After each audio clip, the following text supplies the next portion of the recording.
Hello everyone,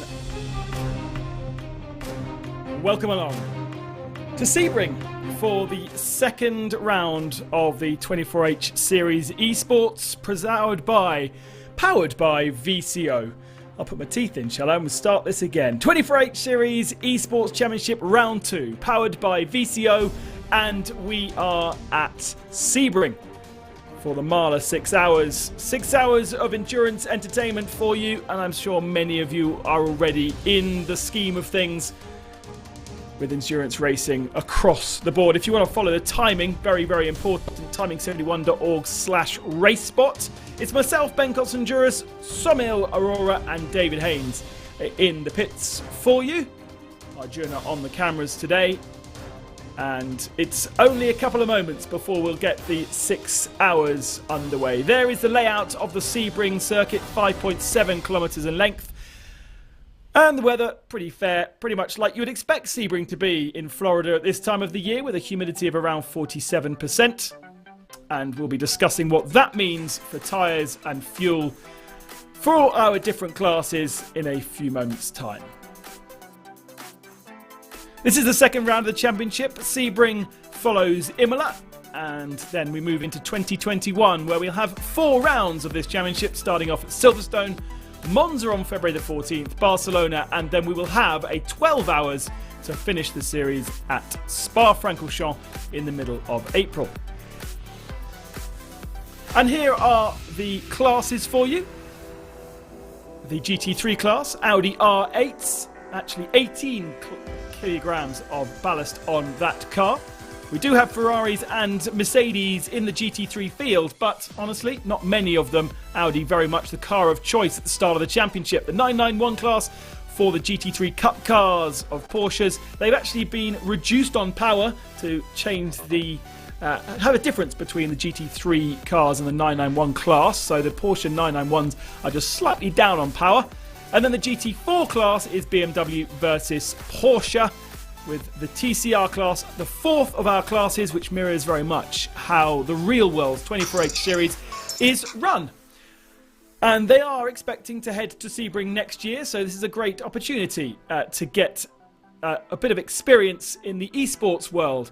GT3 category last time out at Imola was won by MSI Esports, ahead of the Williams Esports Chill Blast team, and Leo Racing in third spot. And it was Inertia who took the victory in the 991 class ahead of Williams, but it was a good day for Inertia with a 1 and 3. Expect some comebacks from the likes of Burst and YMCA. In the GT4 class, a very close category, BMW versus Porsche. The pendulum may swing the different way this time, but it was SRC Squadra Corsa who took the victory ahead of Pure Sim Esports. Talk Freak Racing by TFR Lab in third position. Actually, the second of that Squadra Corsa team was much higher up for most of the race. And in the TCR class, Sim RC ahead of MSI and Pure Sim, all in the Audi TCR RS3. So that's how the championship looks coming in to today. We've just got a couple of moments left of the qualifying, which is going on as we speak, and we can bring in my co-commentator Somil Aurora. Somil, looking forward to 6 hours after so much endurance action on iRacing across the weekend already.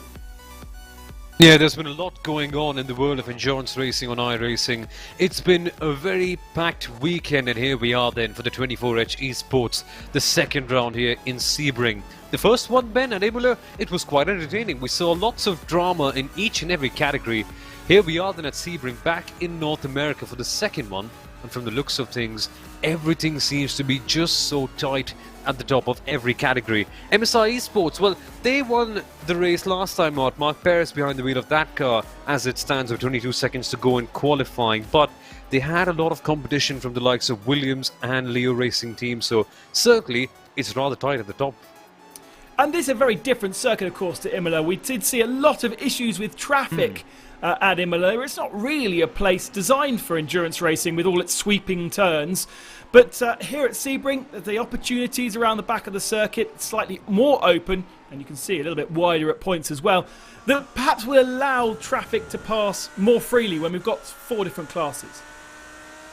Yeah, exactly. Sebring is always known to be a rather good circuit for multi-class racing, and we've seen it time and again with all the IMSA races that we've had here over the years. But there are still certain spots on the track where things can go horribly wrong, and you could end up seeing a couple of cars crashing. Hopefully we don't see that. That's the last thing we all want to see right here in a very strong and competitive field like the one we have here for the 24H Esports. But nevertheless, never say never.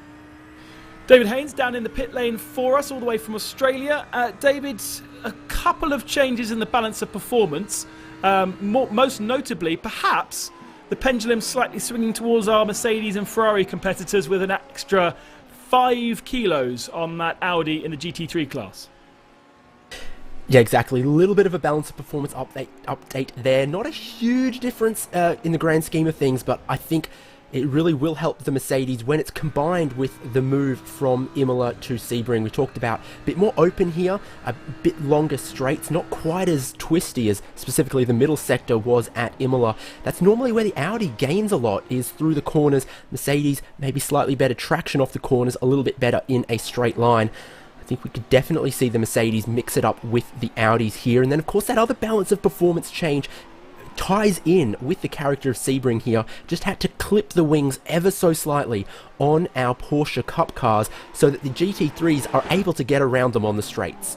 We do have Ferrari entered into the series, but actually nobody choosing to use a Ferrari. So it's 14 Audis and 3 Mercedes. The 3 Mercedes being run by Inertia, the 79 machine, the 78 from Ronin Simsport, and then Glacier Racing in the 42. David, how does the GT4 category stack up, this rivalry between Porsche and BMW? Is this more of a Porsche track than a BMW track? It's always hard to know until you get towards the end of the race. You see the tyre wear and all of that come into play, but generally speaking, I still think this is a BMW track. The turbo inline 6 for the M4 GT3 just has slightly longer legs, even though it's been clipped a little bit as well, compared to the naturally aspirated motor in the Cayman. Conversely, the mid-engine Cayman just a little bit better through the corners and the changes of direction.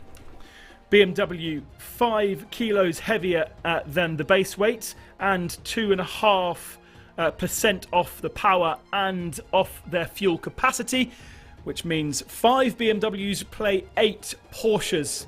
It's quite spread out, Sumil, but it was BMW that eventually prevailed at Imola. What is your feelings on how the BMW versus Porsche battle in GT4 is going to play out here at Sebring? Honestly, that's one thing that gets me really excited for this particular weekend. I was actually wanting to tune in, wanting to know more about this because, of course, as David mentioned, BMW, they still do have the advantage in terms of straight line speed. But in Sebring, we all know there are so many corners where the balance of the Porsche could pay off. And honestly, it's all about how the teams make it work towards the end. Right then, let's take a look at the grid for round 2 here at Sebring, and it is Manti Racing on the pole position. Ronin Simsport in the Mercedes there in 2nd position. MSI 3rd position, our winners from the first round, and then Leo Racing, they were on the podium last time out, in 4th. Inertia Racing in the 2nd of the Mercedes, so their 1 lap pace is much better. MAHLE Racing in 6th position. That's a Williams Esports car, effectively. Williams Esports Chillblast only 7th spot, 2.5 tenths down with Arta Diok, and then Glacier Racing in 8th. Biela Racing in 9th position, Racecraft 10th, and Red Camel Esports down in 11th position, with Manti Racing number 9 in 12th. And then MSI Esports 43, 13th, Biela Racing 45, 14th, Leo Racing 21 in 15th position, and then Riley Sim Racing in 16th spot. And finally in the GT3 category, EFP Car Collection once again at the tail end of the field. So 991s then will be the second grid away, and it's Williams Esports Ben Q with Josh Thompson on the pole position, Inertia Sim Racing EuroRC.com in 2nd, Auris Racing Team in 3rd position, and then HM Engineering. Burst Esports in 5th, Go Team Racing in 6th, YMCA Esports in 7th with Kimmo Rovanpera, and then GTL in 8th spot. Inertia Sim Racing in Primo FI in 9th, and then XVR in 10th spot. WIP.com in 11th, and then Atlantis down in 12th. And finally, straight on to our starting grid for GT4 then. BMW ahead of Porsche, actually looking very strong. SRC Squadra Corsa, the winners last time out in the pole position. Pure Sim Esports second. It's the best of the Porsches. Then BS Competition in third, and SRC Squadra Corsa Black in fourth. E-Game Racing fifth. DRE Endurance in 6th, Torque Freak Racing 7th position, and then Hell Races in 8th. So that's 4 BMWs in the top 8 positions. Team Viking 9th, Butler Pal 10th, Leipert in 11th in the last of the BMWs, and then SRN in 12th position. And then we go to TCR. Remember, they're all in the same Audi. HM Engineering on the pole position. They finished 4th last time out. Frozen Speed in 2nd. SRC Squadra Corsa in 3rd. And SimRC, the winners last time out, in 4th. Pure Sim Esports 5th. T3 Esports in 6th. Husqvarna in 7th position. Tencent in 8th spot.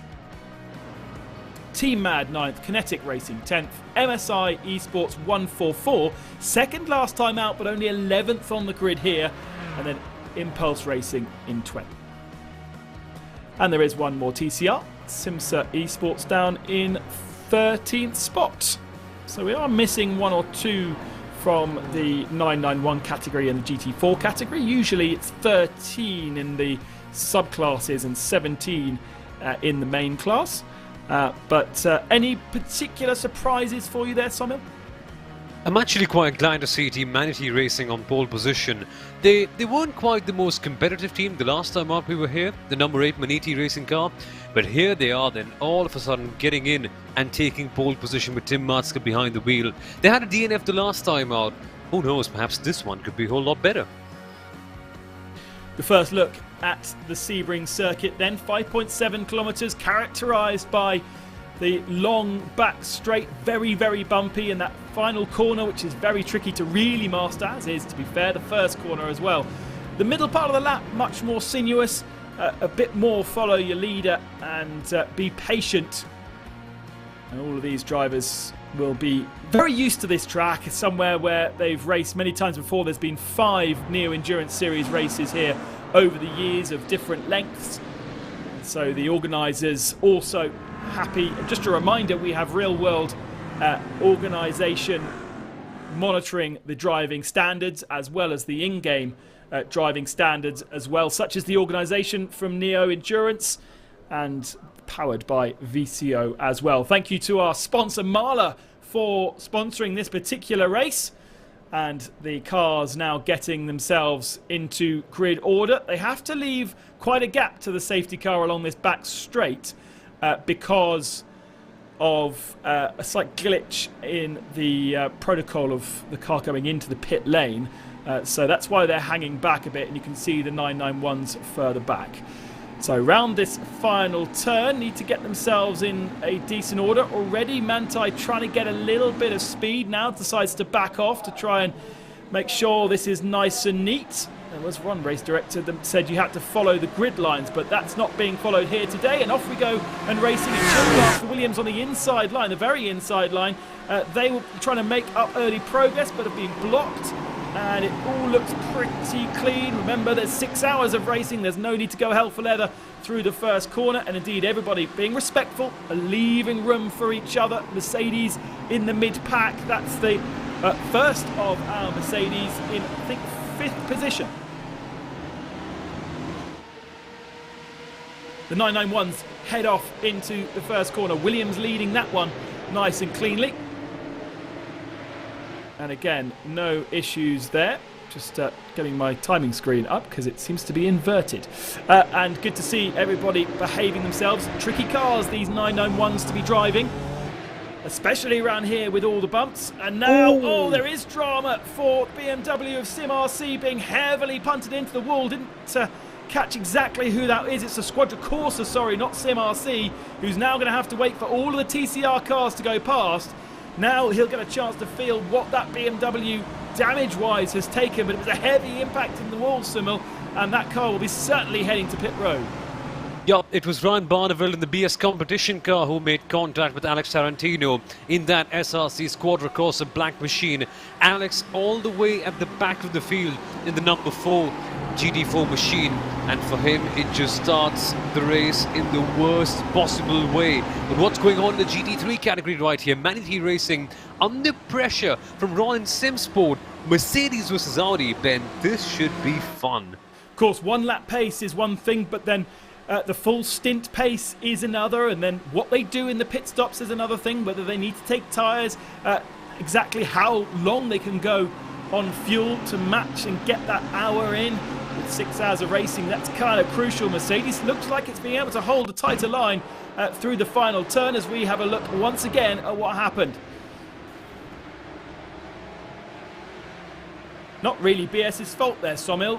It just looked as though Squadra Corsa just came across their bows. Yeah, 2 people sharing the same space on the same time at the same track doesn't quite work out. BS competition car on the outside line, and then, yep, that's what happens. The SRC car just ran out a bit too wide, and BS competition was just at the wrong place at the wrong time, I guess, and eventually that was quite a hard hit. And of course, I would suspect that the BS car would have had some kind of spotter chatting to them. Oh, and there's contact further back, and 2 Audis go into the grass. One of them, the Euronics car, this is actually a replay, and the other one is the MSI, the second car, and that was more of a driver error from the offending. Oh, and another bit of contact as well, so the second Mante car, the number 9 machine going into the wall as well, so race control have got some serious work to do after just 1 lap of racing. Exactly, it's all breaking loose over here on the very first lap in Sebring. There's so much drama going on. MSI esports car that did got hit around was number 43 machine, not the team that won the last time out at Imola, so they're quite fine. They're doing quite a decent job right now, but there's drama everywhere, and there's one more place where we could see all of that, because Roland Simsport, now that the Mercedes seems to be more favoured with the BOP, now that this seems to be more of a Mercedes circuit, they're right here in contention, and Tim Martzke has a lot to look out for in his mirrors. Yep, Mercedes was definitely holding a tighter line through here last time, able to lean on that left side just a bit more. The Audi looks better this time, able to pick up that last apex. And now it's just a case of being patient, and if you really feel like you're being held up, then overtake. But in these sim races, you don't tend to be held up that much because everyone is such a high level. Exactly, but what's going on here? Inertia Sim Racing having a bit of an off in the third sector. Let's take a quick look at what just happened. So they're going side by side through the middle sector. Okay, door-to-door racing as you normally expect the Porsches to do. And then they just get tapped around, Ben. It almost looked as though he was just starting to lose the rear end, and it slid into the competitor, which then turned him around the opposite direction.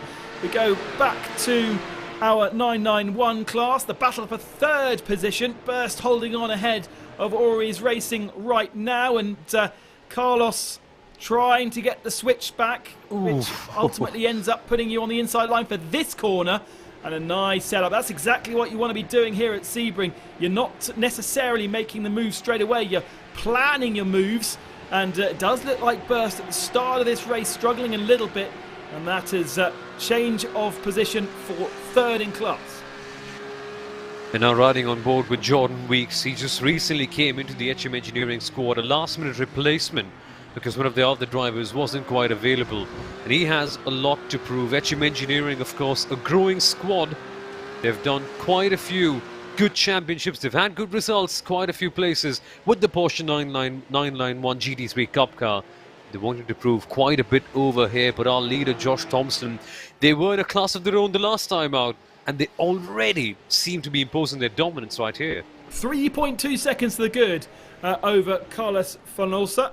in the Auris Racing team that's now been released, but it does kind of show how Anders Dahl was struggling on those first couple of laps with Burst Esports.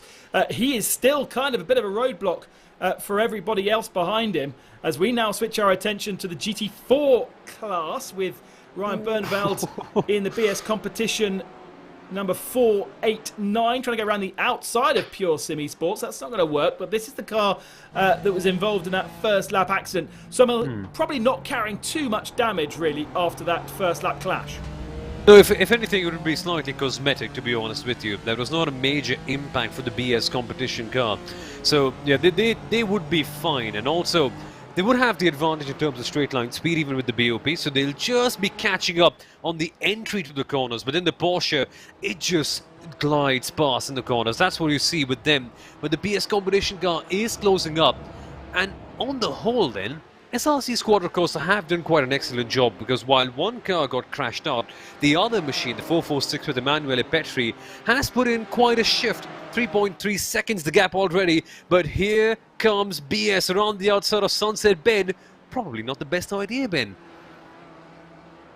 Does look like Porsche struggling in the early stages in GT4 around here. BMW's definitely stronger in qualifying. As I say, 4 of the 5 cars in the top 8 in qualifying, and now still all over the back of the Pure Sim Porsche, which is 3.4 seconds back from the leading Quadricorsa BMW. Now there's an overlap and the inside line for Burrows Sud, and that should easily be a move. And indeed, BS Competition go up into second position. Now you just got to kind of settle the car down, because there's so many sinuous left and right hand turns. It's very, very easy when you're offline to be really compromised until you get to this point where you're back onto a bit of a straight before the big braking zone down at, I think they call it turn 6 down here, or turn 8.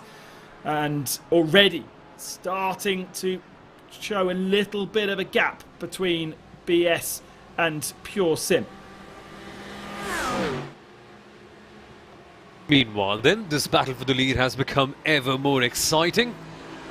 Manatee Racing are defending hard from Ronin Simsport, as they have done from the very beginning of this race, 9 minutes in. But look at a familiar face in the background. That's a blue and red MSI Esports blue machine. The number 3 car, the number 44 car, I beg your pardon, in P number 3. That's Mark Perez. And these were the guys who won the last race at Imola, so they certainly know exactly what they're doing. But of course, a couple of Mercedes in the mix this time out, with the BOP going in their favour. Mark Perez would want to make it the double for MSI Esports, but then again, it's not just a 3-way fight for the lead.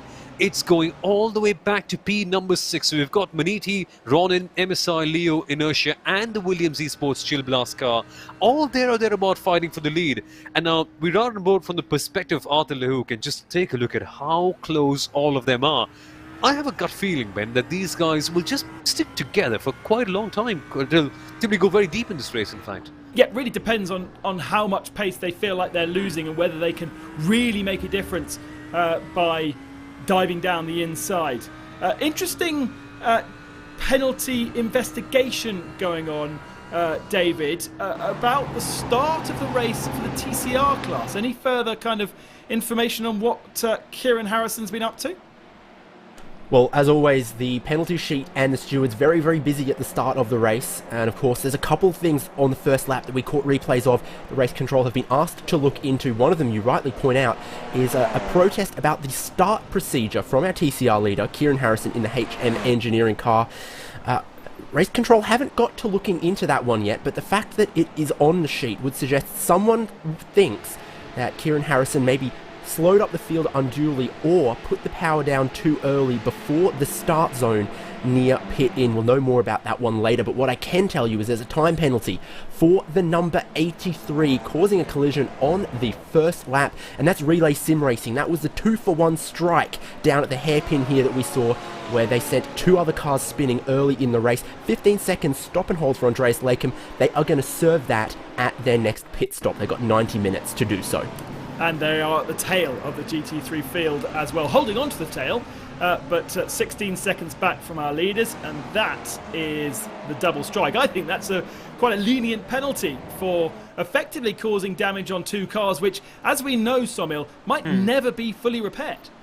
Yeah, exactly. That's the big thing in an endurance race like this one. And it may not really have the biggest of impacts in terms of lap by lap damage, but when you consider the kind of impact it has on a cumulative basis throughout the race, it does turn out to be quite a bit. Again, you might just end up losing a couple of hundredths of a second, perhaps half a tenth somewhere here or there, but throughout 6 hours of racing, it could be enough to cost you at least a couple of positions there or thereabout, depending on how close the grid is. So yeah, certainly that is a big downside to all the cars involved in that accident, and certainly a penalty was coming. But what's happening here with the DCRs? Jürgen Frank is the driver we are riding on board with. Jürgen, of course, also racing the VCO Pro Sim Series. Man quite popular in the DCR division.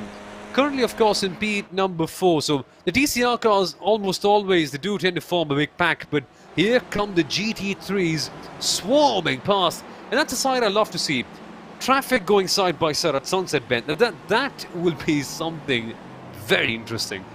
Yeah, and that is causing a couple of overlaps between our top 3. Dino Lombardi, I think, holding on to 3rd position, but we are seeing Mark Perez losing a couple of spots because he's been compromised by the traffic and almost boxed in. So Perez now down to 6th position, and the Williams Esports car also not having a particular good run of things. They're really having to choose which way to go around, and Perez on the outside line there, so he loses a spot to inertia. The Mercedes on the inside then, and Artur Liuk, I think, is the one that's really benefited from that, because he's up to 4th position behind Dino Lombardi in 3rd. There's still the second lot of GT3 cars to get past the TCR cars, and they are at the back of shop there, now fighting their way through. Chaotic stuff so early on in the race. This is not even 15 minutes in, they've caught the TCR cars. And as we said at the top of the show, so hard to clear traffic in the middle sector. It is. I mean, we have seen so many accidents happen here between classes in this particular middle sector. Can really go wrong at times right here. But yeah, thankfully, all the drivers are keeping it clean so far. And just coming back on the point about the competition in each of the classes. And I mentioned that all the GT3 cars in the top 6 are just so close to each other. Mark Perez almost hitting the HM Engineering TCR car. And it's so interesting. Mark Perez was riding in P number 3, and in a matter of minutes, he's fallen down to P6. So that's how close everyone is. And now that they have to navigate their way through traffic, it just becomes all the more vulnerable, all the positions for these drivers. So that's a bit of a hidden art in endurance racing. More than one lap pace, more than how consistent you can keep it, how quick you are in traffic really defines you as an endurance racer. And now then, familiar face on screen, Red Camel Esports. Remember them from the last time out? Red Camel Esports, or Red Camel as a team owned by the owners of the 24H series, and a nice switchback move there, trying to get past Sami Trogan in the MAHLE Racing team car. It's Jorn, I can't even say his name, Zotauch, who is doing the hassle and actually didn't manage to find a way through. I thought it was a very intelligent passing move, but didn't quite work out. Further back, though, Biela Racing team trying to go around the outside of Leo Racing. And again, this is all because they've just been slightly held up by a TCR car at the wrong moment. One person's got a bit more momentum than the other. The EFP car collection in 14th position. That's the number 11 car. Heady heights for that car that really spent the whole of the first round at the very tail of the field. And just look at how high the Biela car is riding the curbs. They're really attacking. The Biela Racing Euronics team desperately want that 11th position in the back for them, and they're doing all that they possibly can for that. But here comes then the Red Camel Esports car has at last made a move on the MAHLE Racing machine, and Sami Trogan loses a position, but knowing Sami, he's the one who tried to attack and get that position back instantly, which is what he does, but still not quite good enough to get past Jorn at this particular instance. Of course, Sebring being Sebring, there will be other opportunities coming in before we end the lap. But of course, Red Camel making the move and definitely, let's say, having a far better start than they did the last time out on Imola. And the more they struggle, the more they squabble, the more Glacier Racing comes into this little battle, which is for 8th position. Mikko Ruskala in that Mercedes, and does look much more settled, I have to say, than the Audis. We do know that the Audi is a tricky car to master. Mercedes much more of a comfortable car, but ultimately the Audi really the choice of car for this series, with 14 of the 17 entries in the Audi R8. But now we focus our attention on the GT4 category, and once again Porsche versus BMW. It's the pure Sim Esports Porsche, the leading Porsche, in 3rd position. Matthew Turnbull now having to defend from DR Endurance. Now, actually, a very good thing would be to stick by with them for a couple of laps, or maybe even a lap, just to have a look at where the BMW gains and where the Porsche has their advantage. And you might notice mid-corner, that's when the Porsche really zooms past. They really do tend to have a lot of balance and they can glide through over there. But on the straights, it's just the raw power of the BMW M4, even with the BOP cuts, that they're able to claw back. And on the corner entry, the BMW almost always looks far closer. So this kind of battle at a circuit that's so evenly balanced out like Sebring should be one that continues throughout. And that's the kind of beautiful thing that we love to see in endurance racing. So pure speed, one thing, but then we have to consider what the strategies are going to be like. Of course, the GT4 cars, they can go quite a lot longer than the GT3 cars in terms of stint lengths. And then, so they don't tend to, correct me if I'm wrong here, Samuel, they don't tend to double stint tyres because they can go an hour 20, I think, on fuel. Yeah. So that's a very good idea. Let's head down to David, who's in the pit lane. He can tell us a little bit more about the stint lengths for all the different categories. So here's what we expect to see from pit stops from strategy across our 4 different classes. Slightly confusingly, some of them have some different pit stop rules as we continue to stick with the crazy action on track. GT3 cars, fuel and tyres are taken separately, about 1 hour, maybe just over an hour range on their fuel. So expect to see them aiming to double stint. Down the order in the Porsche Cup, we saw at Imola that they are going just about closer to 65 minutes, but absolutely chewing through their tyres. They like to take a new set every stop, even though fuel and tyres are taken separately. But then you get to GT4 and TCR, where both of them can go closer to 90 minutes on a stint. Fuel and tyres are taken at the same time. That helps both of those classes to take tyres while they're taking fuel and go just 1 stint on each set of tyres. Fantastic battle going on here for P2 now, as Dino Lombardi in the Leo Racing Audi's got himself ahead of Ronan Simsport, who was delayed at the wrong moment in traffic and actually put to the outside line of Sunset Bend, so had to go all the way around the outside of the battle for 3rd position in GT4, and that allowed Dino Lombardi to take the inside line and to take the position. So a little bit of a gap now to Manthey Racing Red. Tim Mazek is leading. 1.1 seconds is the gap to this battle, which has just gone through shot, and now Williams versus Inertia for 4th position, and that is Inertia challenging Williams, trying to get past Arthur Tiliok right now. Arthur Tiliok, quite the driver in the Audi R8 LMS GT3 machine. I've watched quite a few of his races, and Williams Esports Chill Blast were excellent in the last season of the 24-hour series esports, the champions in fact. What can they do from here? But look at this. The Mercedes comes past the Inertia Sim Racing machine. Once again, it's another Mercedes chasing the Ronan car, who has lost a position, trying to attack Dino Lombardi in the Leo Racing team. And yes, they split up a GT4 car right there. So that was some insane racing going on. And you can just see Tim Matzke in that Maniti Racing machine, relaxing a little bit, just trying to build up a bit of a gap. Because while the others fight, he can use all the clean air to his advantage and build up a gap. In fact, in the last couple of sectors, he's gained 3/10. But here come Leo Racing then. Past the GT4 traffic, towards Sunset Bend. Are we going to see Ronan Simsport go for a late lunch? Are they going to? Yes, they do, but they almost just cut out. I love this part about the Sunset Bend. The entry of it just gets so tight. Then just for a couple of seconds, you tend to think that, oh my goodness me, are they going to crash? But then somehow they make it clean, and the racing is jaw-dropping, to put it that way. That was getting past Emanuele Petri in the SRC Squadra leading GT4 car. He's got a 4.6 second lead over BS Competition, who is now 4.8 seconds ahead of the battle for third, which is that pure sim esports car, and actually in fourth position now DR Endurance in the BMW as we go side by side once again. This is further back. Oh, and there's a spin up. Mercedes in the wall. Glacier Racing. I was watching the battle ahead to see exactly what happened there. Now let's see. It was pretty significant contact from, who was that, Sumil? That is the second Manatee Racing car, I would presume.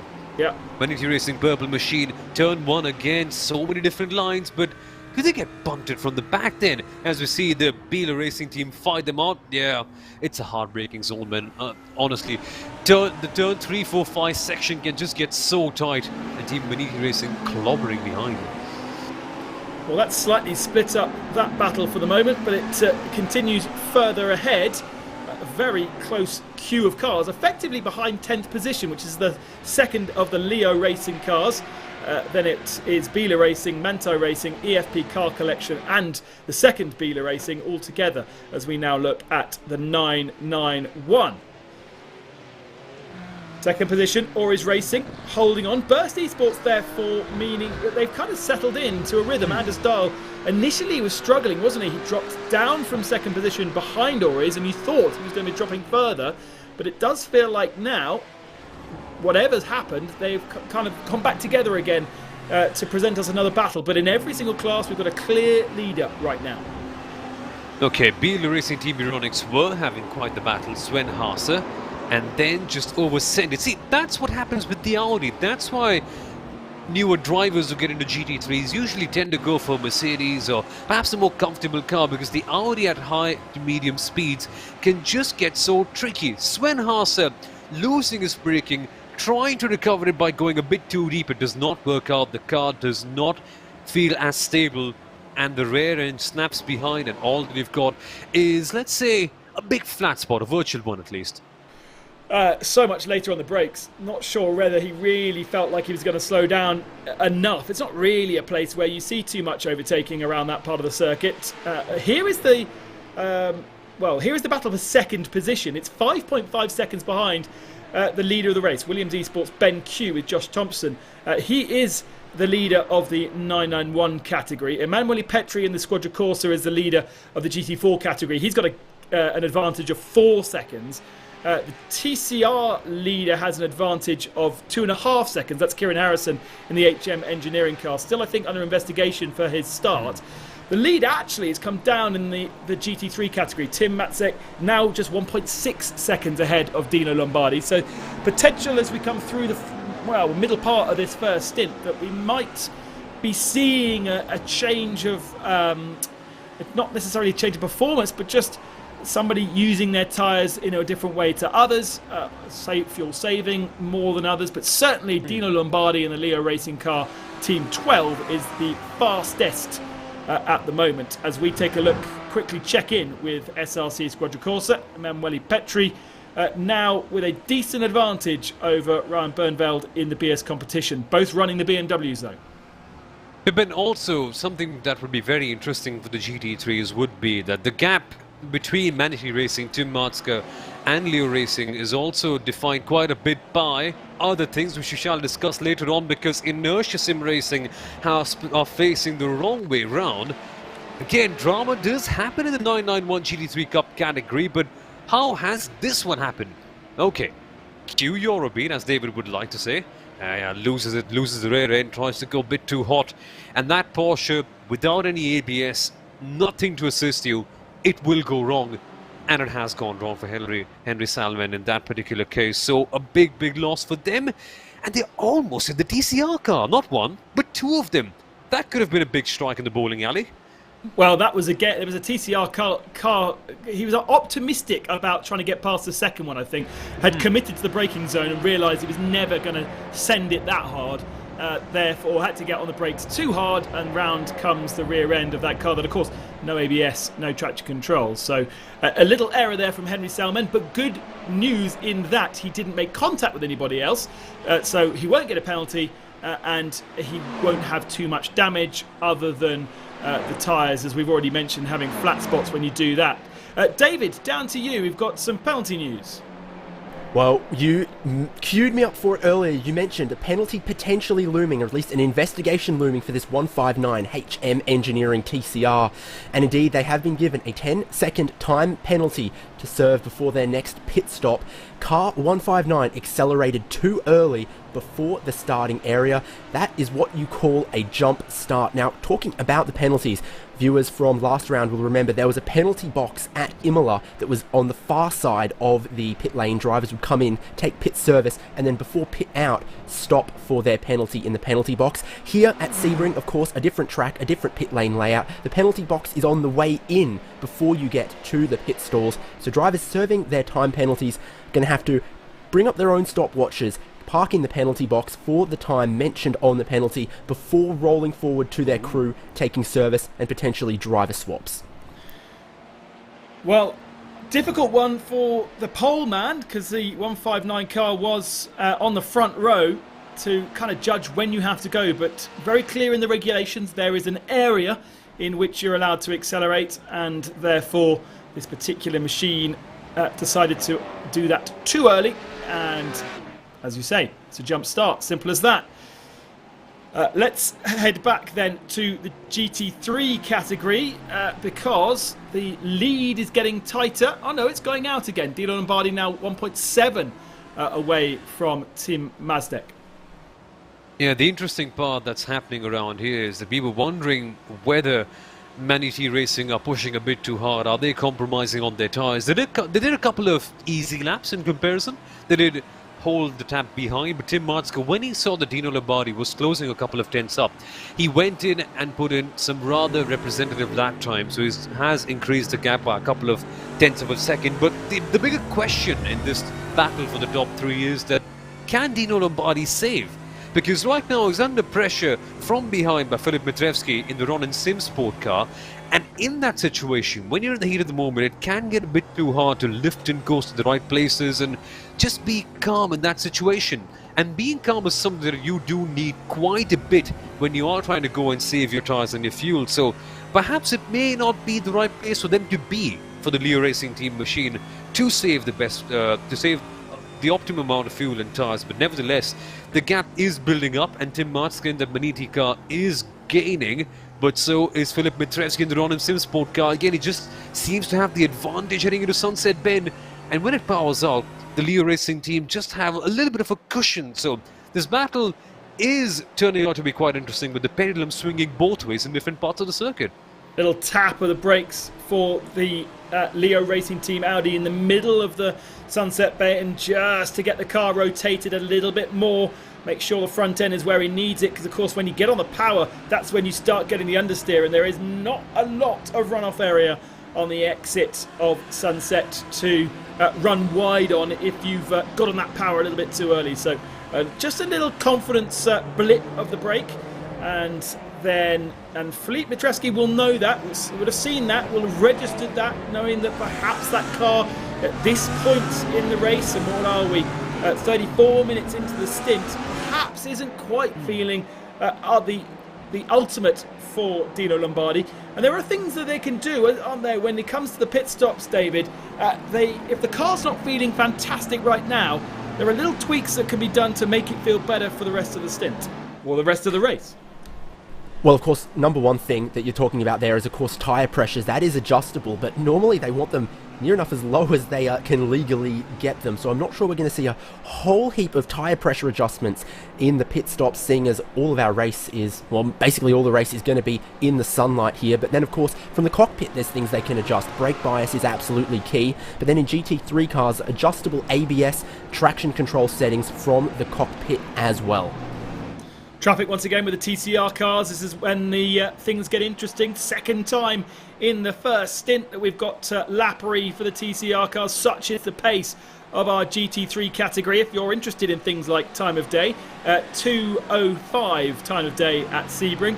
Air temperature 20 degrees, track temperature 27 degrees, and not a lot of wind. So as David said then, it does mean we are going to be in a very kind of stable environment for this 6-hour race. The tyres, the air and track temperature shouldn't vary too much. And, Williams right on the tail now of Ronin Sim Sports. So Philippe Petrescu's lost out there in that particular lappery and put him under pressure from Arthur Leoc in the Williams Chill Blast car, which for the moment hasn't really started. Yeah, Dino Lombardi doing a better job in terms of managing the traffic. So Philippe Petrescu all of a sudden under pressure from behind with Arthur Leoc in the Williams car right there, trying to grab as many positions as he possibly can. And now, Ben, the interesting thing is this can free up Dino, but here comes Arthur Leoc down the inside. That's a forceful move. They're still going side by side, as you can always do at Sebring. Door-to-door action. And while it seemed like Arthur Leoc had got the move done, well, Philippe Petrescu said, not today, Arthur, not today. And he muscled his way back once again. This is what I love to see.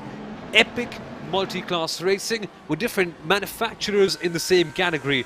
Man, GT3 racing at its peak at a circuit that lets you fight.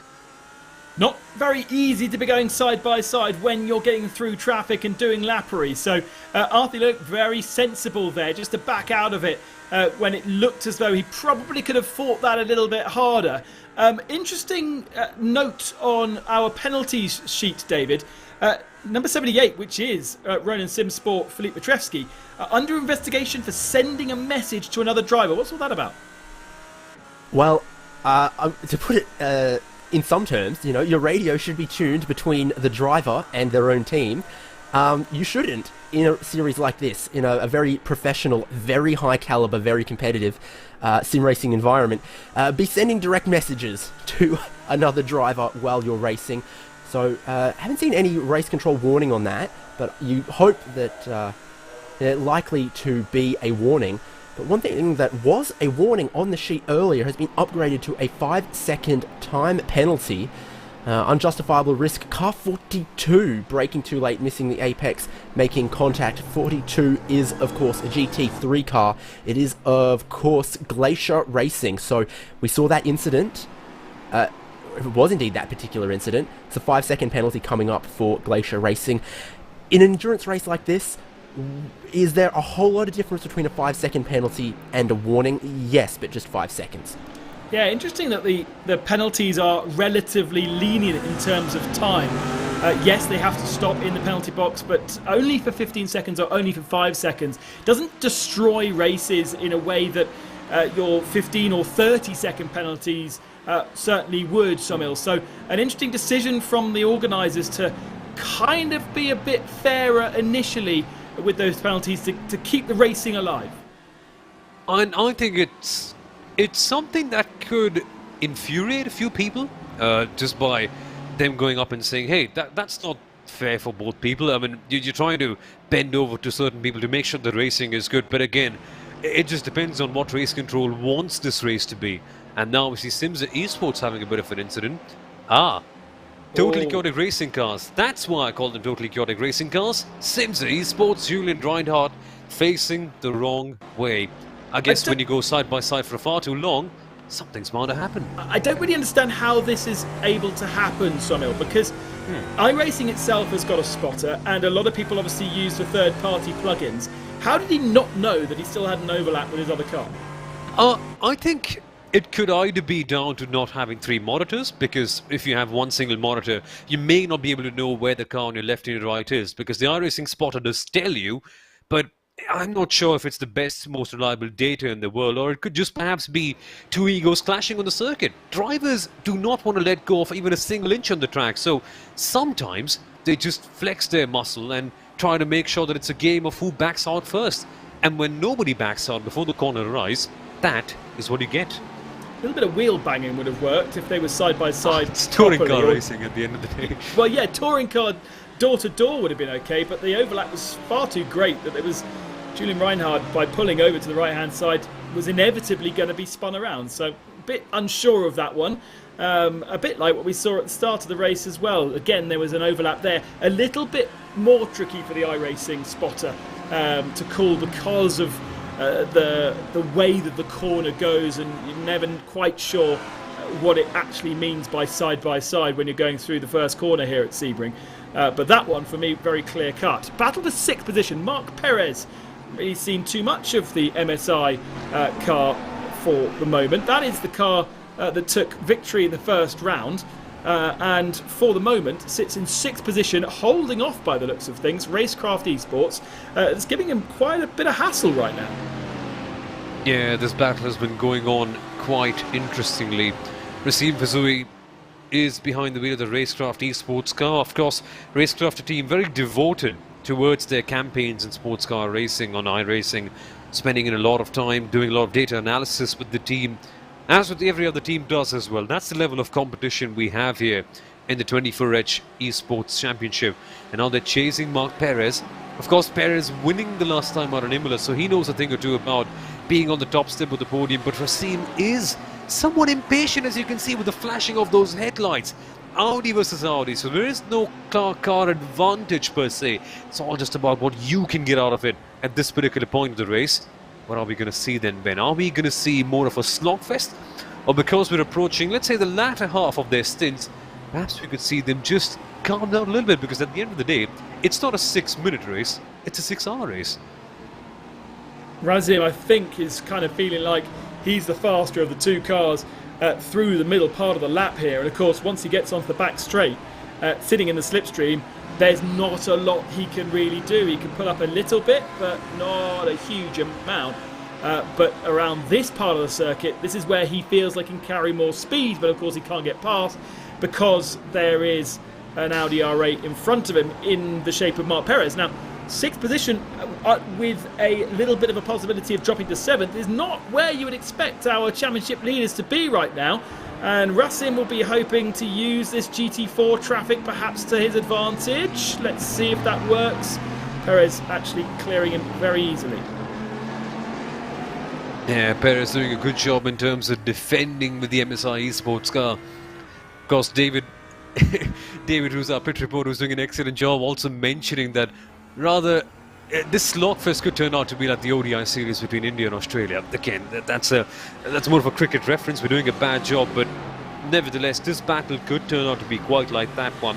It all just depends on who has the upper hand, who's dominant in this case, and who can really do a good job in defending their totals. Well, if MSI Esports are like Australia, they should be doing a good job in defending. You two, calm down. I had to bring it up just because we're winning at the moment. You know, anytime Australia are losing in sports, you know we're so quiet. You do realise we're talking to a sim racing crowd here that probably mostly don't understand what cricket is, especially but when it comes to international German-Italian football and things like that, it's exactly the same. If your nation's team is doing well, you're in the streets waving your flags, and if they're not, then you talk about something else. Oh my goodness me, this is something else to talk about. Leo Racing Team under pressure. Little bit of kissing there between Williams and Leo. Williams on the outside line. There was contact going in to the first turn. They're still trying to get the overlap here, and this is now a three-way battle really for 2nd position, although Matreski has got just a little bit of breathing space. I wonder whether they've recently been passing traffic, which has kind of forced these guys to concertina, but there was a little side-by-side contract, completely unnecessary, down the start-finishing straight. And yes, there are more cars in traffic. Matreski's caught them at the wrong moment. Here's a quick replay of what we saw going through at Sunset Bend. Williams to the outside line. Crikey, that's the kind of racing we all tune in to watch, isn't it? Some really exciting stuff with tempers just boiling over as we are 40 minutes into the stint. All of a sudden, we're talking about all the cars in the GT3 category being somewhat spaced out.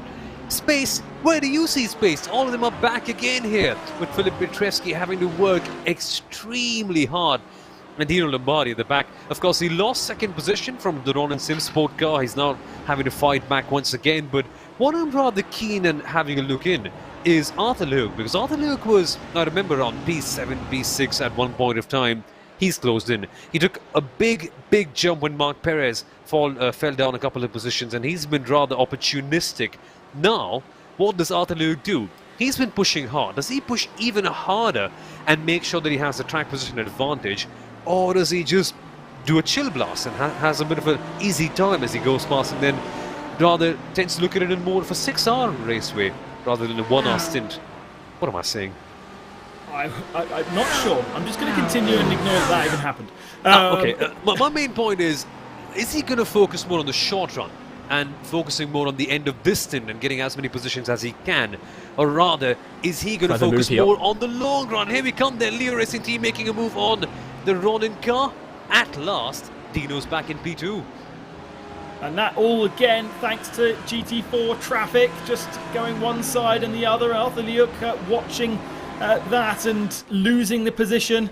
But there are a few more Porsches to clear before a bit of clear driving space. Interestingly, the gap had gone down to nearly 1 second between these three and our leader, but it's now up to 2 seconds with that last Porsche getting in the way. So lots and lots of action going on. Also, further down the field, there's been an issue, I think, for Dylan Scrivens in the Manti Racing Purple machine. Whether that was a connection issue or a spin, not entirely sure. But again, Porsche GT4 just getting in the way for Leo Racing. Arthur Leo having to be very aggressive to get past him without being held up too much. Now we've got that DRE Endurance GT4 BMW. That's already on the very edge of grip. And Leo Racing taking the right line round the outside, and as you can see, that's really compromised Ronin. Here comes Arthur Liuk in the Williams. They can't even get to the left-hand side because the BMW is there. Mercedes under pressure now onto the back straight. Here we come once again. Arthur trying to attack. In this case, which line does he choose, outside or inside? He says, I'll take a bit of the outside, and there he goes, trying to go door to door. He has to relent midway through the corner, and then he can floor the throttle down. Who's got the better exit in this case? It does seem like Ronin has their nose ahead, but Arthur Liuk is being blocked off in all possible ways. That is some crazy defending there by Filip Mitrevski, just trying to hold him off at any cost whatsoever. Overlap wasn't there, so he was able to shut the door on him, but it's going to compromise their speed. Remember, they were fighting for P2, and now they're waving goodbye to Dino Lombardi up the road because these two squabbling too hard. There's all that.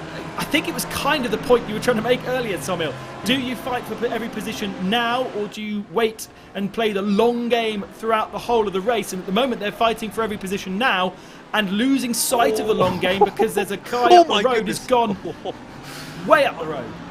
I got scared for a second. I literally thought that Arthur Liuk was just going to clobber at the back of Dino Lombardi. That particular corner can get you rather scared, but yes, he just got the move back in on that Ronin car, and they'll just keep on fighting till the end of the day. I wonder how it could pan out with the pit stops coming in around 15 minutes time, but so far, Ben, it's just the edge of your seat kind of racing that we all love. And there is another familiar face behind, another new competitor joining in, yet another Mercedes coming through. That's the Inertia Sim Racing car behind. That's right there in P5. Liuk ahead then of Mitrevski, but Mitrevski trying to get back past on the outside line, and the more these guys fight, as you say, the more they bring Inertia into the party as well. They're not that far away from Dino Lombardi and the Leo Racing machine, but it is very, very close. I thought as they'd gone through traffic, but there's no traffic to be seen. It's literally the fact they've just been squabbling over the same bit of tarmac for the last couple of laps. They really do need this pit stop to tick on so they can just have a bit of a breath. Yeah, that's really quite the factor as we see Team Vikings being hit around by the Biela Racing Team Euronics car and the replay once again. In endurance racing, you do need a bit of a restart, a stop start of sorts, where you can just calm your mind down if you're the driver doing a double stint and just refocus. You can't quite do that in all the sprint racing championships, and of course it's hard to do that in quite a few series as well. But if you're a driver who's double stinting, in this case, that pit stop can be invaluable. For some, it may be a distraction to break their rhythm, but for the others, seriously, it can be a big reset button, and they can start from scratch, have a whole new stint if they've not really had the best of the first ones. 45 minutes gone of this first stint of the race, so let's see if they can make it to the full hour, or are they going to be just shy of it, and then what happens in the pit stops. But it's incredibly close between our GT3 competitors right now. Amazingly close considering how much racing we've been already experiencing. a bit. It's close, except for the fact that in that last round of Lappery, Tim Mazek has got himself a 3.8 second advantage now over this battle that we're watching. Yeah, Tim Mazek doing a good job at the very top. He'll be very confident about this, and he'll want to be having a good result after, let's say, somewhat of a debacle in the last round of Imola, where the team could not quite finish the race. And now seeing them in P number 1 must be quite the joyful thing for all their teammates, because it gives you a good feeling of confidence that, okay, although round 1 must be bad, we still have the potential. We can still go ahead and fight. And knowing Tim Mazek, of course, he's quite a competitive person, has played a lot of other sports, very sporting in all his approaches, so he would certainly be wanting to push the limits and trying to get as much as he possibly can from this one, and having that gap and still having clean air, so he must be having a bit of an edge in terms of conserving his fuel and tires as well. So it just plays all the way through in their hands that they're just avoiding all the competition in the background.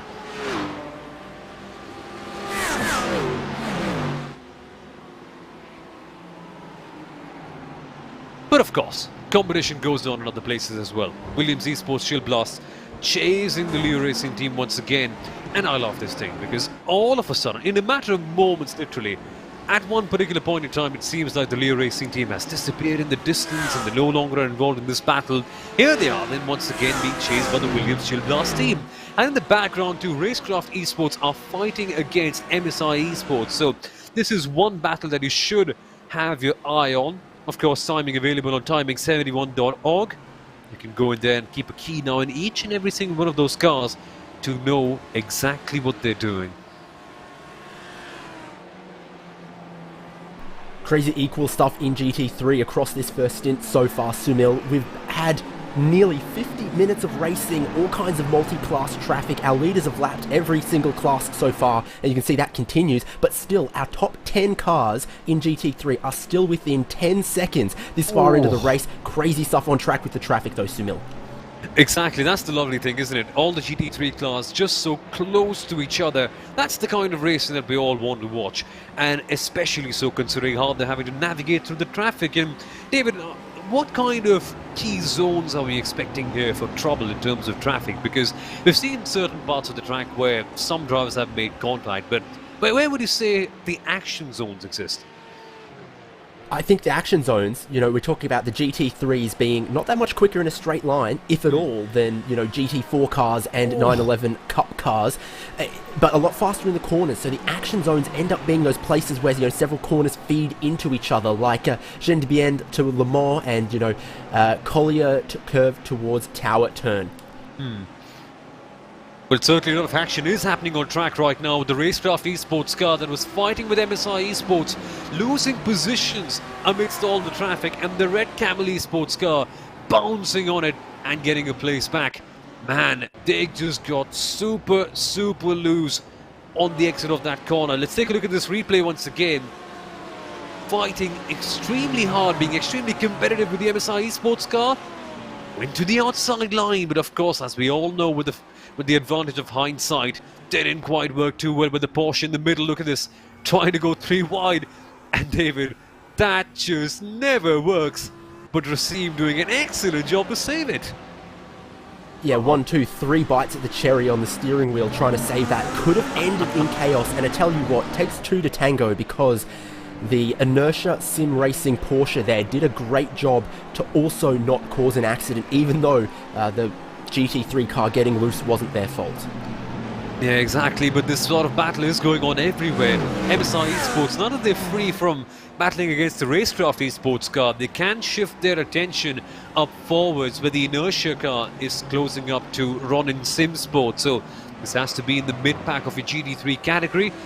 And what's interesting to me, David, is that while all the drivers are fighting mini battles of their own, say MSI versus Racecraft, say Ronin versus, in one particular case, Leo Racing, they're all just able to shift off also easily. So once they're done with one battle, they can just move ahead to the other one, and they're just able to be so flexible in that case.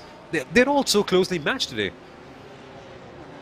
Yeah, this first hour has been super exciting across a couple of the classes, but really we get the feel for the race, the shape of it, once everyone makes their first pit stops and we see, you know, who's burning how much fuel and who's burning up how much of their tyres. They can all be doing a similar pace out on track right now, but if there's a joker in the pack who's saving a little bit of fuel and maybe a setup that's kinder on their tyres, we could see them become the real heroes in the next hour, in the next stint. So anyone's game, but there could be one or two GT3 teams in the mix there that really could spring a surprise after the pit stops.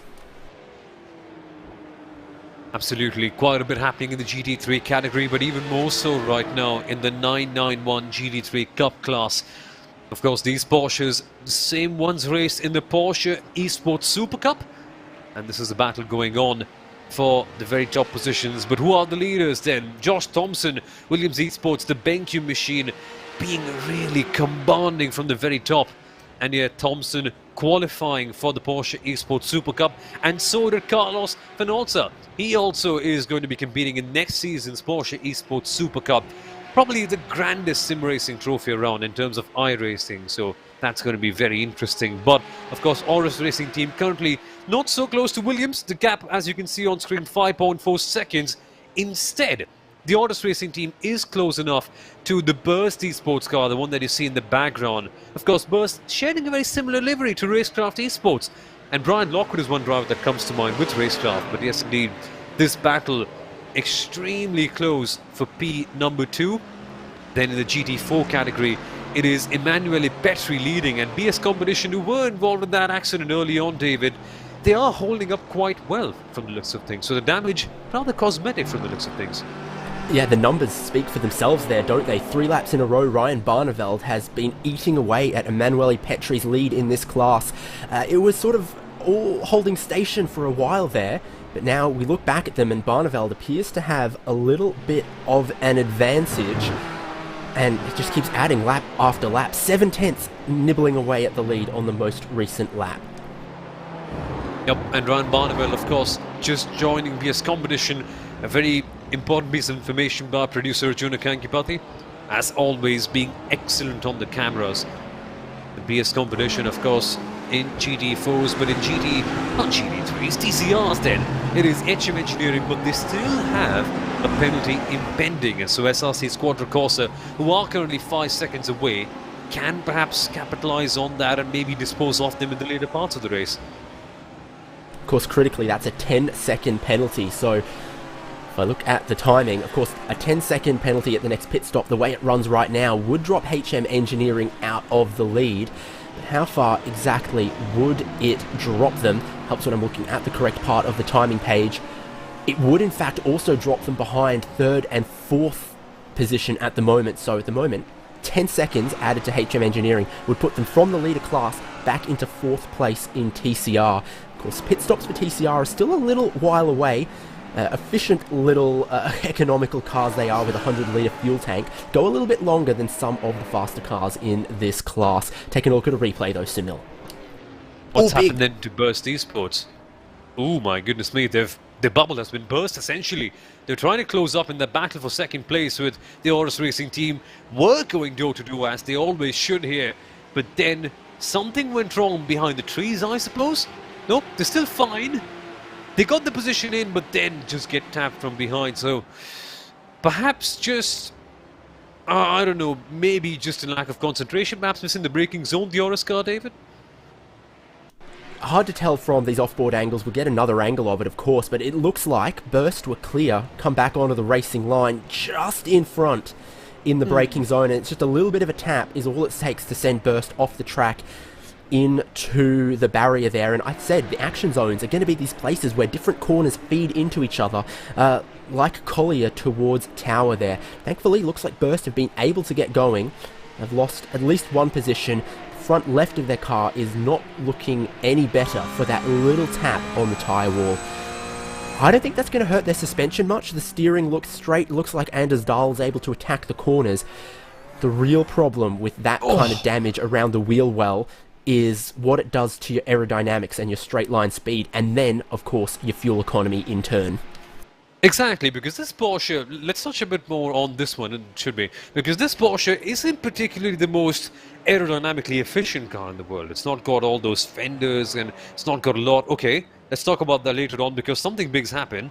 It's the Glacier Esports car who have just served their penalty, I would imagine. Yep, for the lap 1 contact. 15 seconds looks like what they've just served. That's where the penalty box is, on the right-hand side, just after pit entry. Then they move on down to where the Glacier crew is. That suggests that they think they can comfortably go longer than an hour on the fuel, and they're trying to take their short stop early, get that penalty out of the way. We'll see what Glacier end up doing, but that is one of our first cars on pit lane. Yep, lot more to follow. Of course, pit window could be opening up rather soon. But before we go to Race Sport TV fan immersion, let's discuss a little bit more about the Porsches, David. Because the Porsche 991 GT3 Cup car, not quite, let's say, the most aerodynamically efficient car in the world. It's not got lots of aerodynamic components on it. No big spoiler. I mean, it's got a big spoiler, yes, but not other things apart from that to support it. Not even a diffuser, per se.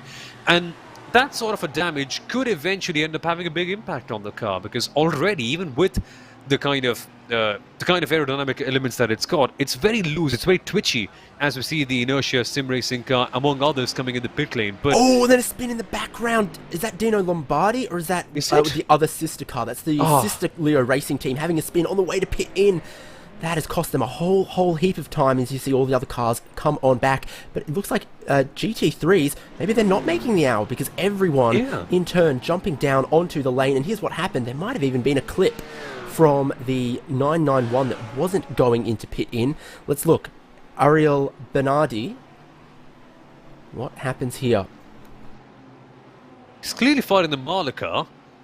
And then, okay, you can feel the bumps already riding on board with the Atlantis Racing Porsche, and that was a clip, wasn't it? Or maybe it was just reacting to the MAHLE Racing car making a very late dive to the pit lane, that seemed like.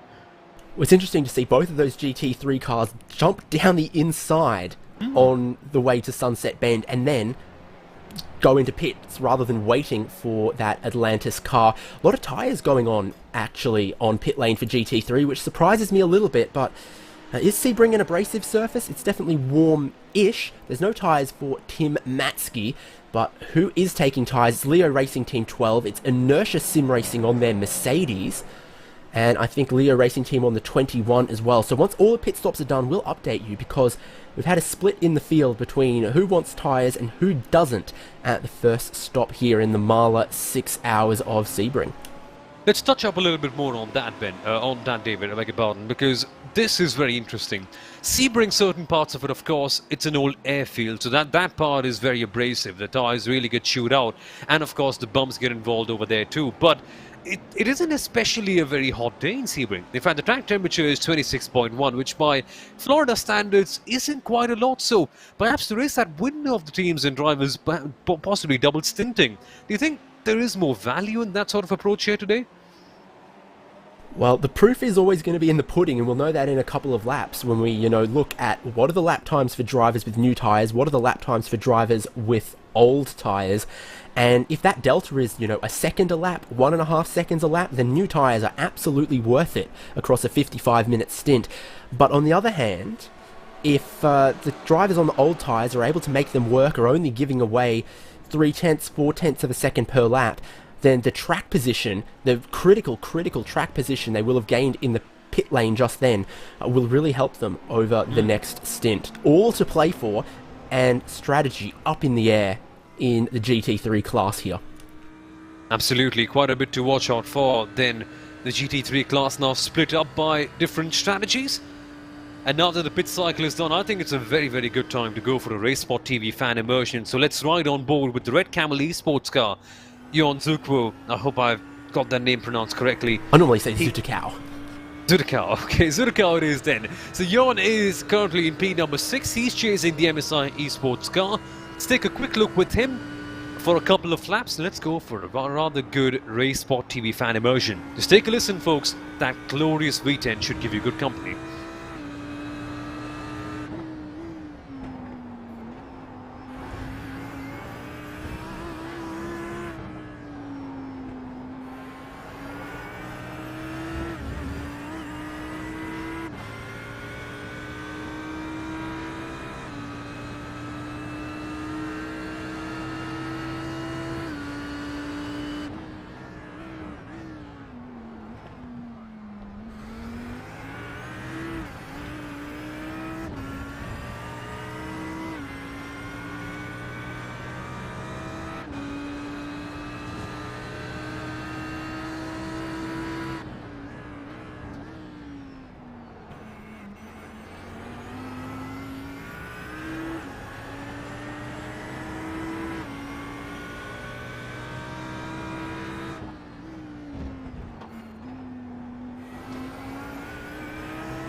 Back once again for the MAHLE 6 hours of Sebring. Of course, the second round of the 24 hours esports series. And of course, it seems to be quite an exciting race that we're having here. With an R in, there's been quite a lot of drama going on. Of course, some teams deciding to double stint, some not. As it stands, the Williams Esports Chill Blast team are in the lead of GT3 category, but that's only temporary. Maniti Racing, of course, choosing not to go for tyres, as did Williams. That could all change. Maniti do seem to have the upper hand as it stands. And then, of course, Ron and Simsport in third, MSI Esports in fourth, Red Camel in fifth, with Racecraft Esports in sixth, MAHLE Racing Team in seventh, and Beeler Racing Team Euronics going up into P number 8. Multiple teams choosing to go for fresh tyres in that particular pit window. Of course, none in the top 8. But then again, in the 991 GT3 Cup category, it's Inertia Sim Racing, EuroRC.com, who haven't pitted as such, so that's why they're in the lead as such. The Williams Esports BenQ are by far and away the strongest car.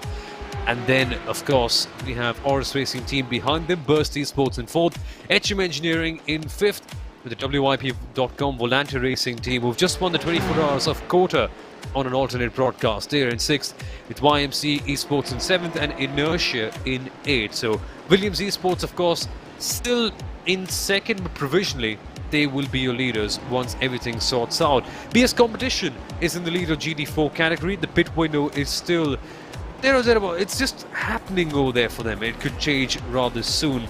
They've jumped the SRC Quadricorsa White machine of Emanuele Petri, but that's only for the time being. Pure Sims Esports are in third, with DRE Endurance in fourth.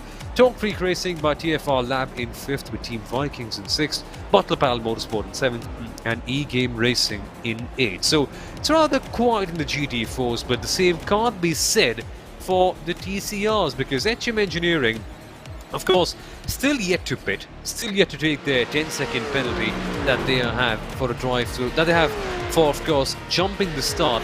And so Sim RC are currently in second, but they will eventually cycle out of P number 1. SRC Quadricorsa in third, Frozen Speed Full Send Racing in fourth, with Team Hursingwell in fifth, Pure Sims Esports in sixth, MSI Esports in seventh, and Team Mad in P number 8. Now, the big question then, David, that's on my mind, as with everyone else's, that how did Williams Esports Chill Blast get into P1 with Arthur Luke in that position? Because as it stood, both of these teams did eventually choose not to go for fresh tyres. Both of them decided to go for a double stint, but somehow, someway, they have made their way up, and that's something that we missed during the fan immersion.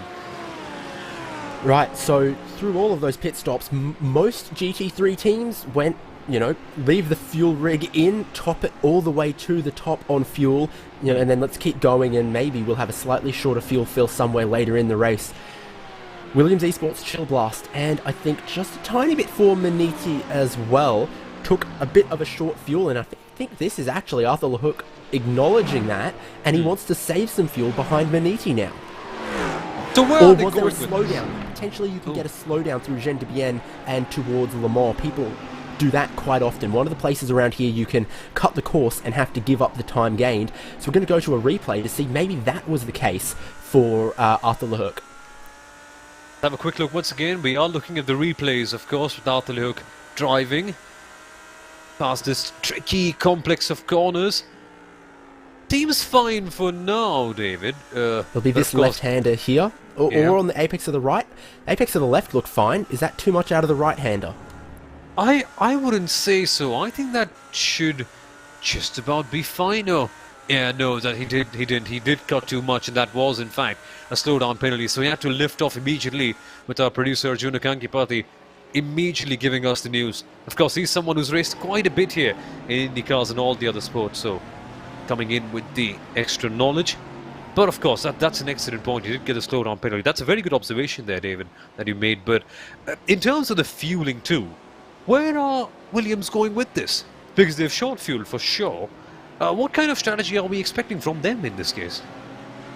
Well, we're definitely expecting them to have to repay that debt later in the race with a longer pit stop compared to everyone who fueled fully at the start here. But what they're banking on, of course, is that track position was so ferocious in the first hour. They just wanted to get clear of that, hope everyone else fights in this stint, and that, you know, they make a bit of an undercut, not on fresh tyres, but on a little bit less fuel. That's the hope for Williams Esports. And I tell you what, because they paired it with not taking tyres, it means they're going to come in a little bit earlier at the end of this stint to put on new tyres, and then they'll have a tyre undercut against everyone else who's double stinting but took full fuel. That is not the dumbest strategy potentially ever from Williams Esports Chill Blast. There's definitely ways that they can use the track position and use the tyre undercut to make that time back. That's interesting, isn't it? Maniti Racing, of course, now going past the 991 category traffic, of course, making their way past, carving their way through. But interestingly enough, David, what happened is that we also saw the GT3s not quite making the hour mark. So how are we going with this? Because now most of them did not quite make it to the hour mark. Most of them around, say, an hour, 57, 56 odd minutes. And now Williams, of course, with a short fueling, they'll eventually be losing quite a bit of time on track by lifting and coasting all the way too much. And they were not meeting the hour mark already that we normally expect the GT3 cars to do. So could this just end up backfiring in a way, perhaps? I think the strategy has potential to work because, not in spite of no one else hitting the 1 hour mark, we're already, got out the pencil eraser and scrubbed it five stop race. This is now a 6 stop race. So you're in SimSport, and Inertia had a little bit of back and forth there, bit of argy-bargy, and that is some of your leading cars in 991 class as well, isn't it? That is, in fact, yeah. That's the Williams Esports BenQ machine chasing the other Inertia car back up once again. Of course, that's also another thing to consider. How did Inertia get ahead of Williams Esports BenQ? But simply seemed to be something interesting that we missed in the fan immersion. But Williams, yeah, quite clearly the dominant car in this particular case. But nevertheless, Eurodominant will be putting in a bit of a fight. But let's see how long that one does. Yeah, so Inertia not quite doing a full pit stop in this case, David. Well, they got a podium first round out this year, this championship. So the strategy's been on point sometimes for Inertia. There's still a long way to go to see if the track position game is going to work for them. It is going to be a mammoth task to try to keep that very, very quick Williams Esports BenQ car behind. Yeah, Josh Thompson has been by far and away the standout driver. And not just Josh Thompson, the entire Williams Esports BenQ team in the Porsche 991 Cup category. Of course, now qualifying for the Porsche Esports Super Cup. It should be interesting to see what he does right there. But right now, of course, currently in P2, but effectively he would be cycling out in P number 1. But depending on how long this battle goes out between both of these drivers, between Inertia Sim Racing and Williams Esports BenQ. But of course, in GT4s then, folks, not much drama. BS Competition were able to move up ahead of the SRC Squadra Corsa team, who were losing time very consistently. I wonder what happened there, losing ample of time. So perhaps there could have been a mistake involved while we were there at the Race Sport TV fan immersion. It all just happened when we went for the onboards. I think it could have been just, a setup misdirection from SRC Squadra Corsa here. So rapid off the start of the race, great qualifying, but it seems once we settled, an hour into the stint, BS Competition can just keep punching in the laps. Maybe their tyres have gone in the right direction, whereas the balance has gone away from SRC Squadra Corsa. Still with this car in second place, it also looks like third place Pure Sims Esports is starting to catch them as well. So maybe it's, long stints in this class, maybe it's just a setup direction that sees them quick at the start of a stint, but isn't quite hanging in there towards the end. We were just talking about 991 class, by the way, and I want to talk about a bit of penalty news, because we saw contact between Aurus and Burst not long ago, and a penalty, 10 seconds stop and hold it is, for Carlos Fenolosa and Aurus Racing Team, for making contact and sending the 911. This incident, Race Control looked at it and have said Carlos Fenolosa was too deep into the braking zone sent the 911 off. So that's going to add 10 seconds to their next pit stop, unless they have already served it recently. I'm going to look, but it doesn't look like that they had served it yet. Of course, you have 90 minutes to serve your penalties in the 24H Esports series. If you don't do it in that period of time, well, you get a double penalty. That's what happens. So, of course, they will be coming in rather soon. But meanwhile, as we focus on the 991 GT3 Cup category, there is something rather interesting going on. The inertia car, even though it's not supposed to be leading, I mean, in terms of the way things will cycle out, of course, for now you would expect the Williams car to go past, but no, they are putting up quite the fight. David versus Goliath, you can call it that way, and it's clear that there's going to be only one winner, at least till the end of this particular stint. You never know how things could work out in endurance racing in the long run, mind you. But inertia not going past. Eero Toivonen is doing an excellent job in making sure that Josh Thompson stays behind, and Josh Thompson just has to keep his cool at this stage, David, because it's so easy in endurance racing to make those mistakes when you're trying to overlap someone who's on a different strategy than you.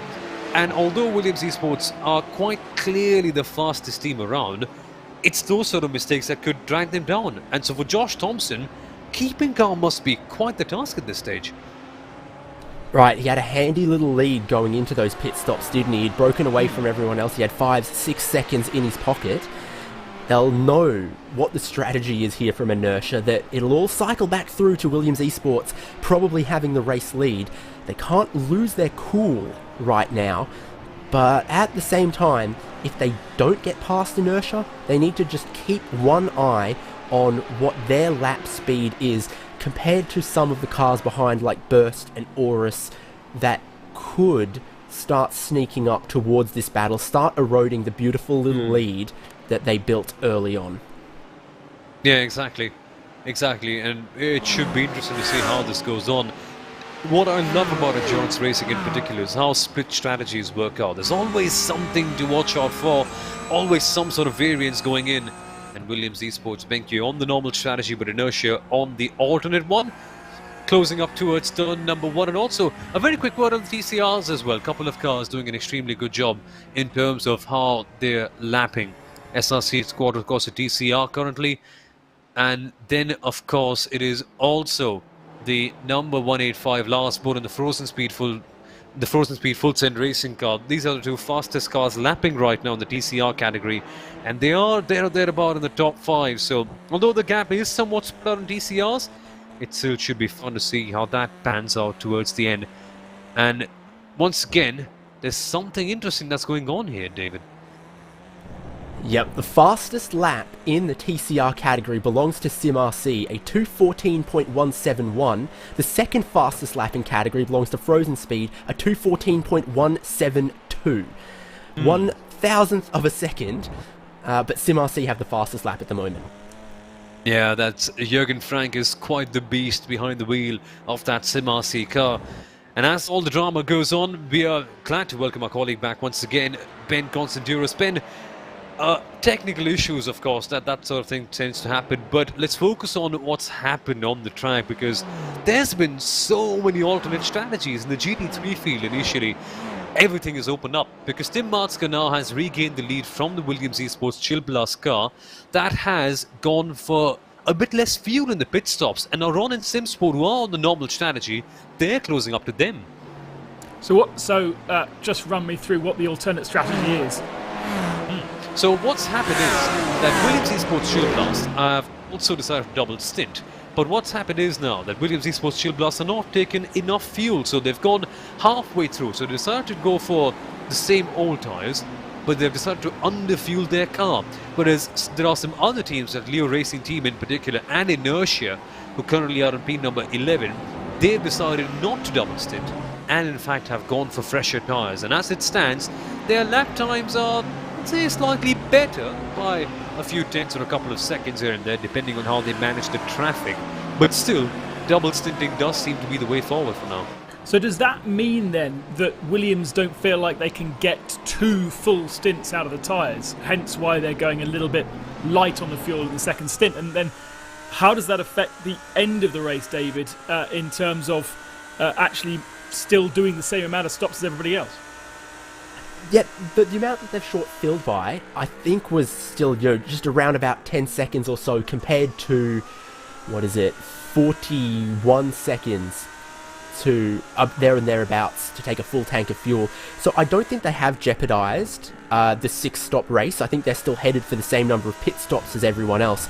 They were just really, really eager to get some of that track position. They got a lot of it. They got the race lead for a couple laps there, but then the section of corners we're coming up to, they cut just a little bit too much of Le Mans corner, and that was considered exceeding track limits. They had to give up a second or so, and that's when Maniti Racing got back into the lead. But the speed in a lighter car for Arthur LeHook has absolutely let him stay with the slipstream of your current race leader, Tim Matska. Matska getting caught a little bit by the TCR traffic there, but when one giveth, the other taketh away, and the next pile of Le Mans benefited Matska and compromised a little bit Arthur LeHook. So it's kind of on as even then, just under half a second between the two of them. Ronan Simsport Mercedes, Philippe Petrovski still aboard that car in third position, watching brief of that, and keen probably to get back involved. Then there's a small gap to Marc Perez, who has benefited from those that have changed tyres and dropped down the order. So the MSI Esports blue car that leads the championship and won our first round up to fourth position, because the likes of Dino Lombardi in the number 12 is down in ninth position. Yep, Dino Lombardi, 9th, of course, taking fresher tyres, and of course the highest placed team to go for fresher tyres. And in terms of lap times as well, there's a bit of gaining for sure. I mean, they are currently lapping in the 2-minute 2s as with everyone else, but when you consider what's going on at the very top with Arthur LeHook, Tim Matska, oh my goodness me, something's happened right here. Your Sims Esports, and Tim Matska's also fallen down the timing screen bin. This is huge for the race. That's our race leader in the GT3 category, but there's so much going on.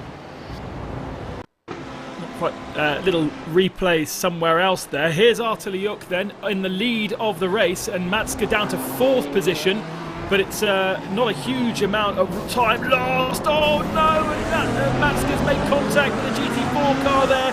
Just the lightest of contact. He's going to lose a position to Marc Perez now and drop to fourth spot. But just traffic in the wrong place, and again Matska's in the wrong part of the track. He's trying to go around the outside of that BMW. He's got the Mercedes to the inside, and just the lightest of touches, and that was why the pure sim car was facing the wrong direction, and Matska ended up dropping to fourth of the group. He's not lost a huge amount of time. My concern is whether race control will give him a penalty for that. Exactly, and Tim Matska was doing an excellent job leading the race from the very beginning. Just that slight lapse of concentration and the pressure from behind, and all of a sudden he's back in P4 with Arthur LeHook now leading the race. So the first time that the Maniti car has not been in the lead comprehensively, and the BS competition car is in the pit lane. GT4 pit stops now properly beginning. So, any opportunities, David, for alternate strategies here from our GT4 cars? What are we into? We were about an hour and a half into the race, aren't we? Yeah, it's interesting to see that they're also not looking like, at least for BS competition, that they're going to make a full 90 minutes, because if they went a full 90 minutes, they'd then, of course, chop it up into a 3-stop race in class there. Yes, they would. So that's a little bit early from BS competition. They're handing over to Marius Zug in that car, and no one else in class has followed them in. So interesting from BS competition. That is our first GT4 car to make a scheduled pit stop. A little on the early side, but BS competition have been strong at the back end of their stints, so I don't doubt that they're in a pretty good position still, strategy-wise, race-wise. So pit lane 56.8, stop 33. What does that tell us about what he's done to the car? Well, I think that's fuel and all 4 tyres, because they're fortunate enough in the GT4 class to be able to do both at the same time, which they're not allowed to do on the GT3s, which they're not allowed to do on the 991 class cars. Here's the battle for the lead. Arthur LeHook just 3/10 or that ahead of Philip Petrovski in the Ronan Simsport Mercedes, which is having so much of a better showing than we saw in Imola at the first round of the championship. And then just a little bit further back, thanks to all the traffic, we've got Perez, Matska and the red Camel Esports car of Jorn Zotauch. And just got to get your nose tight through Sunset Bend. Make sure you don't get too much understeer pickup. But there are our first 5 cars in the field. And of course, now we're on this alternate strategy of some with tyres and some without. We are really unclear as to who's kind of got the benefit until we get to that last stint. So it's the next couple of hours of speculating and wondering until we get the facts right at the end of the race, so we can just kind of call what we see right now. And there is no advantage really for Arteliuk. I wonder, oh dear, that's our leading 991 car. Boy. Josh Thompson facing the wrong direction. Has he missed the pit lane? I think he's had to reset into the pits, and that's going to be a disaster. Josh Thompson in the race, David. Yeah, exactly. So an incident in Sunset Bend there. We're going to get a replay of it. He's trying to go around the outside of Inertia. Bieler are coming up on the scene as well. I don't know if they got involved because I just caught the end of it, but here's Josh Thompson. A lot of grip, trying to go around the outside of Sunset Bend. No. Just a tap from Inertia, and then Bieler have nowhere to go. Send them through. I don't know what to describe that gymnastics move, but Josh Thompson didn't enjoy it in the slightest. Oh, that's a disaster for Josh Thompson. I thought he had a better advantage than that. Surprising that he was fighting door-to-door with Inertia. But the lightest of touches and kind of unavoidable contact, certainly from Bieler. But that has, well, destroyed Williams Esports race. Whether they will even choose to continue, we don't award points all the way through the categories, so they may just kind of end up bailing out of it. And that's what we just had a chat about a few minutes ago. Because Josh Thompson, we just were speaking about him rather, I beg your pardon, about trying to keep his own cool because he knows he has the comprehensive advantage, and the Bieler number 46 car just gets hammered in, unfortunately. Look at this, Thompson to the outside and Sunset Bend. Well, it was never going to end well, was it? That is a flipping Porsche, and it's just huge damage for the Williams car right there. And the interesting thing is, Josh Thompson, I mean, it's easier said than done by sitting in my bedroom right now, but he should have kept his cool. He could have had everything on his charge. Nevertheless, Ronin are making the move for the lead. They're going down the inside of Arteliuk. That's the Williams car. Mercedes versus Audi. It's not DTM, it's the 24-hour esports series, and the battles are incredible. Touching again, that is mind-blowing stuff. Both the drivers getting a bit naughty right now, Ben, but from the looks of things, this battle, just like Celine Dion's heart, will go on. Petreski now goes on the defensive, but he's got GT4 traffic ahead of him that he'll really need to clear. There's also a TCR car. We've got 3 types of car here on the same part of the track. We've got the battle for the lead, which is 4 cars all trying to come through as well. The Mercedes slightly compromised, and they go 3 wide with the TCR car staying well out of the way. Absolutely epic stuff. And again, Petreski on the inside line to defend. And look who's there now. Mark Perez in 3rd. Mark Perez for the MSI Esports machine, trying to grab hold of every single one of the opportunities that he finds. And our Tim Mansky and the Maniti Racing team is right there too. So all 4 GT3 cars right there at the very top. And man, David, I guess you have the perfect line to describe this. Do I? I'm not sure I'm going to use that particular one, but it is all condensing back up again at the front of GT3, of course. Ronin Simsport, what a great move. Good drive off turn 1, grab the lead. They might be in a slightly compromised fuel position, though, compared to MSI Esports, Maniti, and Red Camel, 3rd, 4th, and 5th. Your top 5, even though we've had pit stops, are separated by just 2 seconds. And you only got to look another second and some down the road to find Racecraft up into 6th as well. GT3 massively competitive in this championship. And a lot of that comes down to the style of the registration for this series. A lot like Bump Day for Indianapolis 500. We only took the best, fastest competitors, the cream of the crop, and this is what they produce. And is there much of a difference in terms of fuel consumption between Audi and Mercedes? Presumably they've tried to balance it as much as possible, but one is going to be slightly thirstier than the other, surely. Well, they're both 120 litre tank, and they're both doing pretty much exactly the same stint length. So I have to say that the fill time and the consumption must be pretty similar, but with that said, Ronan and Williams on the first stint did go 1 lap longer than MSI, Maniti, Red Camel and Racecraft, so I can't see any difference at this point in fuel consumption, fuel fill time and efficiency between the Audi and the Mercedes. Sure, they're different out on track, but I think fuel consumption, pit stop time, identical. Right, let's focus our attention then on a new leader, of course, in 991 because of Williams that are still in pit lane and presumably or potentially retiring out of the race. Indeed, yes, they are now. No, they have just changed drivers, I think. There's all sorts of things going on. We've also got GT4 class pit stops happening right now, but there is our new leader, and not by much. These two have pretty much been stuck together. Sorry, by 8 seconds. Ori's Racing took that position early on. I thought Anders Dahl was closer than that, but obviously through the pit stops and through the end of that last stint, he lost a little bit to Ori's, and Carlos Fenolda now comfortably in the lead. And also they had a crash as well, so Oris bumping the Burst Esports machine, so that's why they have a penalty to serve. So Oris Racing are in the lead, but on the fringes, let's call it that way, because they still have to serve that penalty that's impending for that crash that they had. But nevertheless, it's all clean. And now that Williams Esports Benq, let's have a bit of a chat about them for a couple of seconds.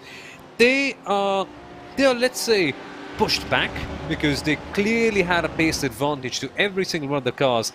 As we see the Leo Racing machine trying to go past the Oris Racing car. That's not the Leo Racing machine, I beg your pardon. I'll quickly get back to who that is, but yeah, that's the car collection. GE car. But yeah, I think we just had a chat about it early on as well, about how Josh Thompson just needs to keep his own cool, because in a case like this one, when he knows he has the advantage, it can be incredibly frustrating, because you know that you're the faster car, you're going to be the one cycling up ahead, but you just don't want to lose all the time sitting behind a slower car. And that's one thing that, of course, we all can agree with Josh Thompson on that one. He would just want to go ahead, but hey, what's happened here? Oh, that's our... well, that was third position, wasn't it, in GT4, DRE Endurance. And looks like a very limp BMW now.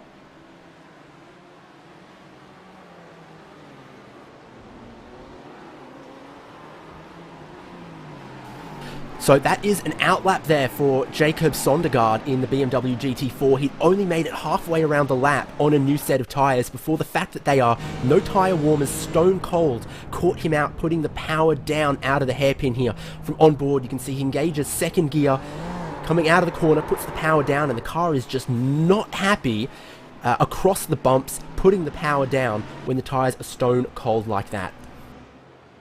Ugh. Easy mistake to make, but you wouldn't expect it from these guys, some of the very best in iRacing. They should know, they should know better, especially on an outlap with cold tyres. The model actually, I think, over the last 5 or 6 months has got so much better on cold tyres. Far more realistic now than when I kind of stepped back in February, March time, when it really did feel like you were driving on ice for the first 3 laps of any competition, regardless of whether they were slick tyres or wet tyres. But now it feels a lot better, but unfortunately catching DRE out. Good news though that they didn't make too much contact. They can get back underway and it's just time lost. Yeah, it's quite a bit of time lost for them nevertheless. GT4s, there's been a few battles here and there, left, right and centre, but not as many as we had in the GT3 category. As you can see, BS Competition, Mario Zug having a bit of a gap to the SRC Squadra Corsa machine.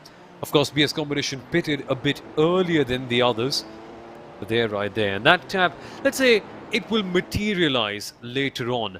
And DRE, of course, David, seemed to be back on the pit lane after that crash. Yeah, so the damage may be a little more extensive than we thought, because after just that outlap, they've brought their car back onto pit lane, which is a shame. They were shaping up very well in the fuel strategy, and now that's thrown a huge spanner in the works, and they must be quite worried about some of the damage on their car.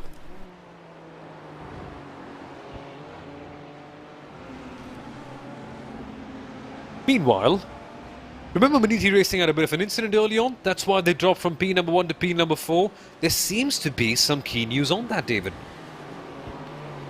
Yep, Race Control working through all sorts of incident reports at the moment, and between the contact with Maniti and Pure Sims, It's a 10-second time penalty to Maniti Racing, braking too late in their attempt to defend from Ronan. Here's the replay again. All sorts of traffic. Pure Sims trying to pass HM Engineering. Williams trying to dive around the inside. Ronan get a piece of the action, and a late move from Maniti to try to cover that off sees them tag the Cayman GT4 of Pure Sims here. But what a gaggle of traffic at the hairpin. You almost felt like something like that was inevitable. Nonetheless, considered Maniti's fault for diving in a bit too hot there. Interesting that we were talking at the start of the race about how fair and almost the incidents were being punished quite lightly. I'd say for that, considering what we saw earlier on in the race with 5-second penalties, that being a 10-second penalty when really it wasn't intentional, as you know, that was a small mistake really from Maniti Racing. That's quite a heavy penalty, Sonny. Yeah, that is, and Maniti Racing can see their race literally disintegrating in the distance, because not only have they lost their lead, they're now down to P4, and then they have a penalty to serve. It's just not been the ideal way. Thinking of the pole position, it seemed like it would be a rather beautiful day for them, but sadly the clouds have just started to cover their car, and the others are just having a better day so far. But Maniti aside, of course, other big incidents going on in the GT3 category. Filip Mitrevski currently in the lead, getting past Arthur Lehouk, who's on a different strategy in terms of fuel saving.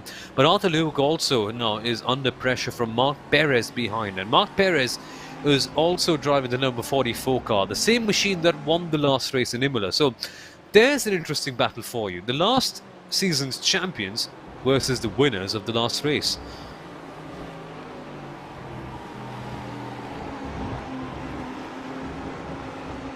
And meanwhile, of course, lots of other stuff going on as well. Let's take a quick look at what's happening in the DCR category, because and that's been rather quiet. Jürgen Frank, of course, was behind the wheel at SimRC car. Now it's Felix Luding, and with that SimRC machine, of course, they've had a driver swap.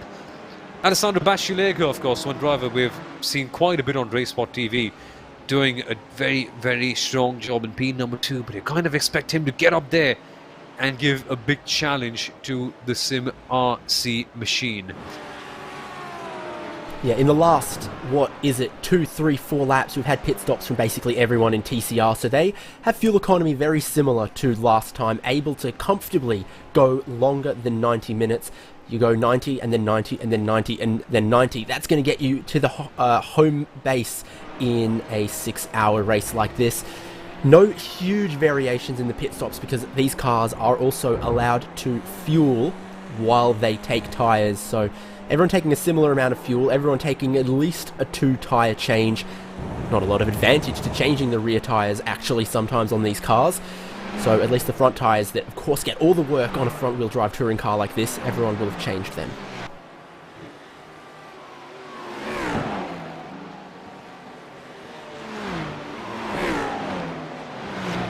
TCRs, of course, totally chaotic racing cars. That's the moniker given to them. Constantly going side by side, but also be it Audi RS3 LMS cars or be it Audi R8 LMS cars, the battles are rampant in the 24H series. Maniti Racing, of course, with the impending penalty, they're being chased behind by the red Camel Esports, and these are 2 cars with differing fortunes.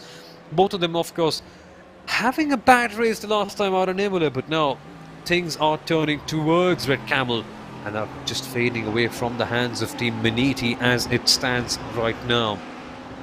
Lots of battles on the GT3 category nevertheless, but in the lead so far, Ronin are still maintaining their lead. Williams Esports Chill Blast are losing quite a bit of time in terms of lap times. It's at least around, what, a 10th a lap per se? And MSI Esports Blue also getting caught up in traffic here and there. So clearly that gap in the middle is building up, but it could come down in a matter of seconds, Ben. Yeah, absolutely. It's still 4 hours and 20 minutes remaining of this race, so still plenty of things can happen. And a circuit where there is the potential, as we've already seen, for just these little mistakes and little accidents. And certainly plenty of controversy. There's a few cars out there already running damage and perhaps not running to their full ability. and carrying, for instance. Visible damage sometimes doesn't necessarily mean damage that they will feel, Somil, but iRacing doesn't always repair the damage that you want it to repair, even if you ask it to. Yeah, it can drag you in sometimes and say, hey, you, come have a sit here in my pit box, and now you're going to get it repaired, which could be good in the long run because you get your car fixed. It's nice and beautiful. We all love a nice, shiny, fixed car, but it could end up costing you more than you gain. Because, as you mentioned, Ben, sometimes the damage is only virtual, it's only cosmetic, doesn't quite do a lot of damage in terms of your on-track action. And so, for some drivers, it can be very frustrating. I remember in a Formula 3 series that I was commentating on once, one driver instantly lost 17-second lead because he got pulled in for some damage. And meanwhile, as we speak about damage and leads being chopped down, PS competition have been closed up by the SRC Quadricorsa team, who were way behind, but Camilo Pizzoli clearly putting in a heady shift, and now it's BMW versus BMW, both of them scrapping it out each other, and at last, it's a GT4 battle that exists. Yeah, it's been pretty quiet in GT4 so far. And so now they're starting to come together. BMW very much the stronger of the two cars that we've got at GT4 today, with Porsche the other one. And it doesn't really look like, David, there's much in terms of strategy between them either. So it's not as though Porsche can play some long game and benefit through strategy when they haven't necessarily got the pace. Yeah, I mean, you read my mind on this one. I was just looking it up to try to see, was there, much difference, if anything, in strategy across them? And the answer is no, not really. It just seems like the key component that you can change at a pit stop in a racing car, the driver, has made a big difference for the fortunes of BS Competition and SRC Quadricorsa.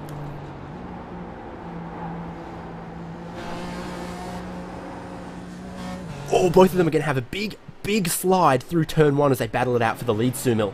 It's getting rather entertaining right here. SRC's Quadricorsa tailgating the BS competition car. That's something that BMWs are often tagged to do quite often, but on a racetrack, all of that does not matter. You can flash your headlights, but you can't move to the right lane and zoom past. Here, you've got to duel it out, fight a few battles yourself, perhaps get an uppercut on your chin, but you've got to nail it through, you've got to keep it going, and perhaps knock your opponent down. Not in a way of making them crash out, but at least go past them rather cleanly. So what can SRC Quadricorsa do here? Of course, multiple overtaking opportunities here at Sebring, but they've got to make sure that they avoid doing what Josh Thompson fortunately did early on in the Williams BenQ car. You know you are the faster machine, you've got to bide your time, but again, there's a certain frustration boiling inside that, hey, I've got to give the track position to myself, because if I don't, I could end up losing so much time to the cars coming from behind, and that is the ultimate no-no in the world of motorsport. So, what's your pick for this, David? Where do you think that SRC could strike in this case, and what do they have to do to avoid an incident like the one Williams Esports had? Well, to avoid the incident, they've just got to, bite their tongue at times, keep their chill, but if they're going to get past, you definitely feel like traffic could be a big thing. If they get, for example, dive bombed by a Cup car or a GT3, and that sees Marius Zug, not be able to take the apex of a corner or not be able to defend the inside, then it's always tempting as the second GT4 to try and follow the traffic through. And the phrase that gets maybe overused is use the traffic as a pick. I know some of our colleagues at RSL like to use that one quite frequently in these sort of multi-class endurance broadcasts, but it's a cliche because there's some truth behind it, and it's a situation we see happen kind of commonly in this style of battle. Exactly, it's real, isn't it? It really makes a huge difference.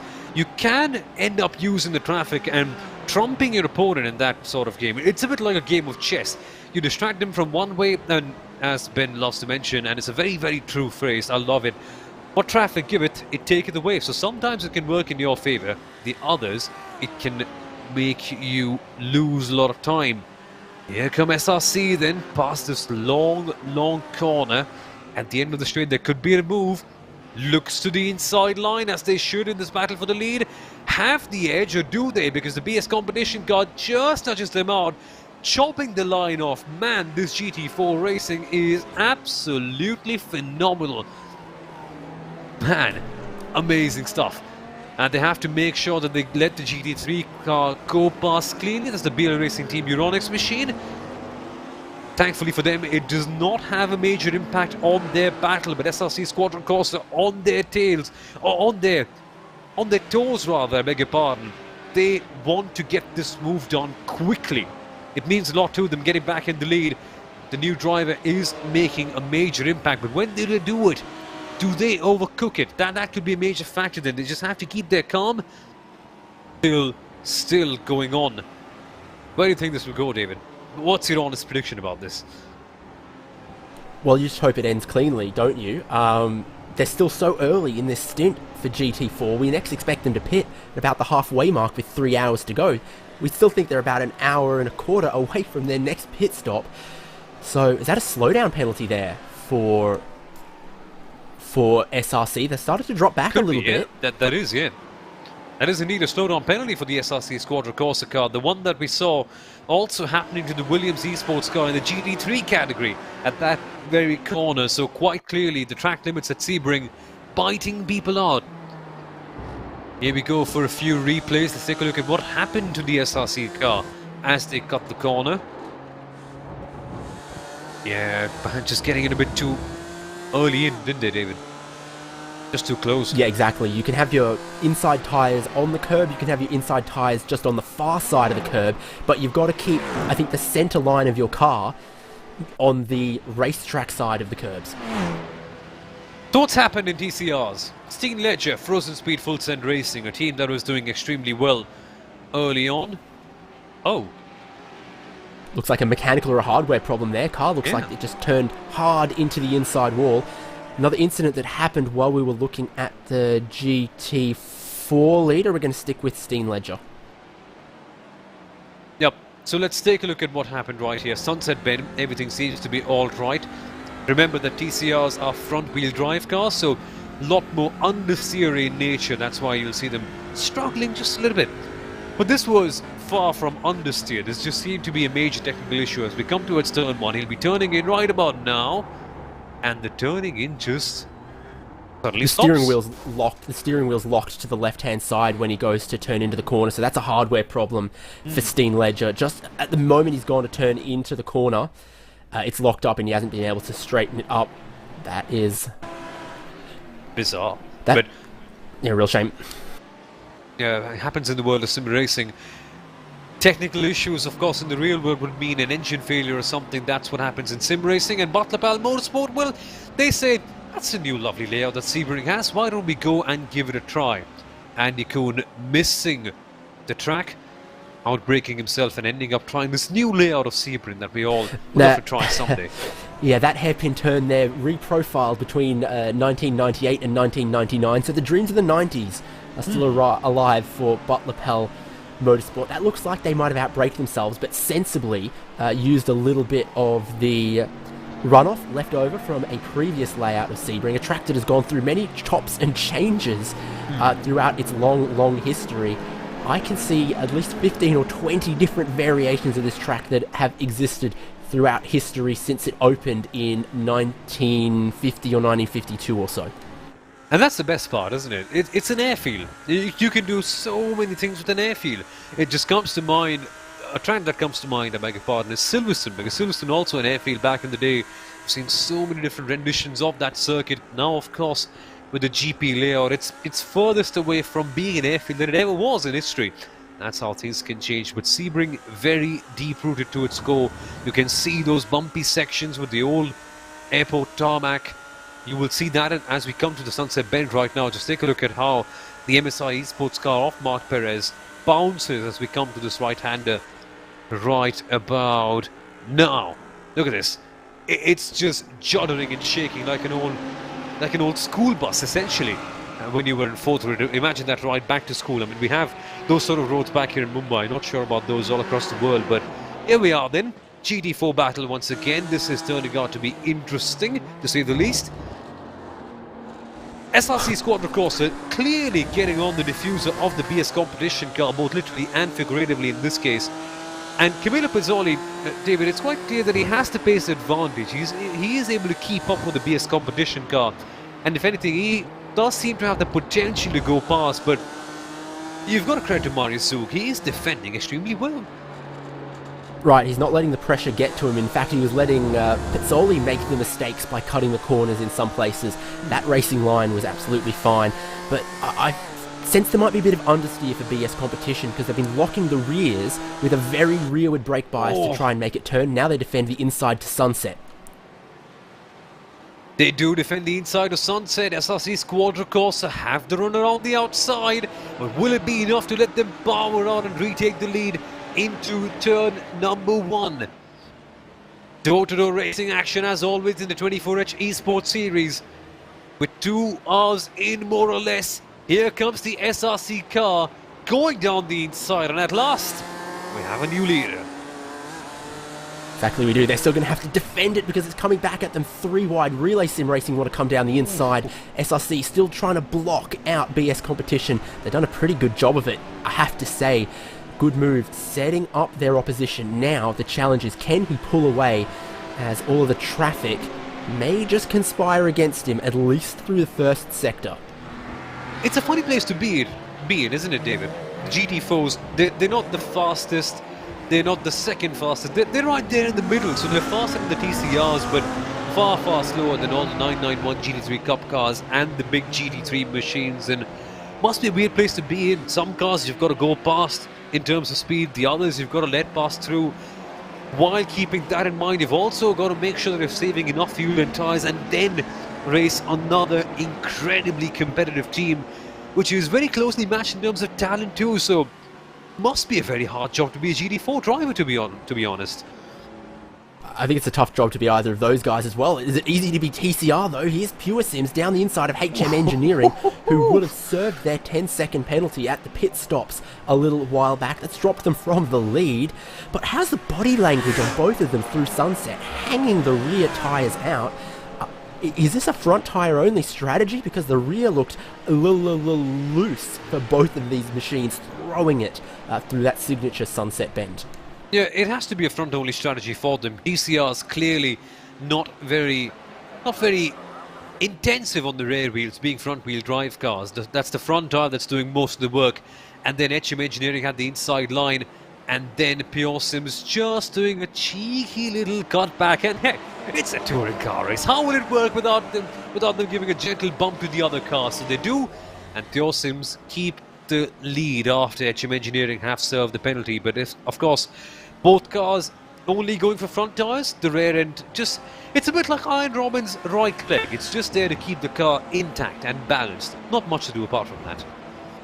You've also got a handbrake in the cockpit you can pull if you really need to pull some rallycross moves in these cars. Not sure it helps you at all in circuit racing, but sometimes for a standing start, the handbrake can be useful in those cars. A little bit of TCR trivia, but the big boys, the eldest siblings, if you want to call it that, MSI Esports, still waiting on the short fill from Williams Esports to see them jump onto pit lane. Maybe that's coming up very shortly. Based on the first stints, you'd expect to see some more GT3s hit the lane in not too long. Hasn't happened just yet, surprisingly. Maybe the full pace lap and the chaos of the start saw them use a little bit more fuel in the first stint than they are now. Especially, you imagine you have to wait a bit longer to pick up the throttle when you're on the older tyres as well. Tell you what, if Williams Esports Chill Blast have been able to control everything, as we see Leo Racing, Dino Lombardi, the first driver with fresher tyres on the pit lane, coming in for a second stop. Box. Oh, that's the penalty box indeed. Yeah, what's happened here then for the Leo Racing team? 12 got a time penalty. It was actually quite recently, trying to pass the 9, which is another GT3, and the 902, which is the Inertia 991 class car. Very late on the brakes, slides across the track and sends the 902 off the track. Boy. So that was actually about 30 minutes ago. So I don't actually remember seeing that one. I'm not sure if you do. But a 10-second penalty, and we just saw them in the penalty box serving that before they moved on further down the pit lane to where their pit crew were waiting. Remember a time when the iRacing team were fighting for the lead? Yeah, it's been 2 hours since that happened. It's all going downhill for the iRacing team right now, but let's focus on the teams that are doing good. And I'll be honest right here, if Williams Esports Chill Blast can extend this stint, and even with a short fuel, pit at virtually the same time as all the other cars around, seriously, that is some high praise for Arthur Luke right there. He did go for a short fuel, and from the looks of things, David, they seem to be fine, because everyone in the first, and as you mentioned, of course, it could be with the crashes, they were consuming a lot more fuel early on. Now, around 4 odd minutes later, we should see them in the pit lane, and wait a minute, Arthur Luke's just actually lasted longer than Mark Perez, who did go for the normal stop. And that's Rasim Fazui, Tim Martzke, Jon Zutskau in the red camel car, all coming in the pit lane. What have the Williams Esports Chill Blast team done? This is A, confusing, B, outrageous, C, fascinating. Well, yeah, it's all coming up Millhouse for them, isn't it? Ronan Simsport also continue on. Remember that these two cars went 1 lap longer on the first stint. If they keep that up, we can actually expect Ronan to go 2 laps longer than everyone else at the end of this stint. So let's see what they do. For Williams Esports, they've also worked out their fuel economy very, very well. And I have to think, maybe it wasn't that much of a shorter splash of fuel at the last pit stop. It was just that they went a lap longer than everyone else. Maybe they overcut a little bit of lapped traffic or something, and that helped them jump a position or two in what was a very, very congested GT3 field before the first round of pit stops. Remember, top 10 within 10 seconds after the first hour of racing with no safety car intervention. It is amazing, isn't it? The way strategy can play out in a long-term endurance race like this one.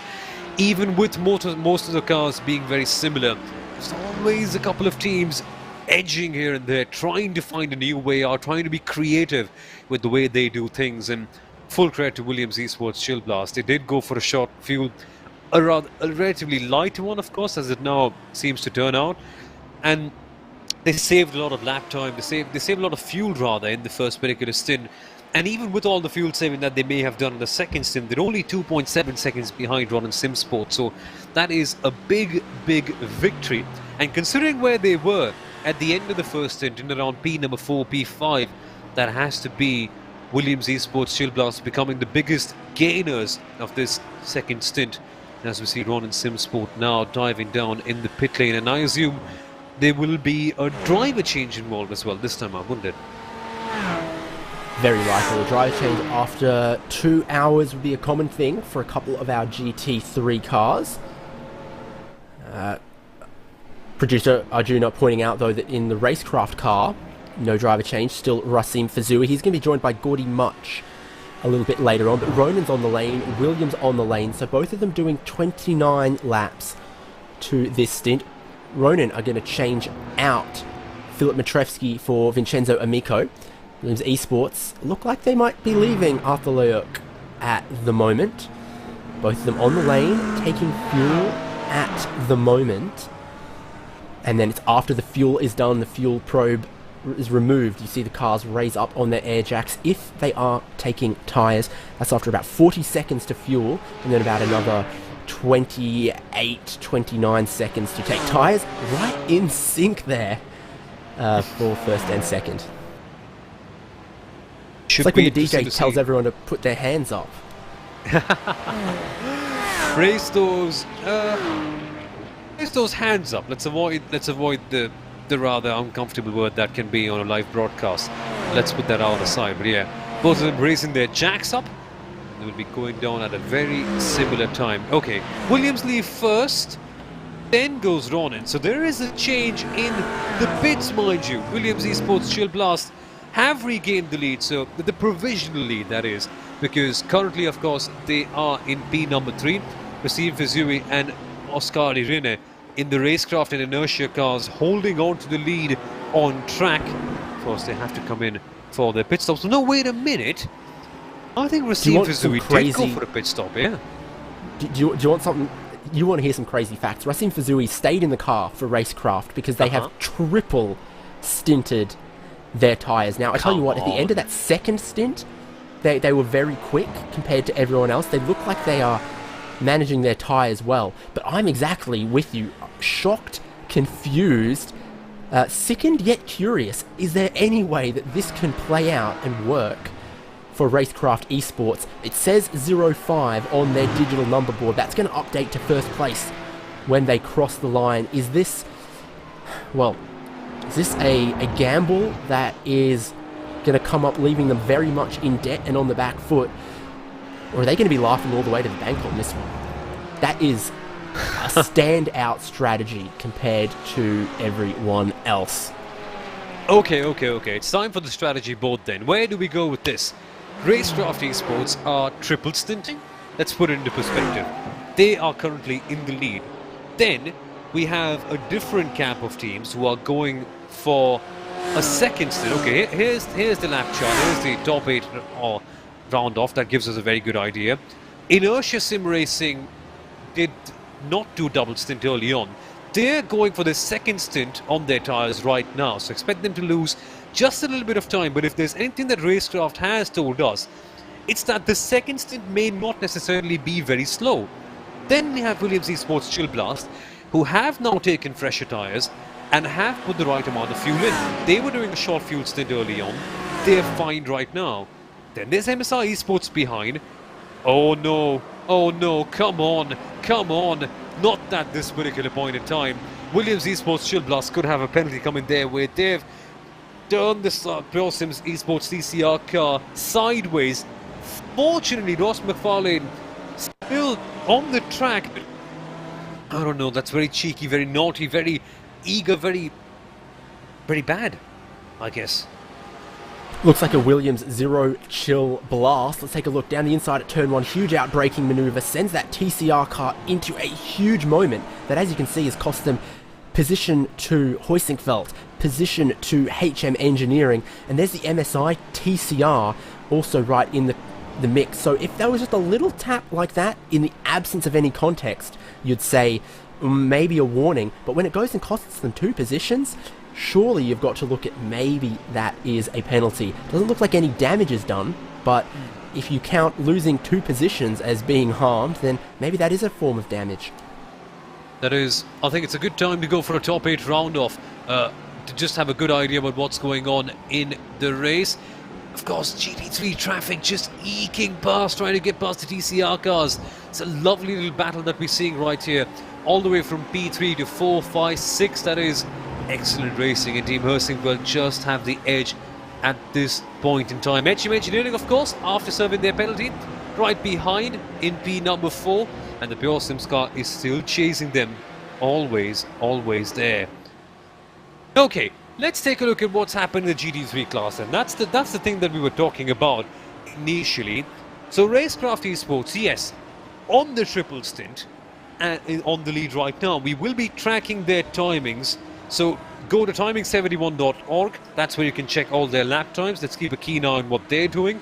Inertia Sim Racing, they're on their second stint. They took tyres in their first pit stop. They're in second. Williams Esports Chill Blast are now fine with the fuel. They're also on the second stint.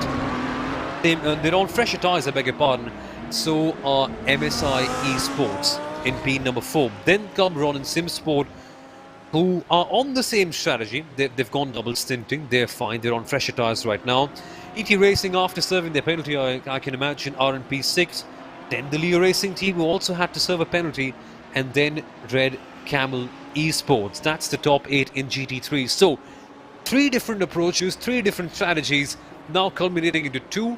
It's Racecraft on one group, and then it's all the others. It's the Williams, it's the MSI, it's Ronan, Maniti, all of them are a part of one particular pack. And then keep a keen eye on Inertia as well, because they're on their second stint with the tyres, while all the others are on fresher rubber. So let's have a keen eye on how much they lose, if anything. Right, it's like a top 3 invert on strategy for the top 3, because your car in first is on the third stint, your car in second is on the second stint, and your car in third is on the first stint. So really, you should expect Williams to be catching Inertia, and Inertia to be catching Racecraft. And we are still so early in this race.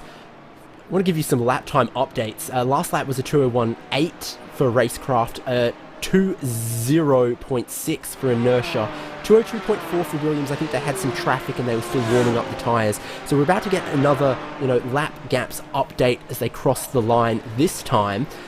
But for the third stint of tyres, I would have thought Racecraft would be losing 2 seconds a lap. It really looks like they're only about 0.8 to a second a lap off the pace of a fresh set of tyres. So that is almost workable without even factoring in how valuable track position can be.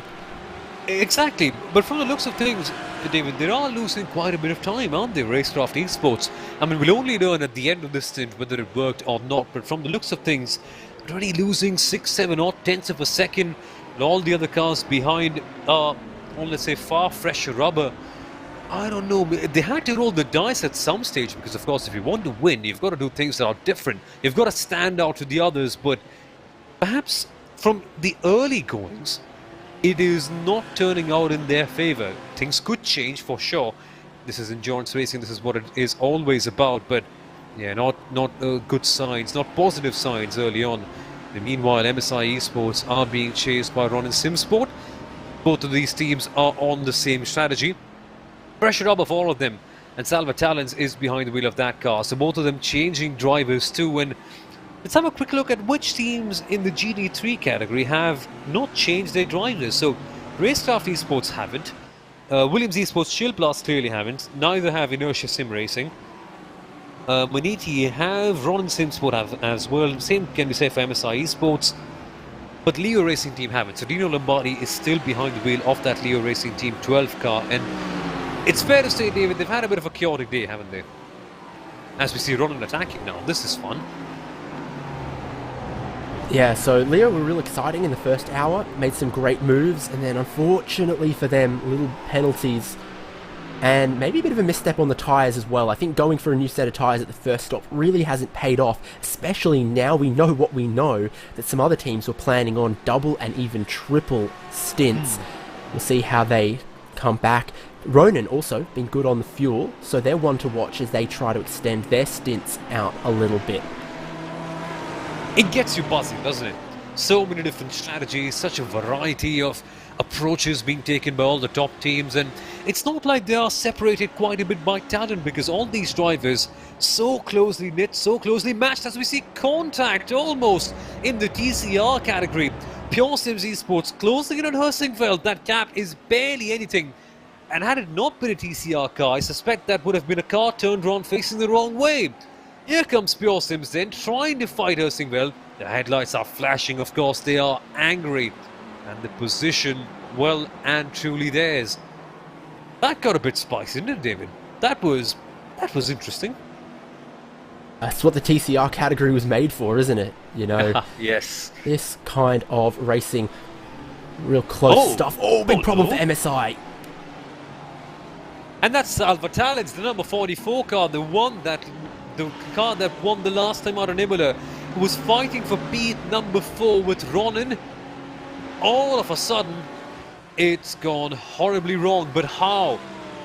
That's a bad idea. That is a bad idea, going 3 wide through that section. And Ronin just stopped at him from the back, was it? They were trying to defend from Beniti, and they made a rather strange defensive maneuver that caused them to hit MSI Esports from the background. We'll have to have another look at this one. But what are your initial thoughts on this, David?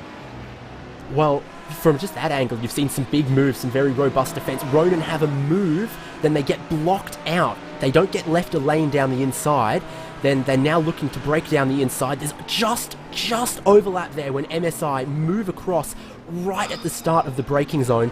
Honestly, you can kind of see from Ronin's perspective how something like that happens. Big aggressive moves late in the braking zone for both, especially as they were trying to work their way through traffic. It's tough for us to see. Race Control are going to have angles and angles and angles. You can see right here, Ronin wanted to carry their speed down the inside, but they chose to be patient, wait till they were clear of the traffic. One car's going right, one car's going left, and they meet in the middle.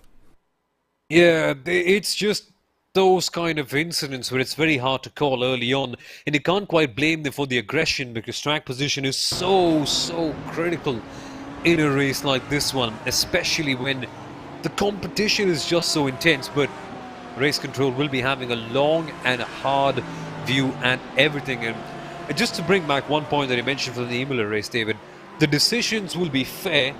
It'll not be quick, because Race Control will take their time. They will try to go for a very comprehensive move on that, but the decision will surely be very fair with it.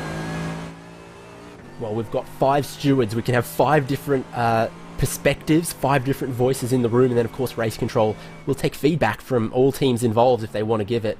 Our stewards, our Race Control today, Marco Derricks, Neo Endurance head honcho Neil Heckins, we've got Rebecca Pauline, we've got Ryan Huff, and we've got Tom Stanley. So it's not one person's judgment. We've got all kinds of different perspectives and views that can talk that out.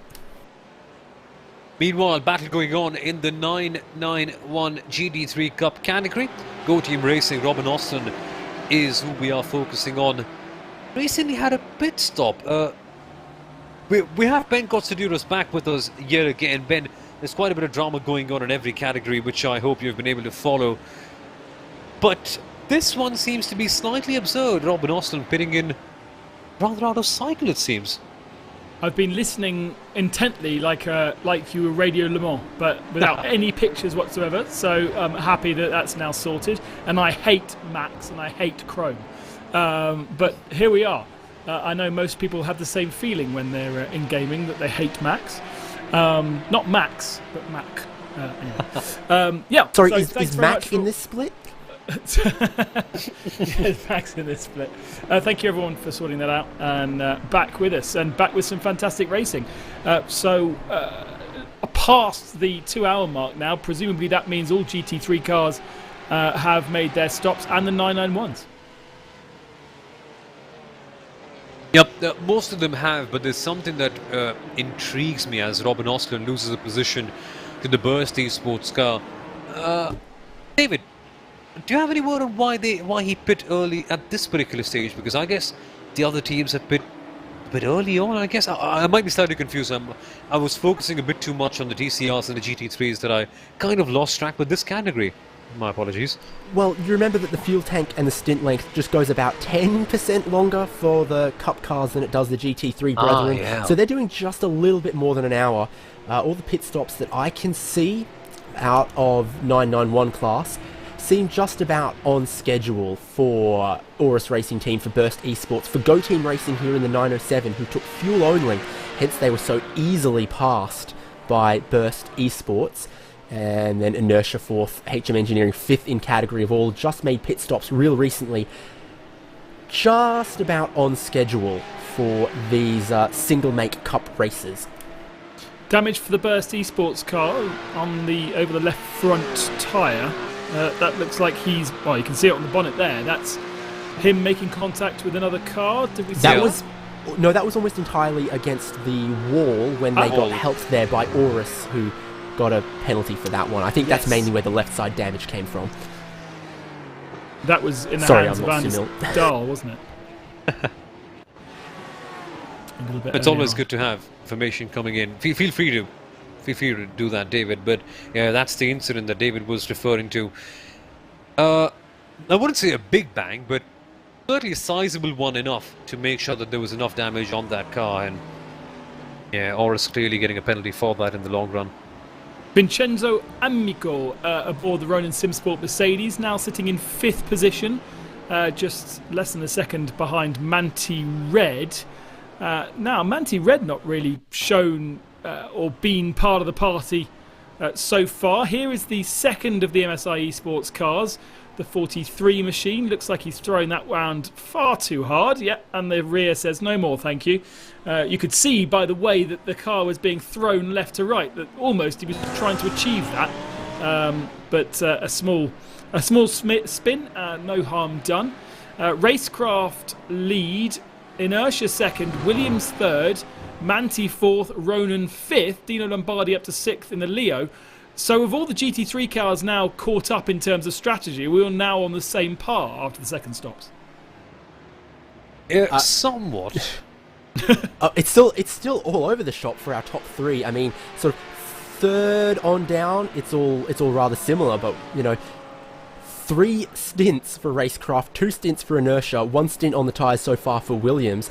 your top three are all on entirely different strategies. Yay. It is closing up a little bit, down to just 8.5 seconds that Inertia are behind Racecraft, but they only pulled out 4/10 on the last lap. So whatever they're doing for tyre conservation on the Racecraft car, and however they're managing the traffic, means that they are not losing as much time as triple stinted tyres would lead you to imagine. Well, then we're not really going to know what's going on until everyone gets on the same strategy, are we? Which possibly will be the last stint. It's going to be one of those races where we're kind of scratching our heads the whole time and just kind of calling what we see. A typical endurance race. Which is kind of excellent. It keeps you guessing, it keeps you interested in everything that goes on, and it's only for the better. In the 991 category then, Aura's ahead of Burst by 1.6 seconds. They seem to have each done 3 pit stops. Maxime Ramstein of the HM Engineering up to 3rd position in class. 4th position in class behind Go Team. Go Team have 4 stops under their name, presumably one unscheduled or penalty stop. Is that for Go Team? You might be getting some erroneous data. I see 2 stops for everyone in the top 10 of class. Oh, I wonder why. Sorry to be so boring. No, like the Timing 71 says that everyone's done 3 stops. Very bizarre. 2 stops for the GT4s though, and 2 stops for the TCRs. No, 1 stop. Yeah, correct. So 2 stops for GT3s so far, 2 stops for 991s so far, 1 stop from GT4s, 1 stop from TCRs as we continue the rundown. Yeah, so they must have added a stop to everybody, which is fun. Only one retiree, as we see TCR and GT4 cars getting involved with each other, and that is that Williams Esports BenQ Porsche 991, which was our leading car, got tangled up in an accident and sent into oblivion. They did decide to retire the car. There is 4 TCR cars very much in the mix with each other, and the GT4 class leader, I presume that is, coming through with the 991 car behind him. So 3 different classes on the same bit of tarmac.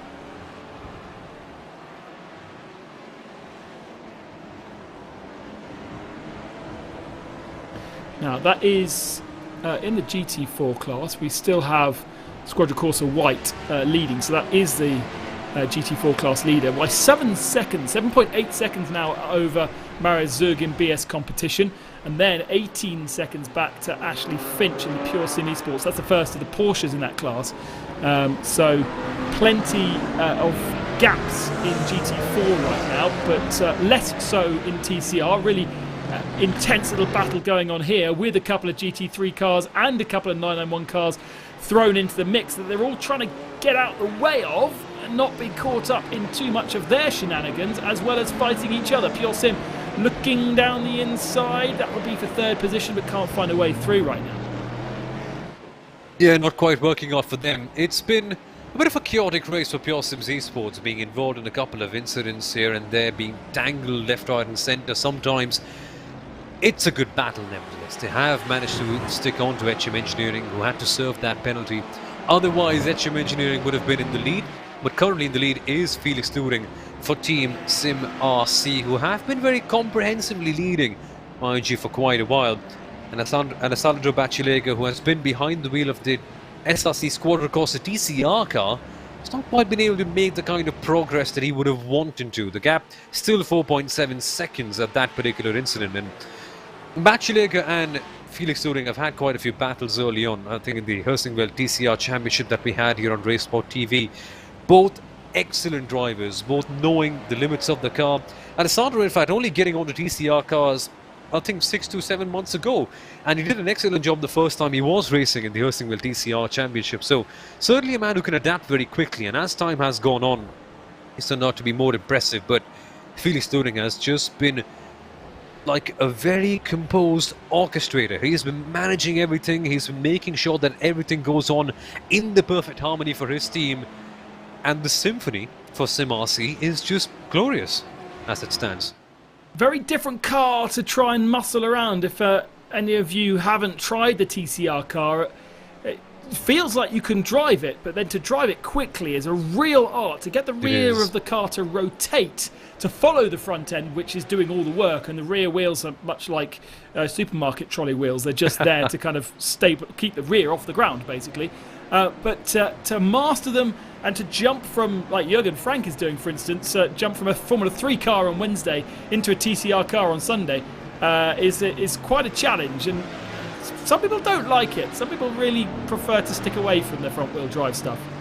We can actually speak about this for a bit. It's a very interesting point about how drivers adapt very quickly. And I recently had a chat with Martin Van Loosenhout, the driver for RNG Esports. They're not competing here. You will see their name popping up in quite a few places. It's just a case of investing your time in. Just having the discipline in terms of your driving, and the more important thing is just being aware of what's going on around you, because you can't come in with a certain prejudice that this car will be this way, this car will be that way. As long as you're just open to your surroundings, as we see Maniti Racing getting a bit naughty with the other, the Pure Sims car right there. If you're just aware, if you're very open-minded, you'll just quite be able to adapt very quickly. As long as you're prepared to put the time in, that's the main thing. Yeah, absolutely. Get that kind of feel up, but it's not necessarily a feel, it's more of a vision thing to see how the car moves around. A very busy racetrack on the back straight. On the left-hand side is the paddock area, and then Sunset Bend kind of goes around it and back onto the main straight. And got GT3 cars in there, 991s, the TCRs. There might even be a GT4 car in there somewhere. And all this time, the TCR cars are desperate to try and fight on their own soil, but they've just got to be careful of watching their back. Ultimately, they don't want to get punted around. They need to kind of watch their mirrors whilst they're still fighting. And gosh, it is one of those arts. There is one thing being a GT3 car and carving your way through, looking forward and trying to predict what the cars in front are doing. There's another trying to race in the slowest category and stay out of trouble. It's quite something, isn't it? I mean, as a GT3 driver, you can simply come up and say, it's the slow car that's causing the problem. That's what the usual idea is with the faster category, but for the TCRs, you've got to feel for them. Firstly, they're trying to maneuver a front-wheel drive car around Sebring, a track with long corners, looping sections, lots of quick direction changes as well. Certainly not the easiest thing in the world. And then they're the slowest category. You can give them a certain benefit by saying that they don't have to stop as much, so the races are a little more fluid and a lot more flowing in a way. But seriously, you've got to give them some credit. It's hard being a TCR driver in a championship so hotly contested with drivers so quick and eager to get past, like the 24H series. So this is the battle for third position. The leading car is Felix Ludding, as we've covered already. 5 seconds to the good over Alessandro Bachelega, as I should say. Then 16 seconds back is this battle. Corentin Gugnez leading in the HM Engineering TCR car. That's the Logitech sponsored car just ahead. And then Ross McFarlane, Sven Gleitzel and Victor Lobato. Pure Sim, Husgevelt and MSI Esports. And there's also Boris Sud in there and the GT3 car. That's the red Camel Esports car trying to get through. And actually, that BMW is really struggling with the GT4 car to clear these TCR cars easily. Yeah, the TCRs are fast. Let's not confuse them in any way whatsoever. For being front-wheel cars, they are outrageously quick. It sometimes baffles me the kind of lap times that they can get. It's just that when they're put up against these GT3 machines, they look slightly feeble in nature, but nevertheless, they are quick machines, and the gap between GT4s and TCRs is existent, but not as much, as we see the HM Engineering car going to the outside line. Pure Sims were bullied quite a lot, as David pointed out in our in-commentated chat that we have right here, but nevertheless, they are making sure that HM Engineering stay behind, stay put, and just get a lot of their back of their car, as we see the MSI Esports car coming in and trying to make their way past. But it's hard being a TCR driver, seriously. Must be quite something. In a sprint race, it's all right, because you can go all cowabunga, push hard, do, I wouldn't say nonsense, but just go for it. Just have a really fun time. But in endurance racing can be far harder. But what's happened to that MSI car right there? Is that the 40th? Oh, no. BS Competition. BS Competition just a little bit outbreaking themselves as Pure Sim went defensive trying to keep HM behind them, and then didn't manage to make the pass and made a bit of contact. We've got MAHLE Racing GT3 car in there as well. Finally, the BS car should be able to do and get past, but look at how the MAHLE car is totally boxed in by 4 TCR cars, and really, for the moment, really has to... and has made contact. I was about to say, has to thread the eye of a needle, and he has punted the Husqvarna car, Sven Gleisel, into the wall, sideswiped, and basically that was patience. Look at this. He cannot find a way through being boxed in. Man, this is just endurance multi-class racing coming out of by Team Heusinkveld right there. No space, I guess. Absolutely no space, and he was really patient through the first couple of corners. Look, he's sitting there, he knows that there's no space, and then through here, slightly offline, gets a bit of a run of things, and then tries to cut right as the track's going left. And really, that's pretty unfair from MAHLE. He may have thought that he got clear, but certainly side-by-side contact, and still Pure Sim and HM Engineering go side by side into sunset, and Pure Sim looking for the switchback, but that'll put them on the right hand side and HM Engineering on the left hand side. And we also have MSI coming to play in there as well, so there's still all 3 side by side kissing wheels. HM going to have the inside line here, but they're going to be compromised, and Pure Sim trying to go all the way around the outside. Ross McFarlane being brave. And inevitable contact. MSI say thank you, up 2 places. And really, what was Corentin Gugnez doing, trying to shut the door? I've said it already 3 times in this broadcast, and I've only been on for half of it. You've got the person shouting in your ear, telling you side by side, car left or car right in this instance, and he still wants to shut the door. Yeah, it's a bit of a tricky one. Corentin Gugnez just... I'll need to have a couple of looks once again, but it certainly seems to be a bad incident of two drivers going...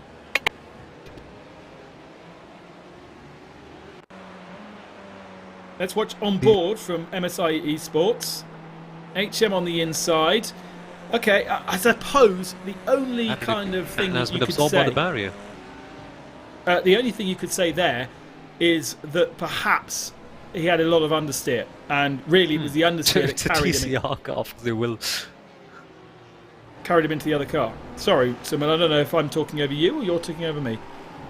I guess, okay. I don't want to get into this argument between you two, but crazy little bit of action there, and really tough. How many cars have we seen trade paint with Pure Sims? They're going to be able to make a paint sample for every car on this track.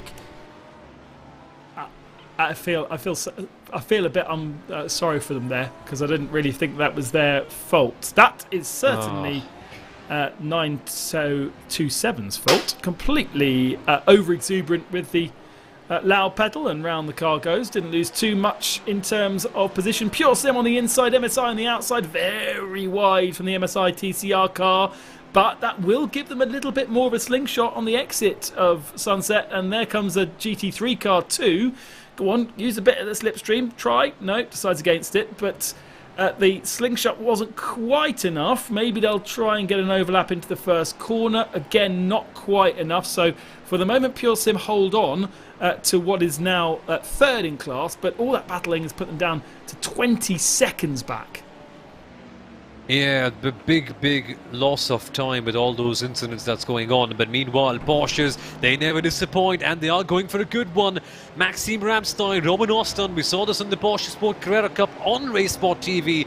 We are seeing this right here. 24 series, Ramstein goes ahead, and Robin Austin for the Go Team Racing team has to concede 1 position. It's incredible, isn't it? The way these Porsches can fight against each other for extended periods of time. Will we see Robin Oslan come back forward? Will he fight back, or does he realise that, yeah, perhaps strategy isn't quite on my side? Maybe I should just sit back, relax, save some fuel, save some tyres, and then come back fighting later on. And as it stands, HM Engineering getting the jump on Oslan right now.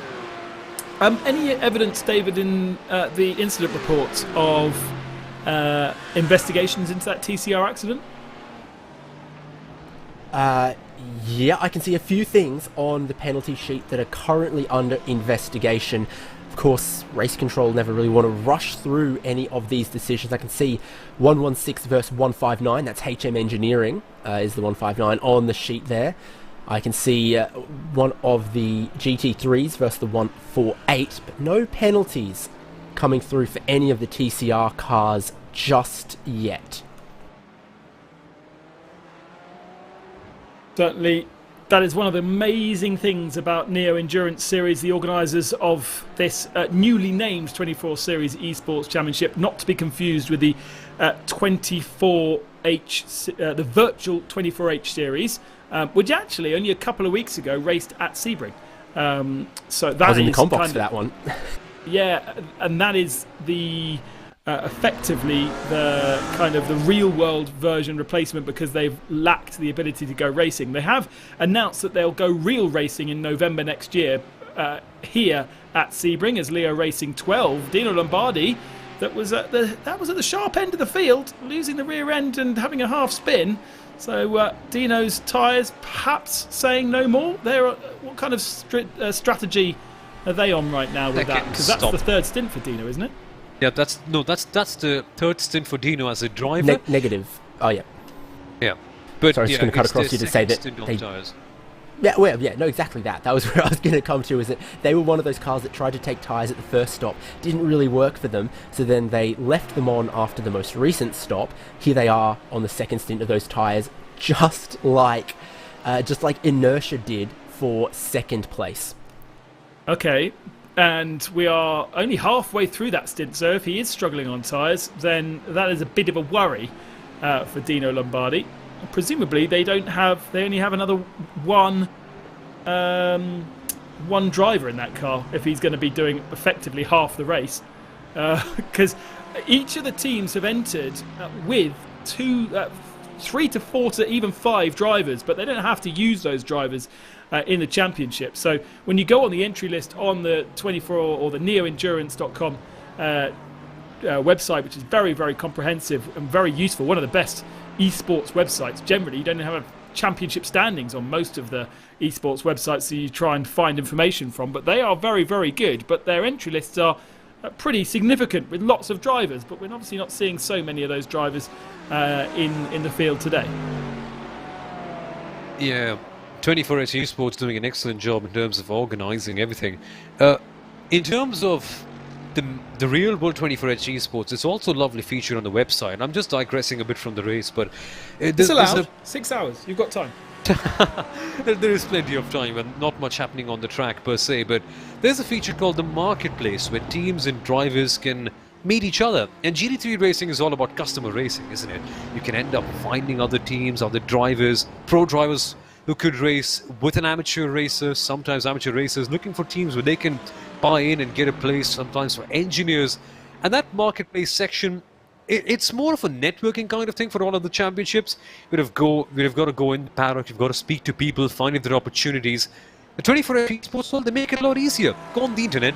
If there is an opening, go for it. You don't have to spend thousands of dollars and go to a race and then meet with the right people, play all the politics to get a seat. It's just all very simple. And I like that.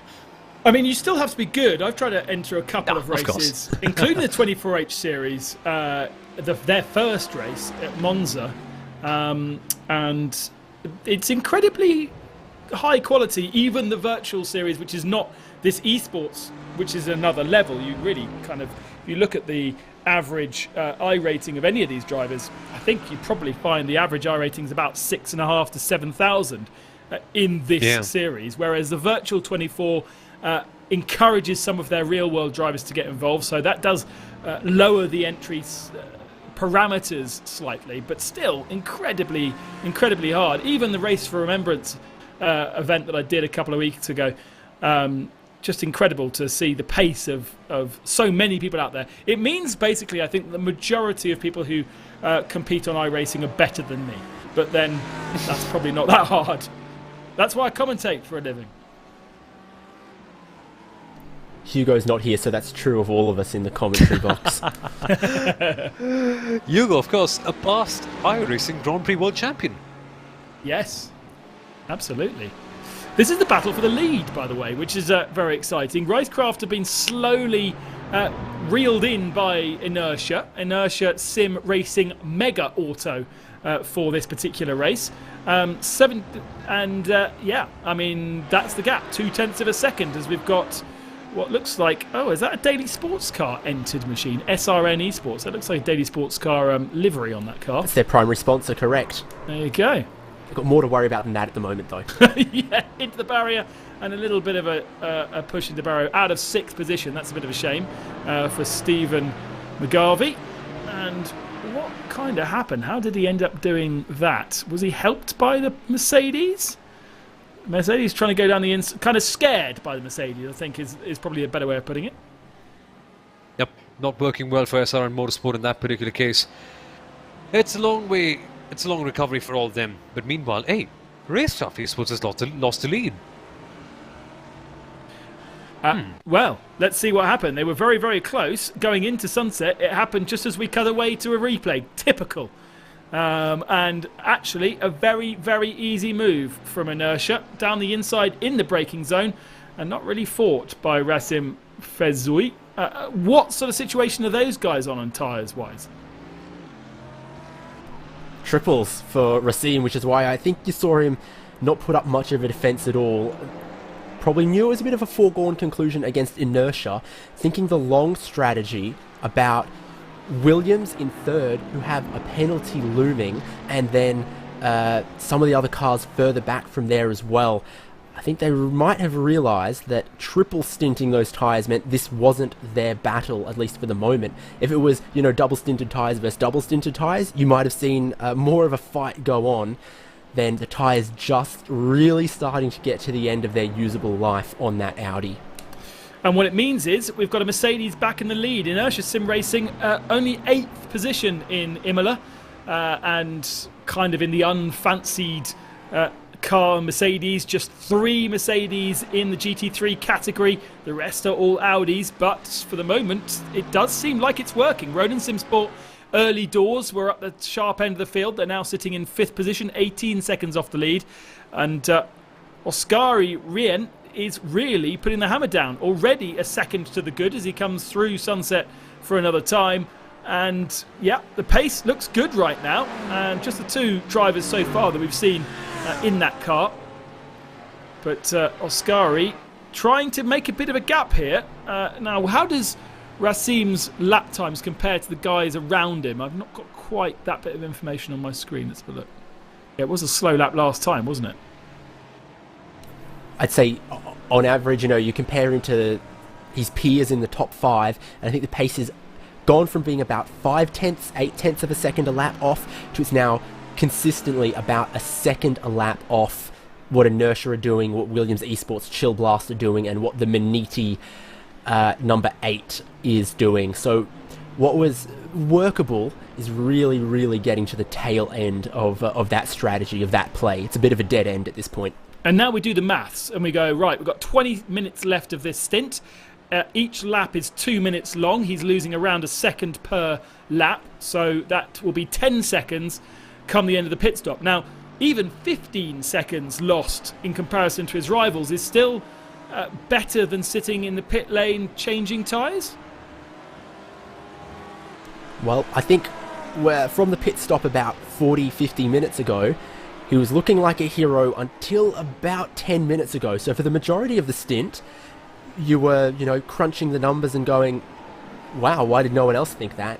And it's then right here at the tail end of the stint where you start to see where is the break-even point on it. They were on the right side of the break-even line. Now it's just starting to drop away from them a little. And how long would it be to change the tyres if you're sitting stationary? It's 27 seconds or so.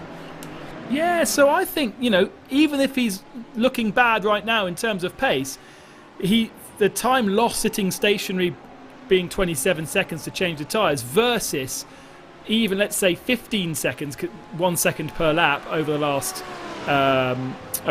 30 minutes, that's still a win. You've got to be 1 second to the bad for 40 minutes, really, to then see it swing into actually being more fun, but being better to change the tyres. So be interesting to see how this shakes up come the end of the race. Sometimes it's the tortoise and the hare situation, but Razim's last lap was a 2:02.7, so that's now, unless that was traffic, that's now a lot worse than the 1 second loss per lap. Yeah, the drop-off can be huge at certain points in time. So initially it may seem like a bit agile, and all of a sudden the grip may disappear. So it's hard to put an exact number on it. It's hard to tap on it and say, okay, this is what you're going to lose, this is what you're going to win. But if it eventually works out, as it does seem to be the case right now, other teams will be scouting, other teams will be having a look at the data, and they'll be saying, okay, oh, if this works, who knows? Perhaps we could change the game and we could go for triple stints as well. That is the impact of someone who tries to act like a trailblazer. And this is what Racecraft Esports have done of sorts. Have been a bit of a trailblazer in this race. Gone for the triple stints that nobody else, I wouldn't say thought of, but nobody else did go for. And now that it seems that the data does seem to be positive, who knows, other teams could be going for that as well. Really interesting to see teams that were kind of outside the top 6 positions in our last race at Imola at the head end of the field. So Inertia last time out, 8th position. Racecraft was 7th position. Obviously Williams Esports 2nd, and they sit 3rd right now. Mantai Racing Red, they were in 6th position, I think, last time out. Yep. It was yes, that's the correct number, isn't it? No, they weren't. They were down in 15th, the number 8 car. So that obviously got caught up in issues. Ronin Simsport were down in 12th position. So MSI, who won last time out, at the moment, that number 44 car sits in 10th position. So real kind of swings and roundabouts as we come up to the midpoint of the race. And here's a battle for 2nd position. Burst Esports versus HM Engineering. HM Engineering with the inside line through Sunset, and that's going to be an easy pass. And actually Burst need to be a bit careful not to lose the rear end of their car as they run a little bit wide. But HM Engineering then having a good run of things in TCR right now and getting to the sharp end of 991. Good move right there by Max Team Ramstein, being incredibly calm and composed while making it. And now the target shifts. It's interesting. Endurance racing drivers have to make target shifts like that quite consistently after knocking one down. Now they have to focus on Nicholas Varone in that Oris Racing team, who even with the penalty is in P1. Leading our 991 category, also a real-world British Formula 3 driver, I'm told. It shows how much attention I pay to British Formula 3 these days. I don't even know if British Formula 3 is actually Formula 3. It's part Formula 4 cars nowadays. It's part Formula 4, part Jonathan Palmer being stubborn, isn't it? Because he wanted Formula 3 and therefore he just decided to name it Formula 3 because that's what he wanted to call it. But effectively, yes, it's Formula 4. But Nicholas Varone, I'm told, races in that. Oh, I found the stats and that is correct. Did race 2020 BRDC British Formula 3 Championship. But what you're just talking about, you know, putting a slightly more powerful engine in an F4 chassis, isn't that exactly what the Road to Indy does with US F2000 and Indy Pro 2000? Yeah.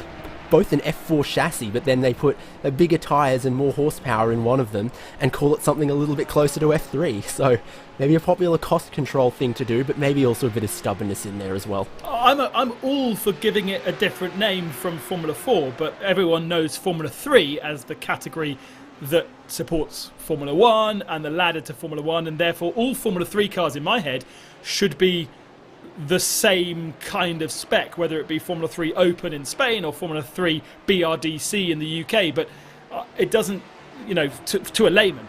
But when it comes to if you're looking at it from the outside, you've got a British Formula 3 car that's nowhere near an F3 Open car, which is definitely nowhere near what we see supporting Formula 1. So loads of different things trying to be the same, whereas at least in America they give it a different name. Rant over.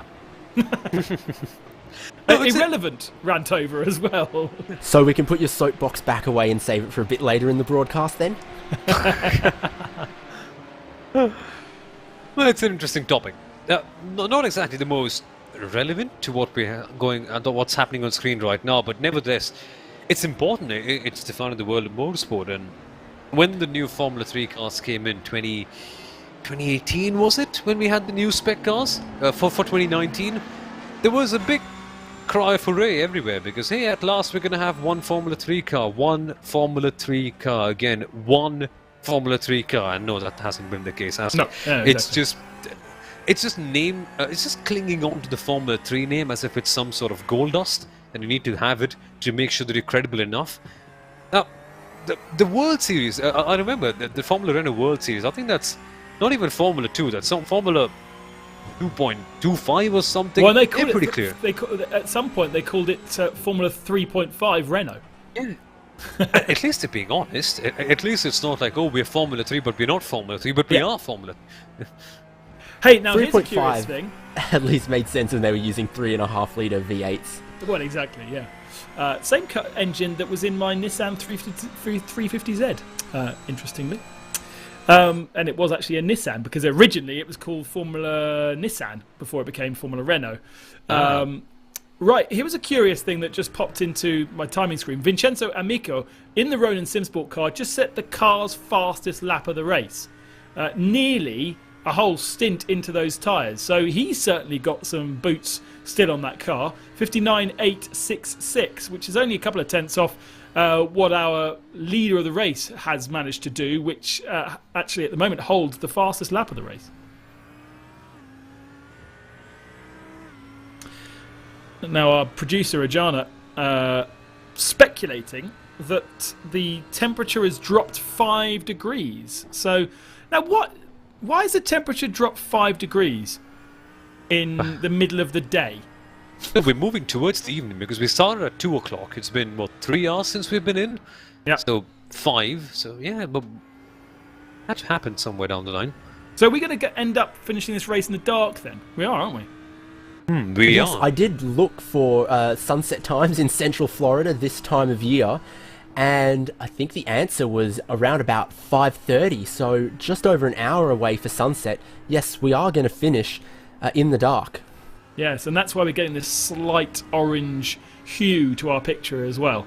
So the temperature is going to drop, so that's going to be an interesting thing for the teams to play with as well. And apparently the kind of the maths here is 10 degrees centigrade is about 1 second roughly advantage, which means 5 degrees is about half a second. Oh, that's a change. Williams second position ahead of Racecraft, so Racine really struggling to finish that stint and losing another spot. We were doing the maths and saying whether was it worth it or was it not. It certainly put Racecraft in a lofty position, having not taken tyres, but really now dropping. Can they do the same thing when the conditions are more favourable to doing triple stints in the second half of the race, with just 11 minutes before we get to the middle of this 6-hour MAHLE, 6 hours of Sebring? Should be interesting. Racecraft Esports are quite clearly losing time on the third stint, but just how much is it? That's the main question. Will they end up having a positive...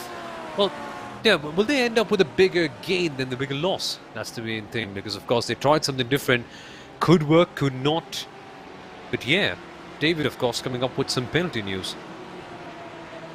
Yeah, we might have touched on a penalty came through for the Williams Chill Blast car, probably for the incident where I described them as having no chill.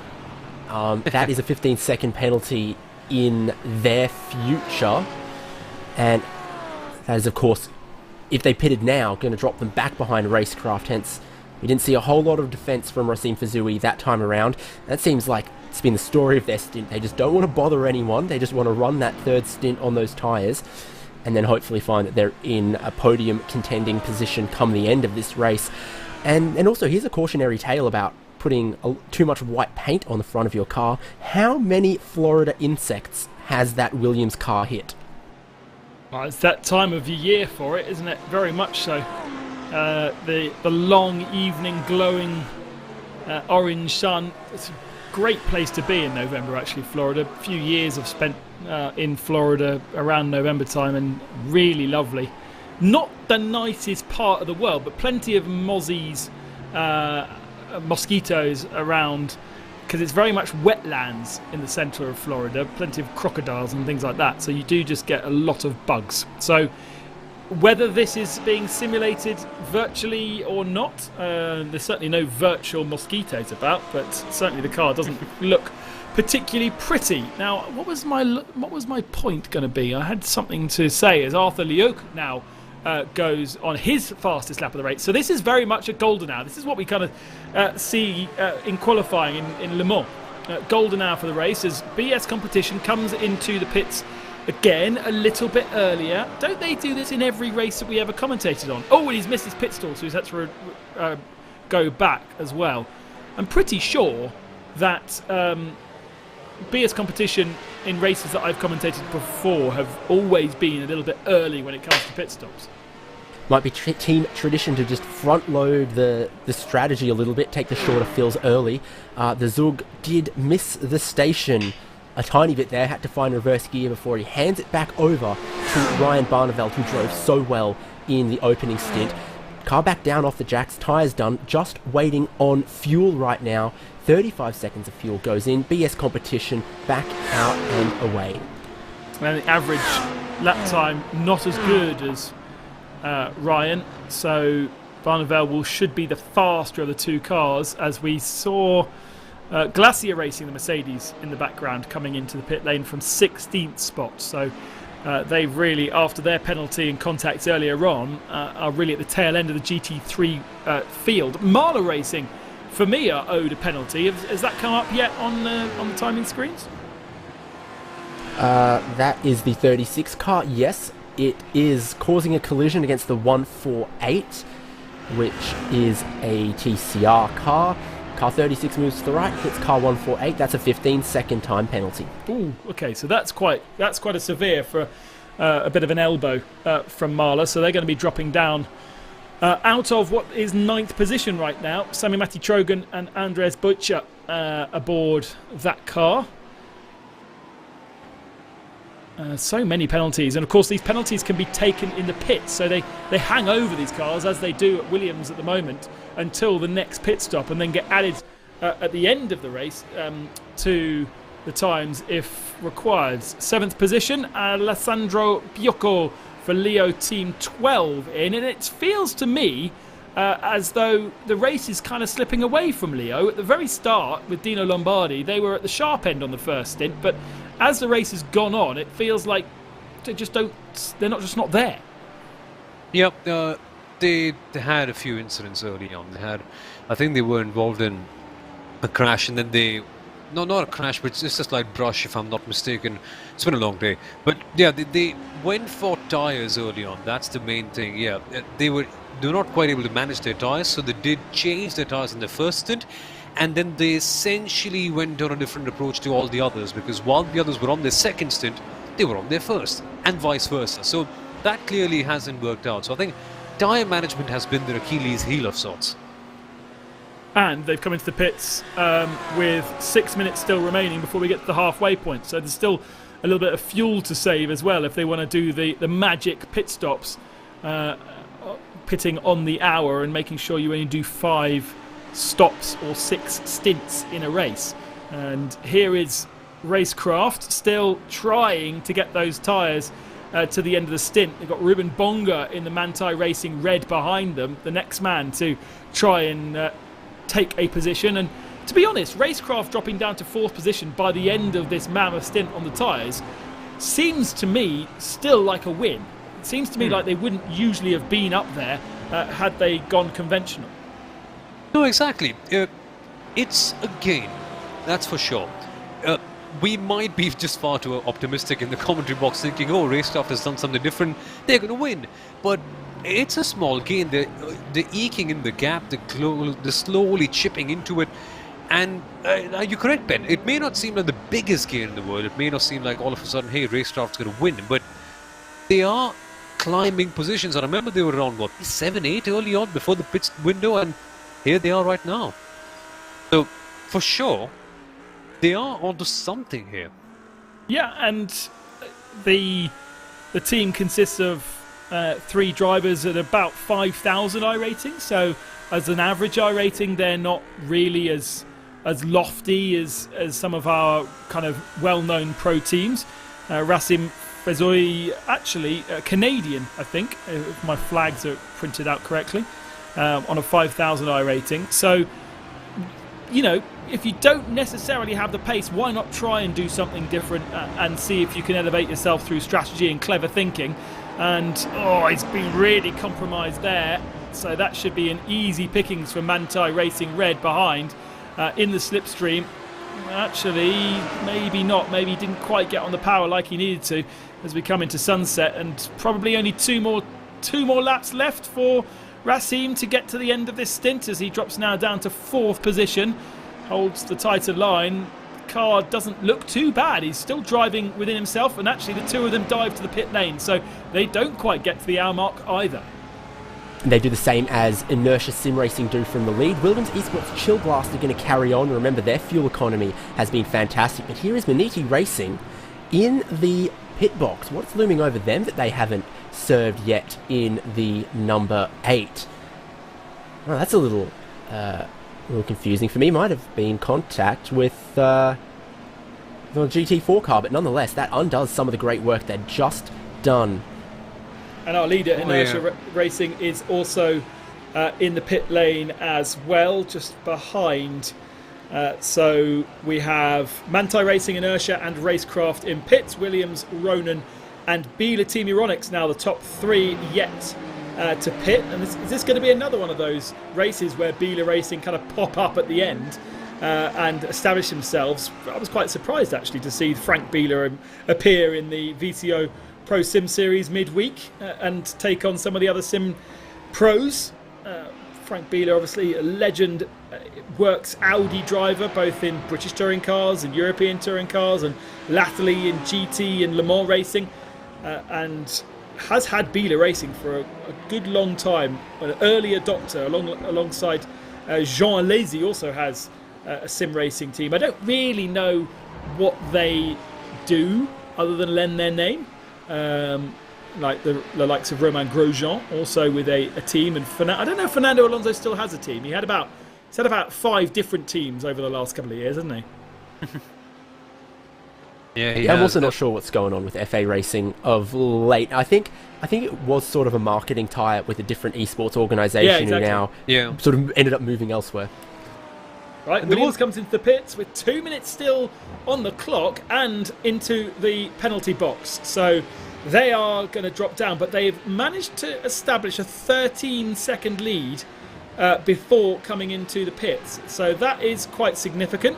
There goes Ronan Sim Sport, and only just ahead before they go to pit boxes. So this is going to be tasty when they get back out the track. That was our battle for the lead. Excellent stuff going on here. Some proper competition. And Kieran Harrison, oh no! HM Engineering, what's happened here?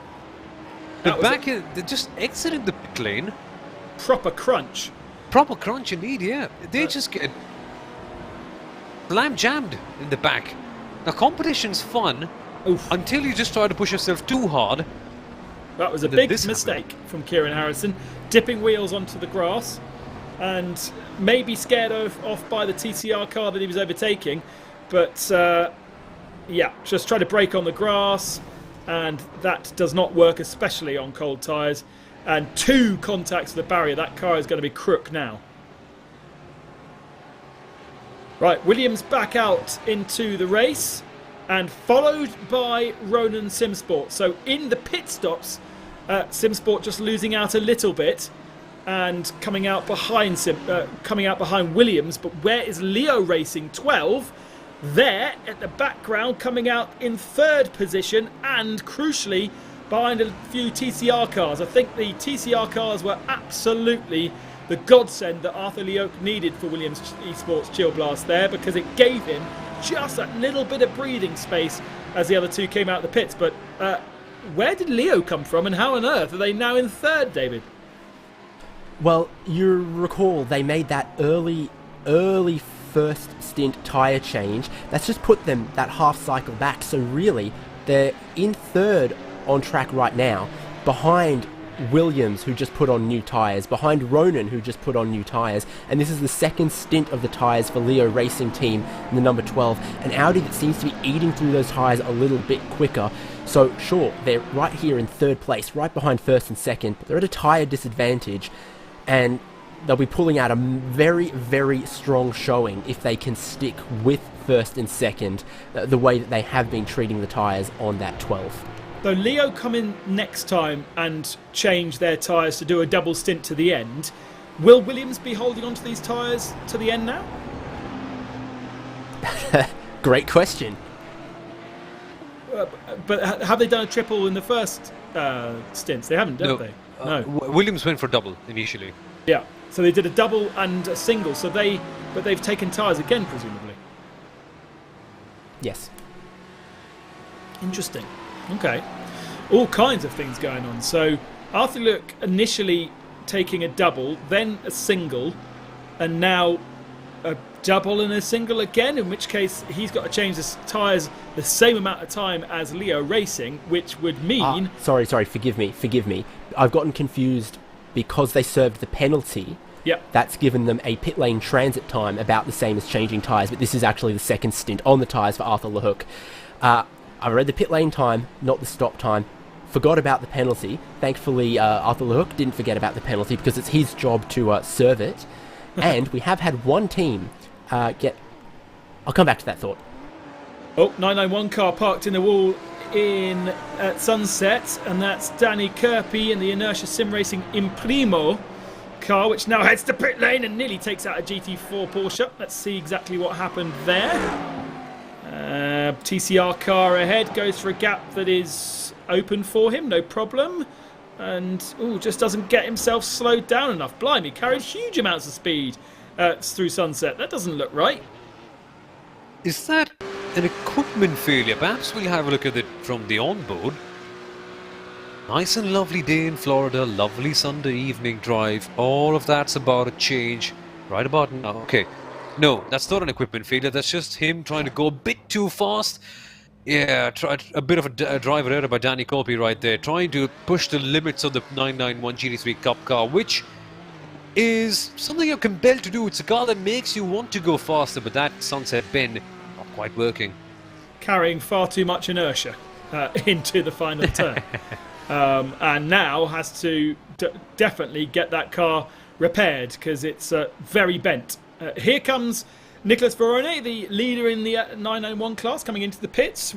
Should have pit stops from all of our different classes around now. Interesting that the 991 cars are comfortably inside the hour mark, whereas the GT3 cars are still kind of on the edge.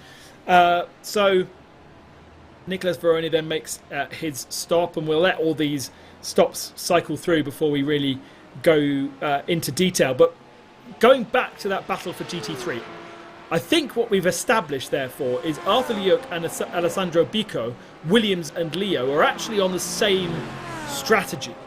They are on the second stint of their tyres, and I don't know where Ronan and SimSports sit in there, and the only person that's done anything different is Racecraft, who went with a triple stint, which didn't really seem to work, and now Gordon Much is aboard that car. So actually maybe David can go and start searching for a couple of interviewees, because it'd be interesting, for instance, to talk to Racine and see how he found his stint, as we've got a change for the lead and Ronan up ahead of Williams. Here they are, it's in traffic, and Williams trying to fight back straight away, but it's been trying to get round TCR cars. Leo in the background as well, and we've got Mercedes back ahead of Audi. Interesting battle going on between Ronan and Williams. Williams, of course, going for a different strategy, but Ronan, now that the cycle is done, coming back in and grabbing the lead from Arthur Lehouk. Arthur Lehouk has been in that car for a long, long time. Now, that's not the lead. No, is it? I'm getting slightly confused there. No, I don't think we've seen another person in the Williams car. The other people would be Dominic Stabe or Martin Christensen, and we've not seen either of those. No, we haven't. It's only been Arthur Luke so far, he is very racy indeed, even 3 hours into his stint. He's still challenging for the lead right now against Lawrence Simsport, although he's just lost it. But yeah, Arthur Luke, that is a mega stint by any standards whatsoever. He'll be sweaty in the wrong places when he gets up from that stint, trust me. I'm sweating, and I'm only commentating. Oh, you're in Europe, it must be quite cold back there in December. November, Yes. pretty much. No, it's -1 outside. It's just that they power up the hotels to try and take off. It's ridiculous. Unlike Mumbai, I'm sure it's probably quite hot in Mumbai right now. It is indeed. I love the fact that we're so international here. We've got yourself in Mumbai, David in Australia, myself in Germany, though I'm British and I live in France, so that's a mongrel in itself. And so many different countries represented within on-track action as well. Lots of different drivers logging in from different places, and it continues to baffle me how we are able to drive against each other in different parts of the world and send a broadcast feed across the world to have commentary on and then send out to you guys who are watching, all within split seconds. It is nuts. Nuts indeed. Oh yeah, it's been the hottest day of the hottest night of ever in Australia, in Sydney, I think. So Brisbane must be pretty toasty, David, right now. I think Brisbane's normally always toasty this time of year. I'm not sure we're quite on the same weather as Sydney, but yeah, it's warm. It's warm enough. It is warm enough, that's for sure. Right then, with just over half the race now done, all the pit stops have cycled through, and we've got a really tasty little battle going on from the front three in the GT field, with the sun starting to go down. Let's go on board with a fan immersion with Williams Esports' Arthur Leuk.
Back at Sebring for the second half of the MAHLE 6 hours of Sebring, round 2 of the 24H Series Esports Championship.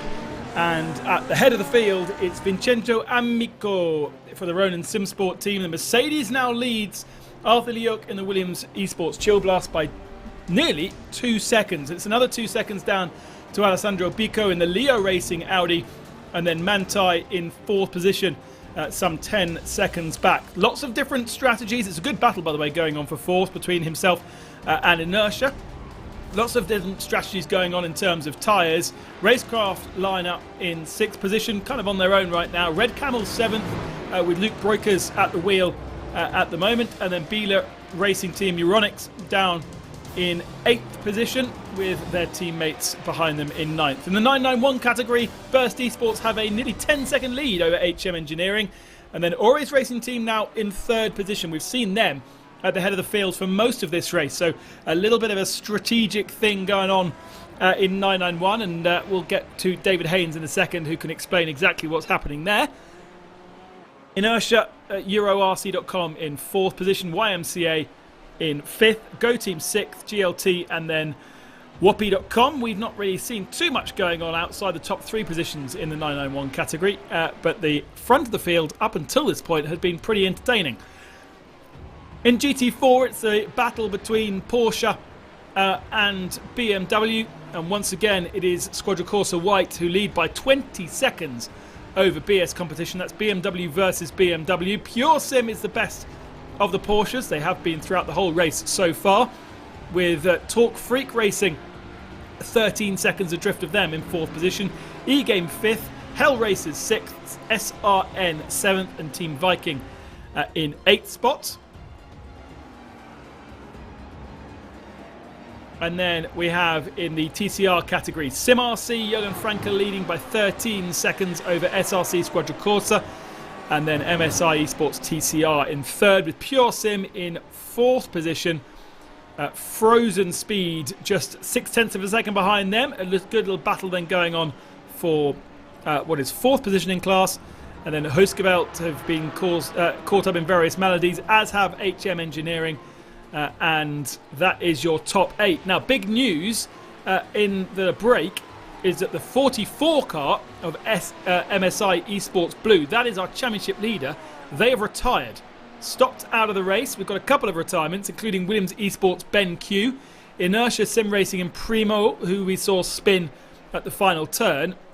We also have XVR Sim Racing that have retired, but don't know what's happened to Salva Talens and the MSI Esports Blue. Well, remember, MSI Esports Blue had a crash early on. Mostly the MSI Esports red car, but certainly they were involved in something. No, I don't think MSI Esports Blue had a major incident as far as I can remember, to be honest with you. No, so maybe a connection issue for Salva Talens, but they're now 9 laps off the lead of the race, and for sure are going no further. So that's a pretty big deal in the championship. They were our winners last time out, and we do get points down to 15th position, but with that retirement they won't actually get enough laps in to get the points, so that will be out. So that's very, very strange, and we didn't see They were having anything. a good battle. They were, I think, around P5, P6 as well. Wonder where they disappeared to. Oh, there we go. Is that them, or is that a different That was a lot earlier on. Maybe the damage is too much and they just decided to quit, because ultimately 9 laps ago was about 20 minutes ago when they decided to bail out. So that, I don't know, was that big enough? Yeah, it probably was a big enough hit on the rear end to make that car undrivable, and maybe they did some laps and then just pulled out. More so if it's an Audi, because the Audi any which ways is very twitchy. With the rear wing damage, it becomes even harder. I mean, I remember being an MSI Esports car with a damaged wing, but I thought it was the MSI Esports blue machine, but yeah, clearly... Well, no, because the other one was damaged earlier on in the race as well. So both of them had damage, but ultimately they feel like there's no point carrying on. So very, very interesting. I don't know if David's got a chance to go and drag anybody into our commentary booth for interviews, but there's definitely some chats to be had and some rooms to go and have a look in, to have a snoop and see if we've got anybody around that can kind of answer a few questions. The other one that I was kind of really keen to find out about was how the racecraft car felt after 3 stints on the tyres. I did go try and grab Rasim Fazouhi, let's see if he's available, but after the triple stint, maybe he deserved a little bit of a break.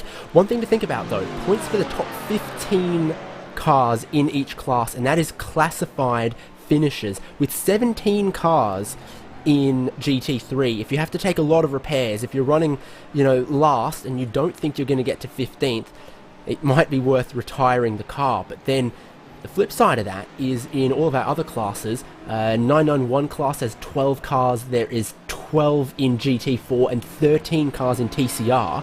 As long as you're a classified finisher, you're going to get some points. So in those categories, I would say never give up. But if you are MSI Esports, well, maybe at some point you do throw in the towel. This is their sister car though, and it's having some problems. It is absolutely just going so wrong for MSI Esports. Losing the rear end pretty early on in the corner, actually. You can see that traction control started to kick in there to get the car kind of drift a little bit. But this is going into turn 1. We ride on board, throws it in, knocks it down a couple of gears, and then the rear end just doesn't stick, and all the way around it comes. Classic R8 LMS crash. We get to see that so often on iRacing. It's a twitchy car. When you just try to go a bit too hot on it, it can snap.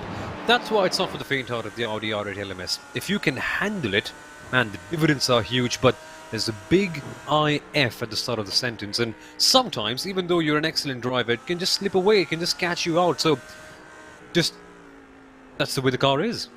Another weird one, Alessandro Biocco in the Leo Racing Team number 12 just left the pits. What on earth is going on there? There's no reason why he should be coming into the pits after only, 15 minutes since the last pit stop? I need to dig deeper into it, and it's not quite showing up on my timing software how I'd like, but you remember they came out of the pits right behind Ronan and Williams when really they maybe shouldn't have. I think they went for the triple stint on the tyres there and then called time on that strategy early because it wasn't working for them. Whatever's been going on in the strategy camp though for Leo across both of their cars, I don't feel like it's working for them. And talking about the strategy camp, I've been looking at who's been making a lot of the strategy calls in the Ronin Simsport car.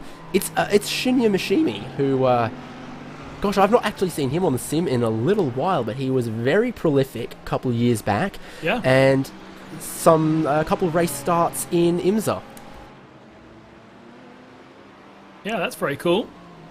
As we turn our attention back to the kind of seesaw effect that we're seeing between these two. Sometimes there's a gap of 2 seconds, like we did the rundown about 3 or 4 laps ago, and now we're back to absolutely locked together. Similar lap times from the two of them last time through, but certainly driving to a lap time, 2:01s, which are a second and a half off where they could be at a time where you would expect it really to be golden hour. This is the time. Yes, they're fat with fuel, but it's good weather, and it's getting cooler, and the sun's just about to kind of drop down. This is the time where really the lap times get pumped in, but maybe that fuel is slowing them down a lot more. Either way, Williams really close to the tail of Ronan Simsport. Let's go down to David Haynes, our virtual pit reporter, who's got a man to chat to. Absolutely, I do. We've grabbed Oskari Rina from the number 79 Inertia Sim Racing car in GT3. We were talking at the start of this race about the balance between the Audis and the Mercedes. Audi was very, very strong at Imola in round one. How do you feel like the Mercedes going here at Sebring? Yeah, I think it's a bit better now. I think they're pretty equal here. So we are in a much better position than last time around. Tyre strategy for GT3, always very, very interesting for us to watch. You don't have to give away too much, but what's been the feeling for you? Because obviously you did quite a couple stints, quite a few laps earlier in this race. Yeah, I mean the tires felt good. We stopped the first time we stopped.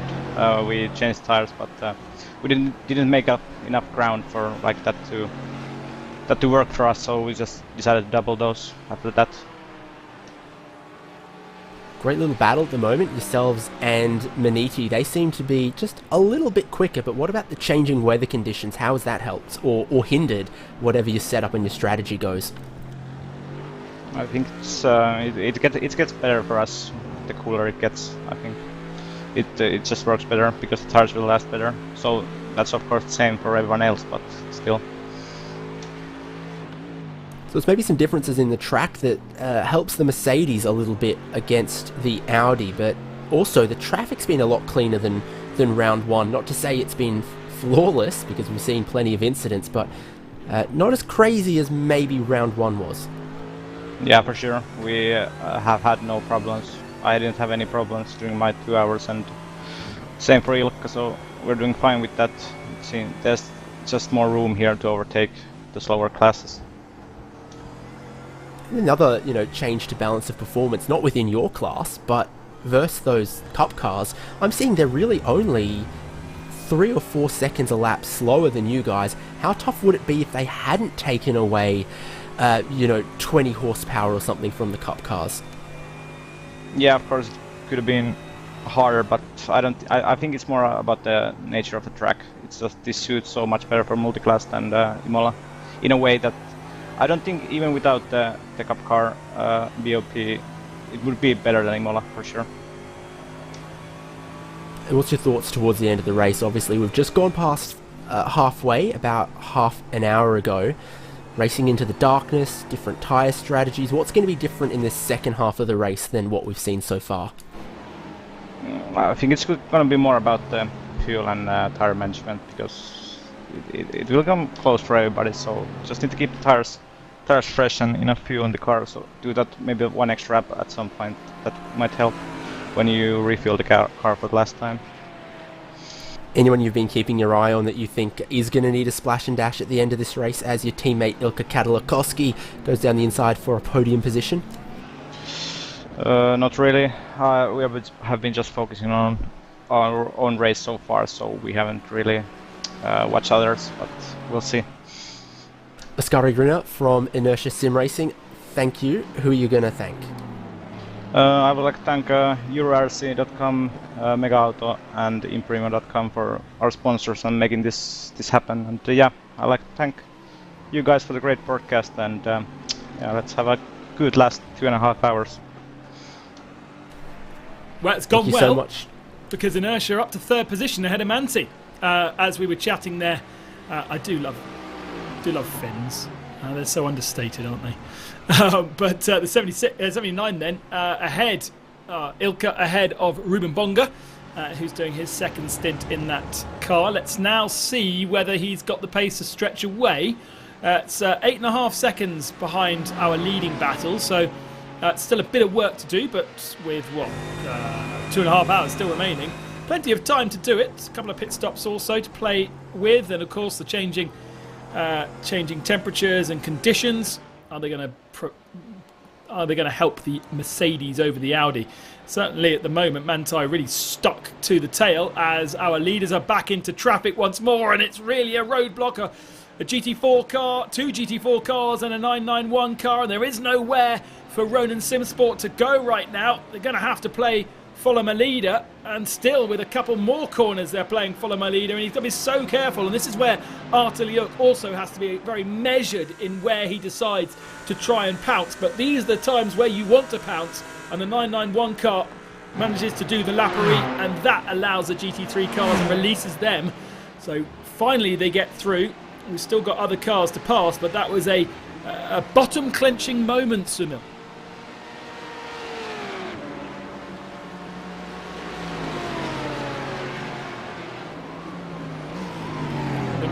Either muted or has disappeared. No. Hello. Sorry, just totally forgotten my mic was muted. But yeah, depends on what side of the fence you're on. That was either a very exciting moment or a very scary one. Certainly gets the neck at the back of your head standing up, but for sure, for some of the teams and the drivers, they would want to avoid instances like that. But then again, for how long can you do that? The track like Sebring, it's multi-class racing. Somewhere down the line, you are going to face some trouble with the traffic, but only those who can navigate them properly, they're the ones right at the very top, at least so far. And that is why I love multi-class racing over endurance racing, because endurance racing, when we saw, for instance, the Spa 24 Hours, where everyone's in GT3 cars, you don't get that unpredictability like you do when you've got multi-classes. I'm pretty sure we spoke about it in Imola. But it just adds just another element, and it's so tricky to manage. And I think when we go to some of the other tracks in 2021, it's going to be pretty spicy as well. Certainly Imola was very challenging in terms of traffic, and this place is better for traffic, but clearly there are parts where you just don't want to stumble across a slightly slower car, and the next man for them to come across is the 6th position 991 car of Joachim Venstrom. Again, they're catching him in a turn.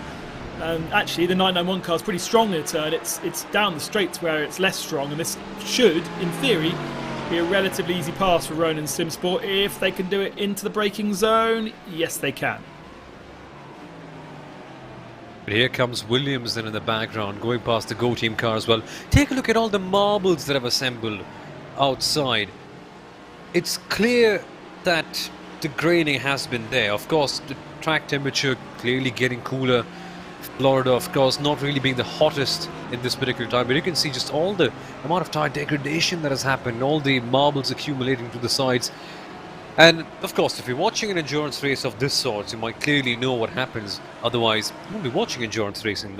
It's a bit of a let's say niche inside a niche market, that's motorsport, but nevertheless having a bad impact that could, if you get in there, and eventually you could lose all sorts of grip and end up in the wall, and those walls are never too far off at a track like Sebring, even with all the runoff that does seem to exist. But yeah, clearly tyre management has been the talk of the town, Ben. And what do you reckon personally? Do you think that the triple stint has worked out for teams like Racecraft and Leo Racing, and perhaps we could see other teams following suit as well in the long run? Well, it didn't work for Leo Racing in that they had to make that pit stop. I'm still not quite sure what was going on there, because we saw Leo Racing. Are they completely off? Schedule with everybody else? Is that what the issue is? Maybe David can shed a bit more light on exactly what happened, because I'm pretty sure they pitted on the hour and then 20 minutes later came into the pits again.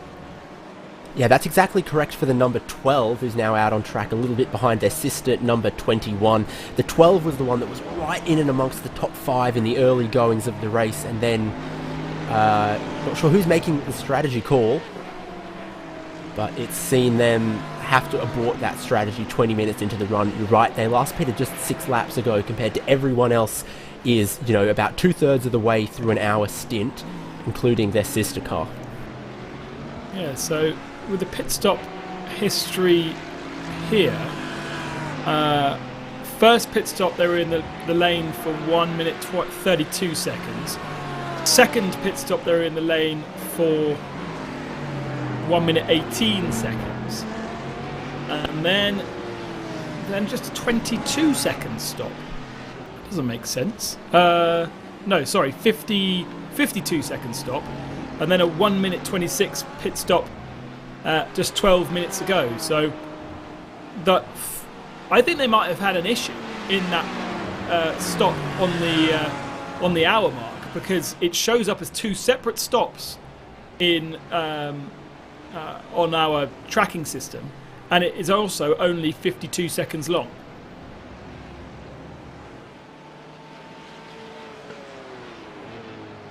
I might have to dig a little deeper, but whichever way I dig, it's unfortunately not going to be a winning strategy for them. That much is absolutely clear.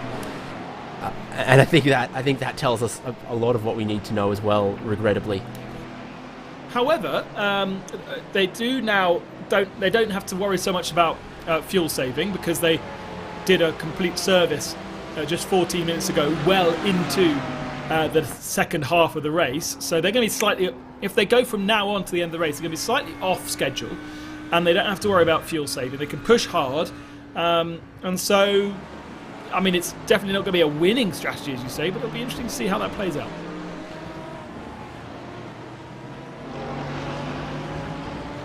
More traffic for our leaders.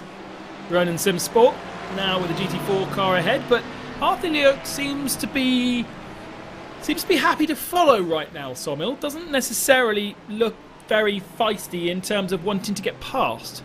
Yeah, Arthur Leok may just be saving as such. It's not really the right time to attack. Yes, Golden R, of course, he's got his target inside. You would expect him to go extremely fast, but Williams, of course, were slightly tentative in terms of their fuel mileage, because they short fueled one stint, and they are trying to manage things out eventually as well. So it should be interesting to see how they play it out. But I think this sort of calmness is somewhat underappreciated in endurance racing. Consistency, just being on the target, nailing everything down. It's good to see him not be over aggressive, not be too enthusiastic at certain points of time, because these sort of stints where you just be very calm and don't go kamikaze perhaps, you do end up saving on quite a few mistakes that you could possibly make if you're attacking too hard. So maybe along with fuel saving, it's just staying calm at this stage in the tougher part of the race. Now, Arthur Leok now in his 4th stint. He's the only driver that we've seen in that Williams Esports Chill Blast car. Going to set one up for you, David, to go dig on. How much of the race is he allowed to do? And I know that you can share with only one other driver, but presumably he's not allowed to do the whole race. And how much of, percentage-wise, how much is he allowed to do for the regulations? So I'll give that one to you to start researching. Not going to ask you straight away, because it does require getting into the regs. But we have seen a change there for the 991 category. And that was the change for 2nd position, I think. Was that the change for the lead of the race? No, it was the change for the lead of the race. HM Engineering ahead of Burst Esports. Oh, David, you're fast with your answer. Well, you were saying what a great website they've got. You just got to go straight to neoendurance.com/24h-series/regulations, and driving times is helpfully right there, saying a single driver may not drive for more than 70% of the completed laps by the team's car. Now, of course, if you go 4 stints for one driver and 2 for another driver, the driver who drives the most is only going to drive about 66% of the race. So the regulation is no one driver can do more than 70%. I do believe you'd be allowed to have, 3 drivers if you wanted, but it's just 2. No one driver can drive more than 70% of your laps.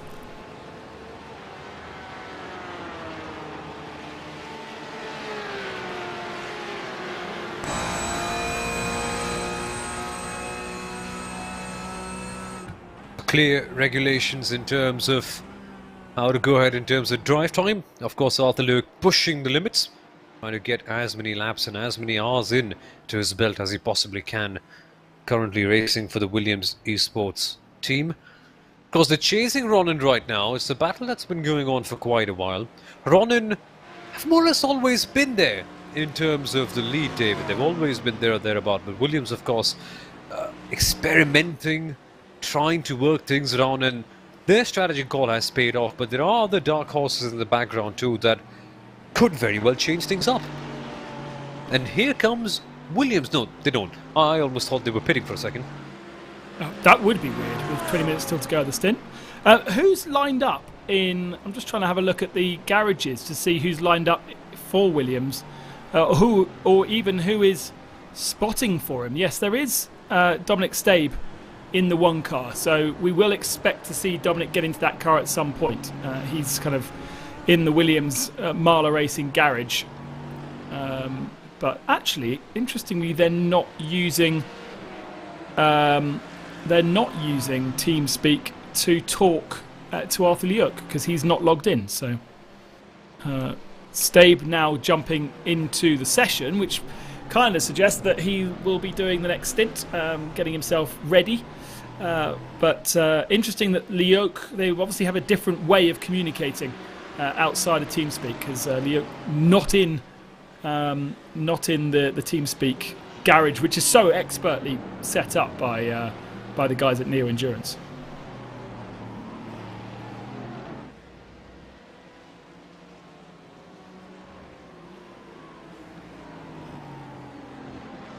Still watching Williams, just half a second behind Vincenzo Amico. Ronan Simsport, heady heights for them after their 12th position in race 1. This is really good going by the Mercedes. Mercedes first and third right now, and considering there's only 3 Mercedes in the field, it does seem as though the Mercedes is the better car to have, as the orange glow only appears now on some parts of the circuit, and we're soon going to lose the sun and go into darkness for the remaining couple of hours of this second round of the 24 Series Esports.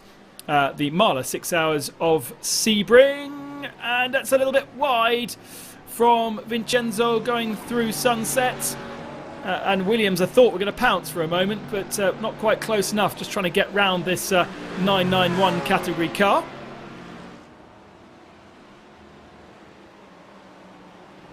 And that is now cleared. Further back, Inertia have managed to make a gap on Mantai, so the gap now 2.5 seconds. You can see Inertia just at the tail of your screen there. Oh, TCR car in the way of Ronan this time. There is the Inertia machine. TCR car just about getting out of the way, and Arthur Leuk trying to carry the momentum through the corner to see if he can make a move, but ultimately, as we've said before, it does seem as though Arthur is just biding his time right now with over 2 hours still remaining. This is not the time to pounce. He's going to give that job to Dominic Stabe when he jumps the ball a bit later on. Yep, Arthur just bringing the car home at this particular stage, but meanwhile battle going on in the 911 GT3 Cup category, as it always seems to. So, how long has it been then? Approximately around 3 hours and 15 odd minutes or something, I don't know. Because Burst Esports and Horus Racing Team were competing against each other without any penalties a long time ago. It seems like the Ice Age pretty much. Now here they are back again on the track fighting for the same positions that they once were. Let's hope that this time there's no penalty involved for anyone. Of course, the drivers in case are changed. Nicolas Verone now driving for the Horus Racing Team, with Ivan and Marion driving for Burst Esports right now. So clearly 2 new drivers coming in, and here we go then. The lights are on, well and truly. Sunset has arrived. Headlights, baby, yes indeed. And we've got a GT3 car involved in that. I thought it said second on his windscreen. It must be 12th.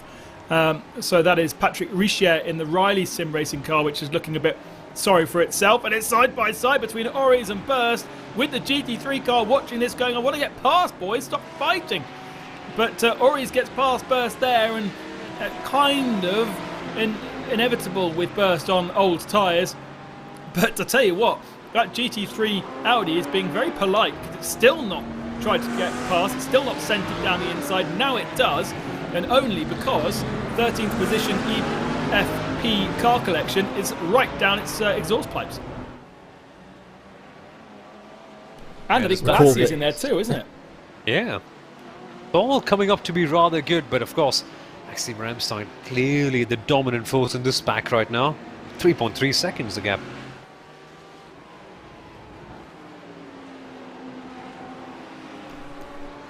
Recall that the 83 relay car here is the very first car in this race to get a penalty for making contact, because they weren't quite as patient as they should have been. I guess they don't want to do that again, because the more penalties you keep getting, the more severe they become as well. it does seem as though everything's kind of calmed down a little bit in terms of penalties. Everyone presumably now up to speed with penalties because they served what they needed to on the last pit stops, and we haven't really seen too much contact in this last stint. Yeah, they've all been very calm, and that's a good thing to see, to be honest with you, because early on in the race we were seeing a lot of drama. Some drivers just trying to eke out an advantage in comparison to the others, but now they've just calmed down. Now each of them are focusing on their own strategy, let's call it that way, and I think that has been a bit of an advantage for some, because we are seeing far less contact, more focus on how strategies can work about, to be honest with you. So if anything, that's a plus. But again, a certain element of drama will be added towards the end of the stints when we see everything culminating, all the teams really getting to understand how everything's going about. I think that will be the true fun part of the race when everything happens.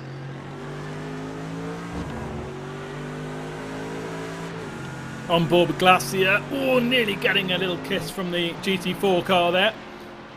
Still carrying a little bit of bonnet damage, whether that's compromising their speed or not, and there's quite a bit of traffic to get through, and they're not as efficient, clearly, as our guys at the head of the field. Okay, the traffic is faster traffic, and we've got a 991 car ahead, but you can see the slower GT3 cars really struggle to get past the 991 cars, and that is with the power reduction that Neo Endurance introduced for this particular race. So it shows that the guys at Neo really do test and work out what's going to be best for the race, rather than just kind of throw regulations willy-nilly at it, and make sure that it's a fair competition. Because tell you what, those slower GT3 cars, damaged or undamaged, are really struggling to clear the 991 cars quickly. Yeah, and David saying they also listen to the GT3 drivers whining. Yeah, but every racing driver whines all the time. As anybody who runs an event, whether it be sim or real, knows there's always racing driver excuses. Round the outside, long way round the outside for Ronin on that particular GT4 car. Just about kept it on the circuit, and Williams had a much nicer time of things getting the Lappery in. I'm very curious as to see whether we are going to get to a point where Williams are going to be able to go 1 or 2 laps longer. Presumably, David, the behaviour that we're seeing from Arthur Liuk, and forgive me if this has been said already, he's fuel saving, isn't he, to try and get his mileage up to make sure they match that and hit that hour stint for the end.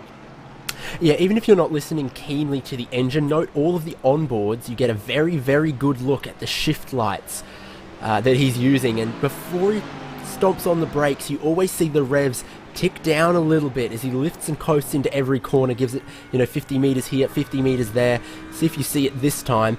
5th gear, and just lose 1-2 lights before he starts stepping on the brakes and turning in. He's doing that almost everywhere around the circuit, so he's not giving up much time to speak of, but what he is doing is he's saving fuel here, saving fuel there, and of course he's got the nice slipstream there. He's flashing the headlights right now, whatever on earth that might mean to Ronin Simsport. But all of this last half an hour, it's been absolutely clear Arthur Lehook's been looking at a fuel number. Williams Esports got bitten in a different championship at Monza a couple of weeks ago, where they just didn't get the fuel number to work. They ran out of fuel with 1 or 2 laps to go, maybe threw away a win at that occasion. They don't want that to happen today. Yeah, very clear on board then.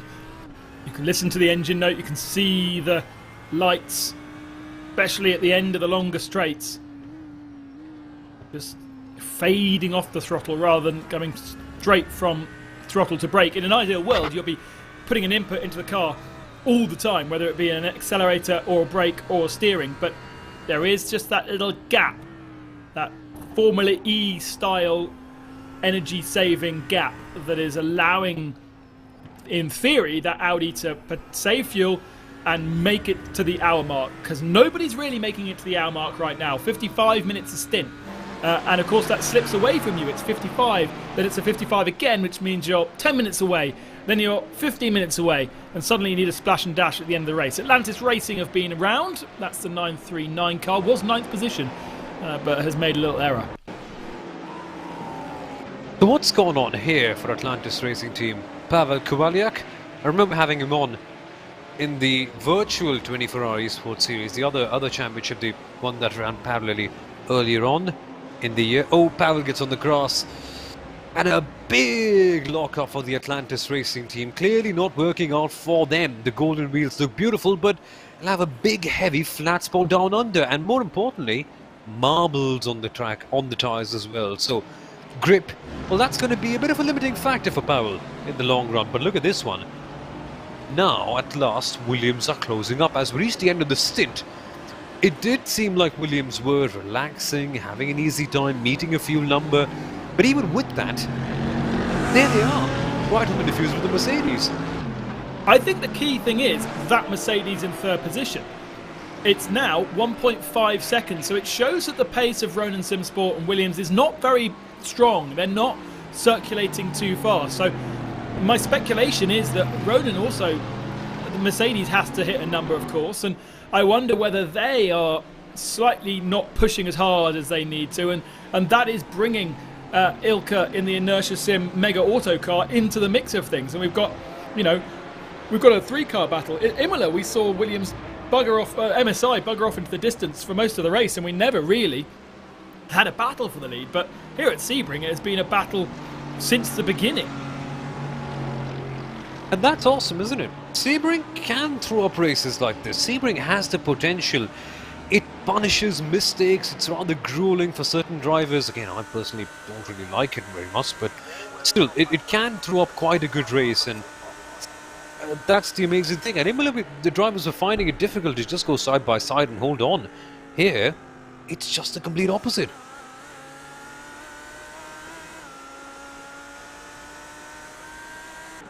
Through sunset, the sun setting over the Sebring track. We are soon going to be owed pit stops. Crucial to see what the clock says in terms of when those pit stops are made, who has managed to save a little bit of fuel.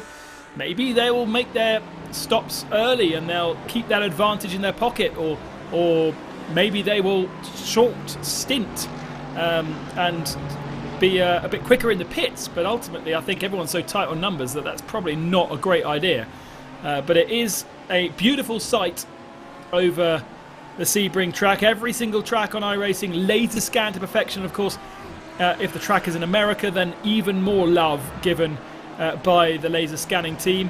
I can't remember the last time they scanned this track. I think 2015, guys, was the last time they scanned Sebring. It does, of course, change every single year, especially with the surface. Oh, off the track. That is Eva Marion in the Burst Esports car that's thrown away 2 positions. Let's have a look how that's happened.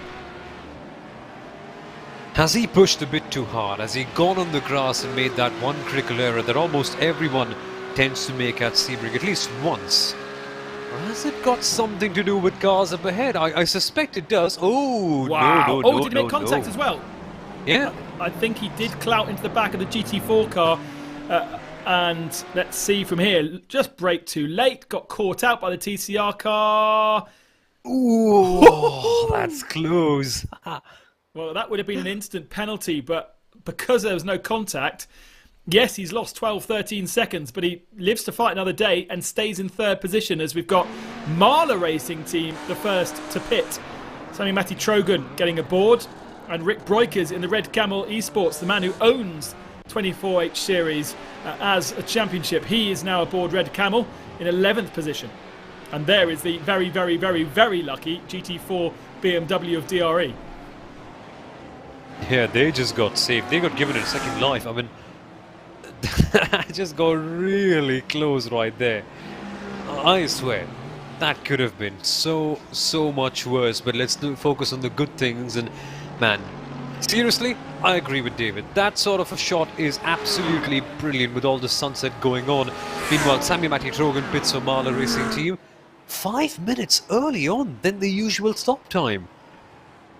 I don't know what to focus on, the beautiful Sebring sunset, or just the fact that MAHLE Racing Team are having a few issues with the fuel. Not alone though, because they're pitting the same lap as Red Camel Esports, and Leo Racing Team, the number 21, pitted a lap earlier as well. So that is definitely 3 teams you can say are falling the wrong side of the top of the hour, then it's a big question mark around our 2 leaders, Ronan and Williams, and hey, throw Inertia into that mix as well in 3rd place, because they're 1 lap even worse on fuel than 1st and 2nd here. And it's, of course, a Mercedes versus Audi thing as well. How different is the fuel consumption? We know the tanks are the same size, but is there a consumption difference? Certainly the way that the car looks, you would suggest that the Mercedes potentially uses more fuel just by the aerodynamics of the thing. And I know that that's the thing in SRO series for sure, but not necessarily sure whether that's played out on iRacing. Traffic ahead, easily cleared, and with 2 hours and 4 minutes and 30 seconds remaining, are either of these 2 diving into the pits this time? No, they're not. They carry on. But Inertia are in the pits by the looks of things. I think that was the 3rd place car. It was diving in. So they are the wrong side as well by 2 laps. So clearly quite a few teams facing issues, even in a sunset-like time like this one. We're expected to be slightly easier with the easing off track temperatures, the surface being cooler. Drivers can naturally go faster with more grip available, so you can somewhat expect them to lift and coast just a little bit perhaps to save more easily, but that's really not happening right now with quite a few teams.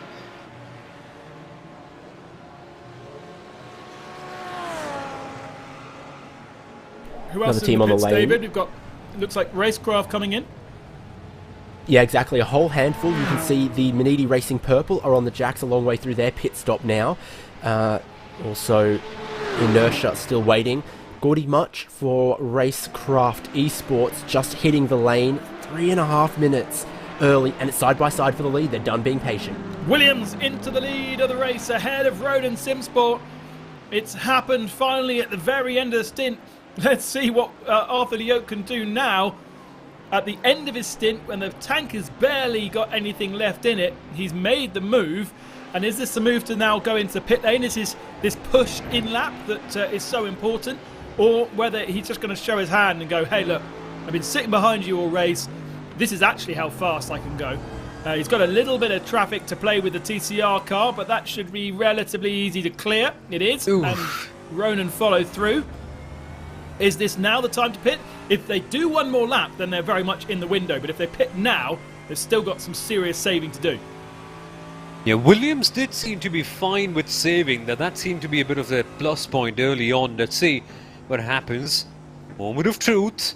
Past the second apex at Sunset Bend. Are they going to pit? Yes. No, they aren't. No, Williams stay out. They've saved enough, so they're in the window. And Ronan Simsport still have got some work to do. They did spend the whole of that stint at the head of the field, punching the hole in the air for Williams to follow in. So very much a thoughtful stint. And now let's watch the timing screens. I'm really keen to see if Arthur now lights up the timing screens. This will be, we're guessing, his last lap in this race before he hands over to Dominic Stave for the final 2 stints. And he's got a relatively clear track ahead of him. He's been stuffed up behind that Mercedes for the whole of the race, and maybe now is the time to fly his flag. He's had a long day, Arthur Lehouk. He'll really be fatigued by this stage, but knowing the kind of practice that these folks put in, this may seem like a normal stint for them. Just doing so much. I think, what, 4 hours for Arthur Lehouk? It's been a properly long day for him. A bit of a groundhog day, if you call it that way, but except he's doing an excellent job. His car is in the lead. There's every reason for him to be happy. This one last lap could seal it, at least for the beginning of the next stint. But man, just look at the sunset. Doesn't seem like a video game anymore, does it? 5 years ago, iRacing was something else. This is... I had my dad coming in fact, a couple of minutes ago and asking, is it real or not? I mean, he was watching another race early on from RaceSpot TV, so some serious advancements. It's always the best time, isn't it? When the lights start to go down, the lights on the cars come up, the graphics are showing all the dirt on the car. And actually, it's not been a particularly fast lap from Arthur Lehouk. I thought he would be pushing harder than this, but perhaps he still isn't going to quite make the numbers, and so needs to lift and coast. Here's a replay. Boot Lapal Motorsport. And they're going to get wiped out. Yes, they are, by a GT... Oh, it's a clumsy crash of 4 cars. And Kuna getting involved in that. and it was actually sorry, it's the Andy Kuhn doing the punting, isn't it? Because he's in the Porsche, outbrakes himself trying to get past the TCR, actually makes contact with one TCR car, then Pure Sim gets spun around, and that's those are the guys at the head of that field, are they not? Well, they were. HM Engineering, Husqvarna and Pure Sim. What are they? 5th, 6th and 7th.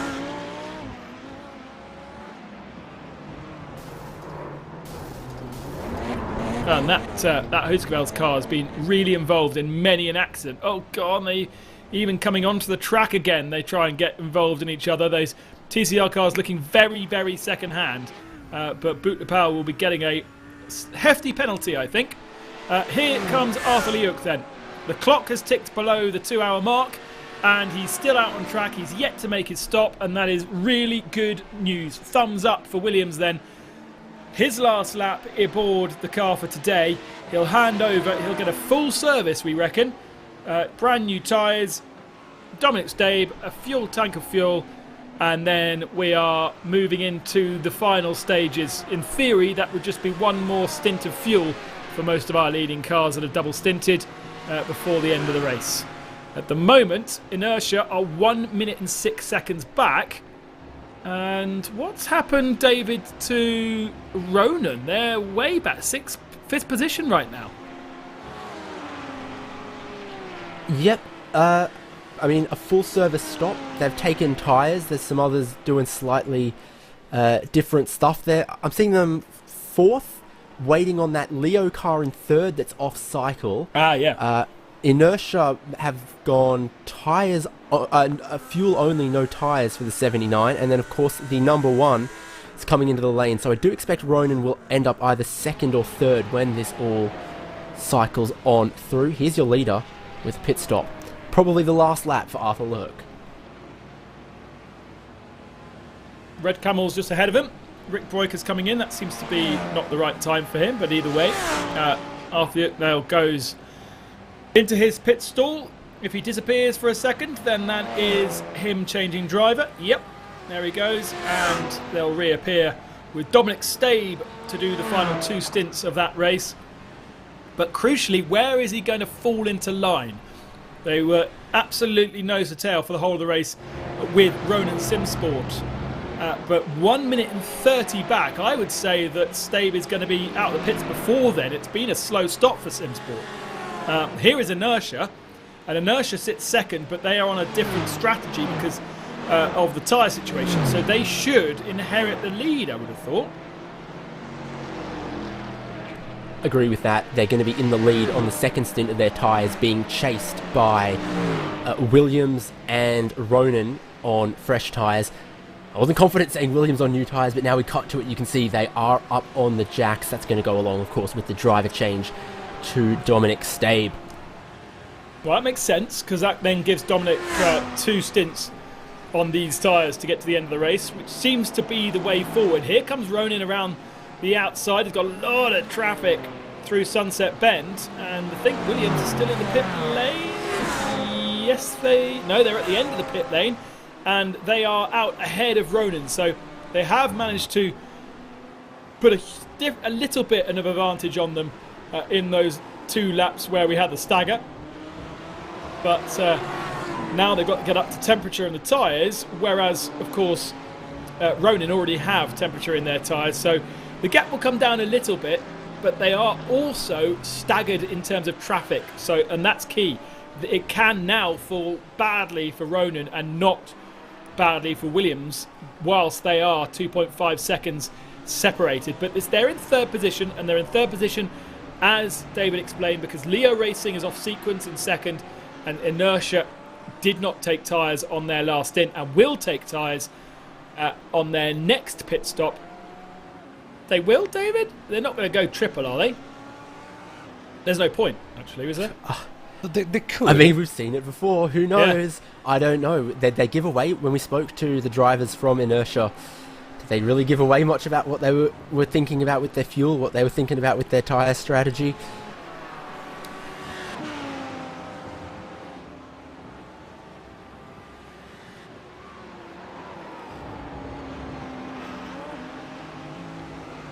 remember our leader 1 point at the start of the race? Manti Racing Red, Tim Matzek. Back in the car now, in 6th position, 28 seconds down. With a little bit of attention actually behind. He's got the Gordon Much racecraft car just behind him, 3/10 in fact, behind each other. And a nice little battle going on there for what effectively is 4th position if you take Leo out of things. And in fact, he's only 3.5 seconds behind Ronan Simsport. So, yeah, back into the mix of things, having disappeared for the majority of the race. It seems to now be shaking back into Manti Racing's favour. Yeah, they had a torrid stint early on. The chances of winning seem to be disappearing, but they're clearly clawing back right now, trying to make the best advantage of all that they can find, essentially, just being very consistent. Tim, of course, being in the car early on, then back again for this stint, so he's the man who can make things happen. And right now they need a big stint right now to turn the pendulum in their favour.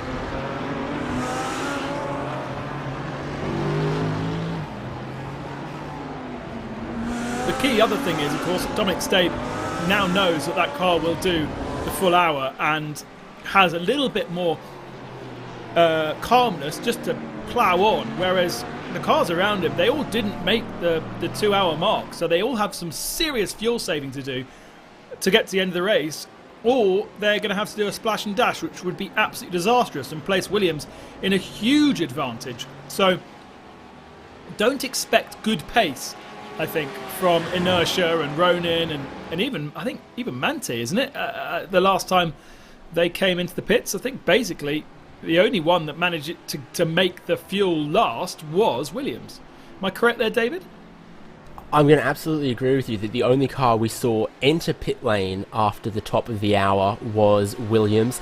Really what matters is when the time on the clock when they left pit lane after fueling. So I still see it possible for Ronin. They're in a good spot, but it is looking so difficult for Inertia, for Maniti, Racecraft, etc. to avoid the splash and dash. What's been going on further back? HM Engineering. We've seen their TCR car in the wars, and they are coming on. Oh, lost the rear end all by themselves. Nice little pirouette. 7 or 8 for style there. And does he rejoin safely? Yes, he does. So not too bad. That's actually our leader, isn't it? They're leading by somehow exactly a minute. I don't know how they're leading by a minute. Surely, do they owe us a pit stop? Yes. Well, soon, but so does Go Team in second, so does YMCA in third. The teams that have pitted are Aurus. Inertia is on the lane right now in this class. Volante pitted not long ago. I can't believe that I've been polluted by all of my Australian friends and I now call it the lane rather than the pit lane. It's your fault, David, as well. Now. Bonza, mate. No stress, no worries, mate. No worries. Too easy, champion. If we try and translate that to the rest of the world, they'd think you're just talking gobbledygook. Did I use that word already? I think I've used that word twice today. Speaking of gobbledygook, might run away a lot from racing, but I don't know. Actually, I'll refrain from that. That'll be too far away from racing.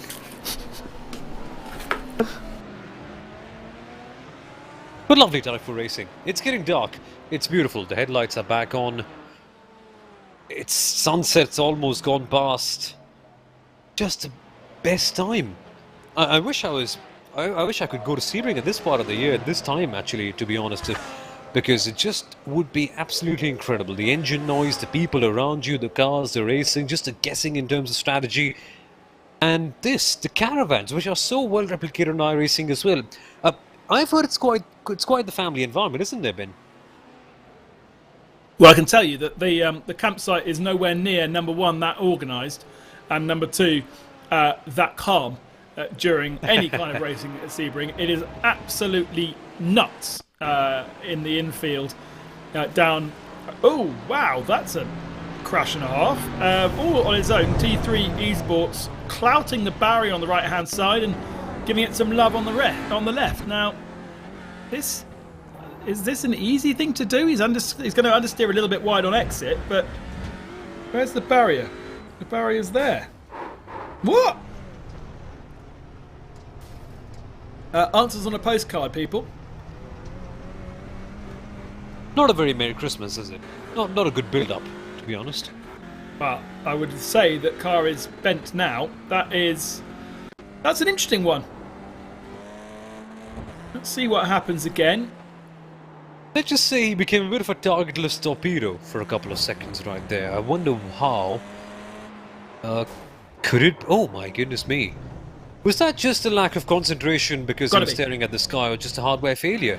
Got to be. Unless his steering locked to the right-hand side, he just hasn't given any space to the barrier on the right. And you're not supposed to... Yeah, the car carried on turning when it really shouldn't have been. So that was very, very odd. Perhaps they just had extra brownie points for hitting the apex, like on F1 2012, the Young Driver Challenge. You hit a certain marker, you get an extra point. Do you know what it'll be? It'll be something like his wife came in, or the dog started licking his foot, or, hotel room service arrived. Concentration, yeah. Right, pit stops going on for the top of the 991 class. We've got HM Engineering and YMCA in.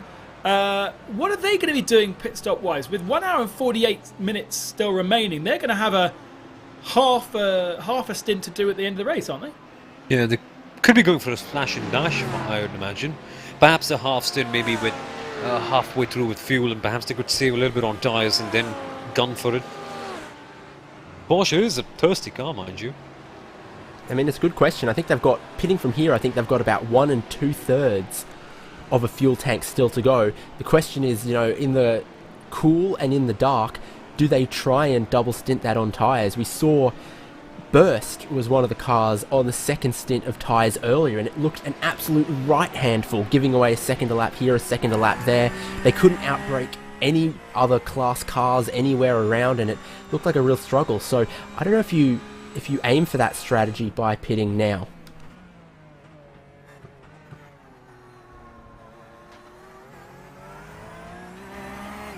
Riding on board, 956 in traffic, TCR cars to clear. HM Engineering still, well, no, not still our leading car because they've pitted. They're down in, are they still, hasn't sorted itself out.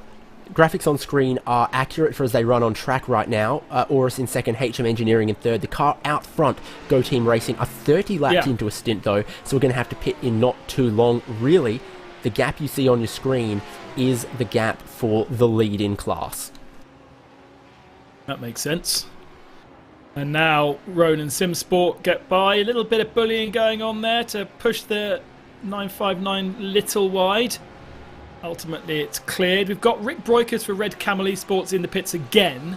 So definitely issues for Red Camel because that's how many pit stops now. That is 10 pit stops. Gosh, wow, that's a lot. You're still getting erroneous numbers. It's doubling it somewhere. I see 6, which really? is still two more than they should have made. So hey, I'm on timing 71. That's that's what's being fed to me. So it's not me. It's does it double count the pit stops when there's a driver change? I'm trying to imagine what would cause this kind of miscounting. But I'll tell you accurately and confidently, 6 pit stops and a problem surely for Red Camel Esports, because that is too many. I think they might even have retired. Here's Rick Broikers on the replay coming out of the pits, and yeah, that's definitely an issue for him, probably his sim at home.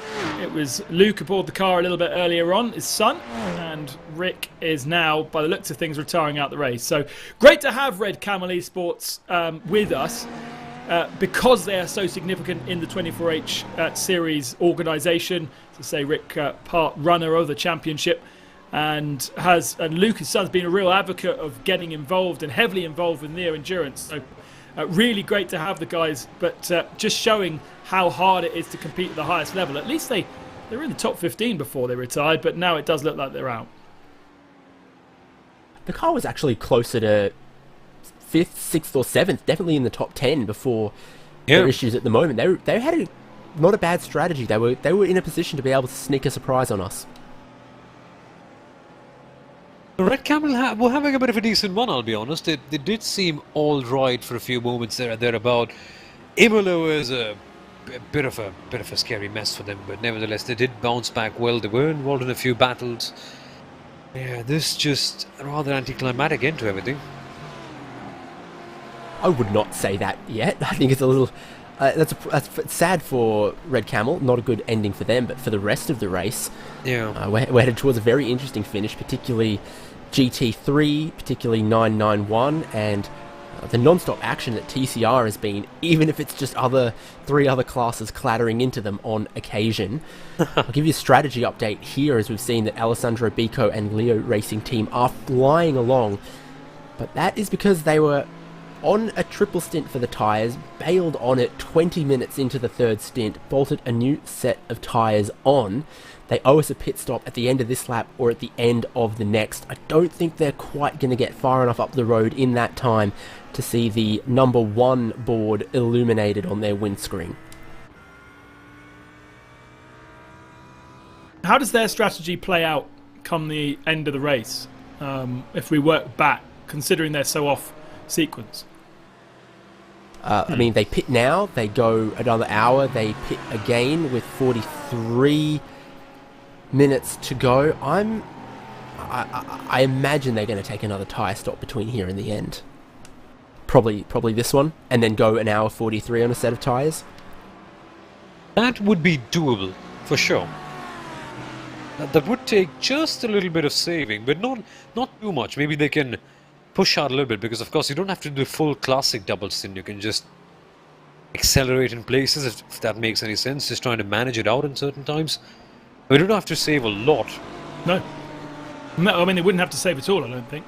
They can go at it. Might be interesting, see if we can get Alessandro Bico into the box. I don't know if he speaks any English, but certainly something put them into pits 20 minutes into 20 minutes it was into that stint that put them off sequence, but no fuel saving needed anymore. Here comes Williams Esports around the final turn. They'll inherit one more position, and they'll put themselves up to second spot, but 20 seconds back.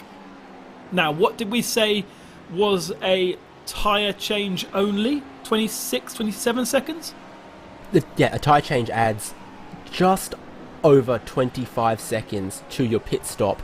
So, what do they call it in Formula 1 parlance? You would say inertia are 7 seconds unsafe to Williams or something?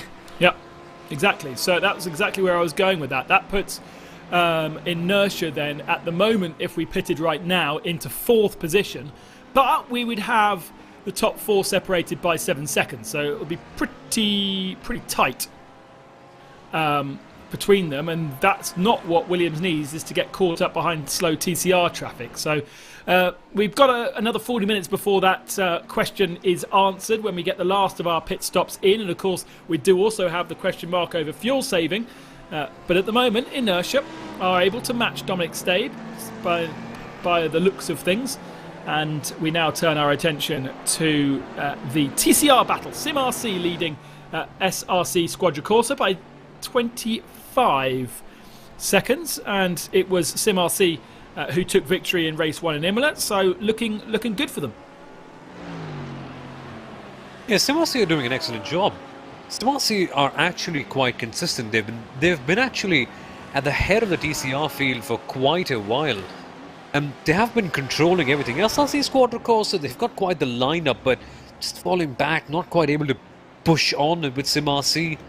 Clearly, Jürgen Frank and the team have been doing something right, and in fact, Jürgen Frank has been in the car for quite a while, hasn't he? Here's another one for David to work out exactly what's been going on stint-wise for them, because of course you do need 2 drivers. Got it. You're always so fast.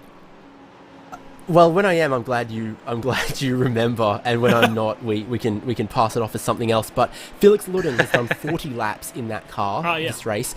Jürgen Frank has done 73, and of course is on track to put in a couple more. So I don't know if they'll swap back during this race, or if Felix Luding has done his quota and Jürgen Frank is carrying. Nice to have an efficient pit reporter. Plenty of them that aren't in the world. Don't throw any names under the bus, come on. Sunday afternoon, it'd be the perfect time. So, slow lap last time from Inertia, 2:02, which is a little bit of a worry. They should really be in the 2 minutes, 2:01s if you're having a bit of a difficult lap. Here is this battle in the 991 category. Just 2.9 seconds separating Ori's racing team from HM Engineering. Cooper Murray aboard the HM Engineering, the red machine sponsored by Logitech, that did a bit of a loop on old tyres earlier on. So was the leader of that category before the stops, I feel, and that means that Aura's racing team has inherited, and it's Anders Dahl in the Burst Esports car that's 11 seconds behind HM Engineering. So at one point they were at the head of the field, but of course they are carrying a little bit of damage burst, and so at the moment sit in third position and unchallenged really in third. Let's see what Anders can do. In fact, that's a very interesting point that you brought up, David. It must be quite early for you as well. 5:30 in the morning for Cooper Murray, back at home in Australia. So yeah, very, very, very tricky for him. Of course, hopefully he'll be having a few Red Bulls or perhaps coffee by his side. Whenever he's on a long straight, he can just sip through and clearly stay away from all the sleep. But yeah, it's generally coming back to the point that you made, Ben, about how widespread the whole championship is. It's jaw-dropping to see so many different drivers, so many different parts of the world, some at extremely unusual times going ahead and racing. It may seem hard to explain to the outside world that I'm driving on a video game, that's what most other people think who don't know much about sim racing. Driving on a video game at 5:30 in the morning against online friends sounds like every 60-year-old's nightmare, or rather most confusing thing in the world, but that's what we're doing. It's something amazing. The heights that sim racing has reached these days. Outstanding. Also, grab some coffee, David. You know what? I actually had a fantastic afternoon nap couple hours before this broadcast, so that has helped breathe some life into me, that's for sure. I don't know what kind of sleep schedule Cooper Murray is on. I can't confirm to you that he is definitely in Melbourne, but I know he was Melbourne based, and I imagine that's probably where he still is this year. Crikey. He'll be needing quite a few coffees and everything, but tell you what, this Porsche is so lively it can keep anyone awake at any part of the day, to be honest. Well, if you're a real pit lane reporter, you'd be able to just pop into, I'd be targeting Leo Racing Team as they're Italians, and then you can get yourself an espresso, an espresso rather than Nespresso. Always the Italian teams are the best place for coffee. Back in my World Touring Car days, it was always Yas Engineering who literally had the best coffee. Tom Coronel thought he had the best coffee because Tom Coronel thinks he's got the best everything. But his coffee was nothing in comparison to the Italians. Well, they say don't have espressos during breakfast. I think it's a social no-no over there. No, I think you can have espressos, but you're not allowed cappuccinos after midday. Cappuccinos, exactly. That's literally, if you ask for a cappuccino after midday, Mamma mia! The restaurants will look at you very oddly. Yeah. Food for thought. I think Tom Coronel has a biscuit to follow his espresso and then unfollows it with a biscuit and then follows it again with a biscuit. We've all been there, haven't we? We've all been there. You use the wrong hashtag once and your notifications are gone forever. To be honest, the easiest way to deal with it, just follow him. Doesn't even tweet that often. Genuinely, that is the way to solve the issue. Because if you don't, then you get all the follows and unfollows. But if you follow him, then life is okay. Really, you don't get polluted by, because ultimately you're just a number to him. You know, it's not about kind of any love or interaction. It's just you're a number, so he can get better sponsorship deals. Ben, honestly, You've nailed it, man. Can we get more of such tips in terms of the holy grail of how to manage staying happy on social media? Because seriously, those notifications can be annoying at times. Into the night, it always brings out the random conversations in us. There's plenty of cars out there that are missing their lights. Do the 991 cars not have their position lights in their windows? Is that why we're not seeing them? Oh yeah, they don't. They only have the numbers. So yeah, because they are sprint cars rather than even the TCR cars don't. If you've ever looked at maybe the pricing sheet for a GT3 Cup car or the TCR cars, you know that there's sort of a sprint configuration and an endurance configuration for them, and you know there's a difference in the fueling points and in all these other little bits. And you'll notice that while we might simulate the endurance specification of the GT3 Cup car, what's physically scanned and visually in front of us is the sprint, basic sprint kind of configuration. Yeah, exactly. Makes sense. Well, iRacing's done a double. Well, that's a really good point, actually, David. I never quite knew about that, to be honest. So there's a few things, including the fueling point for a fuel rig for those cars is in the centre of the bonnet on the front, whereas otherwise, if you don't pay for that and you've got the sprint configuration, it's just the regular fuel door on the side, like on your average road car. Yeah. Which is okay for the 24H series because they use regular fuel pumps and actually have a fuel area where you drive to get fueled, and then after that you then drive to your pit stall to have your tyres and all the other bits done to your car, which reminds me of the 24 Hours of Portimao a couple of years ago, where we went off air at midnight, and as we were driving back to the hotel, because we never did the night stint, the circuit went quiet, so we quickly turned around, rushed back to the booth to find out what had happened. It's never nice when in a 24-hour race the circuit goes quiet, and the fuel area had sprung a leak, and a whole tanker full of fuel had leaked into the fuel area, and so basically it was decided that became a no-go area. They moved the remaining Bowsers to somewhere else, and then they left it for 12 hours to make sure there was no possibility of sparking that area before we could then go racing, which meant we had a really nice quiet sleep, and the race was only about 14 hours long, I think, in the end. Probably what endurance racing, how many stories endurance racing can kick up, not like this one. Yeah. Maybe it falls on me to talk about the pit stops happening right now. Your leader, SRC Squadra Corsa White on the lane. They're having a driver change as well as a tyre change and a fuel stop there. Manuele Petri, that graphic's going to update shortly, I think, because it's Camillo Pezzoli back behind the wheel and also on the lane. Who did I spy? It was Hell Racers, and there came in GT4, who are currently a bit further back than 7th in class. They are 9th in class.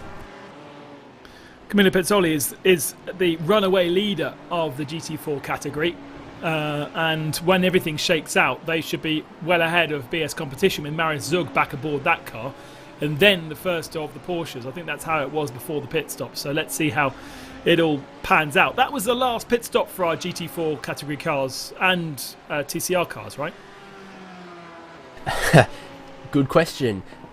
I think I'm definitely going to say Squadra Corsa looked safe, but our BS Competition, how much have they front loaded? Because they pitted about 8 laps ago, so they'll be looking at they're looking at trying to do a 100-minute stint, a hour 40-minute stint, if they're going to get to the end without a splash here. That sounds unrealistic. But as we spoke about before, I think it was the Spa 24-hour race where they did exactly the same thing, and for most of the 24 hours, BS completely seemed off sequence, and eventually they seemed to still make it work. I don't know even if that's possible, having pitted 4 laps ago. So, as you say, 1 hour 40-minute stint, that seems very, very unlikely. But if they haven't tried to get the fuel numbers, then they might as well not be racing because they're going to tumble down the field.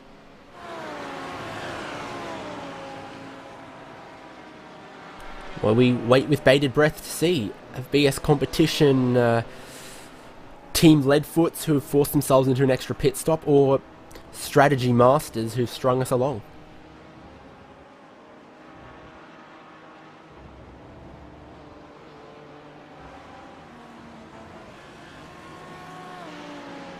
And then a similar question I think can be asked at GT3, where who is safe on fuel, who isn't, is also massively up in the air, and big 1.5 second gain for Dominic Stabe. Yep, gap down to 17.8 between Inertia and Williams. And as we said, they needed 25 seconds really because Inertia still need to change tyres, whereas we're guessing the rest of the top runners don't need to. Behind Williams, it's pretty tight. 1.2 to Ronan and then 1.3 to Manti. So pretty close between those two. Racecraft 2.3 behind Beeler, but Beeler, I think I'm right in saying, are also slightly off sequence in the 45 car, so they shouldn't really be there either. And we've had Leo come into the pits. Alessandro Biocco is still in the Leo car. I was very much expecting him to be handing over to somebody else, but he's doing a big old chunk in the middle of the race. And there is visually the gap between second and third position. It's not a lot. A strong lap last time from Ronan Simsport and Filip Mitrevski.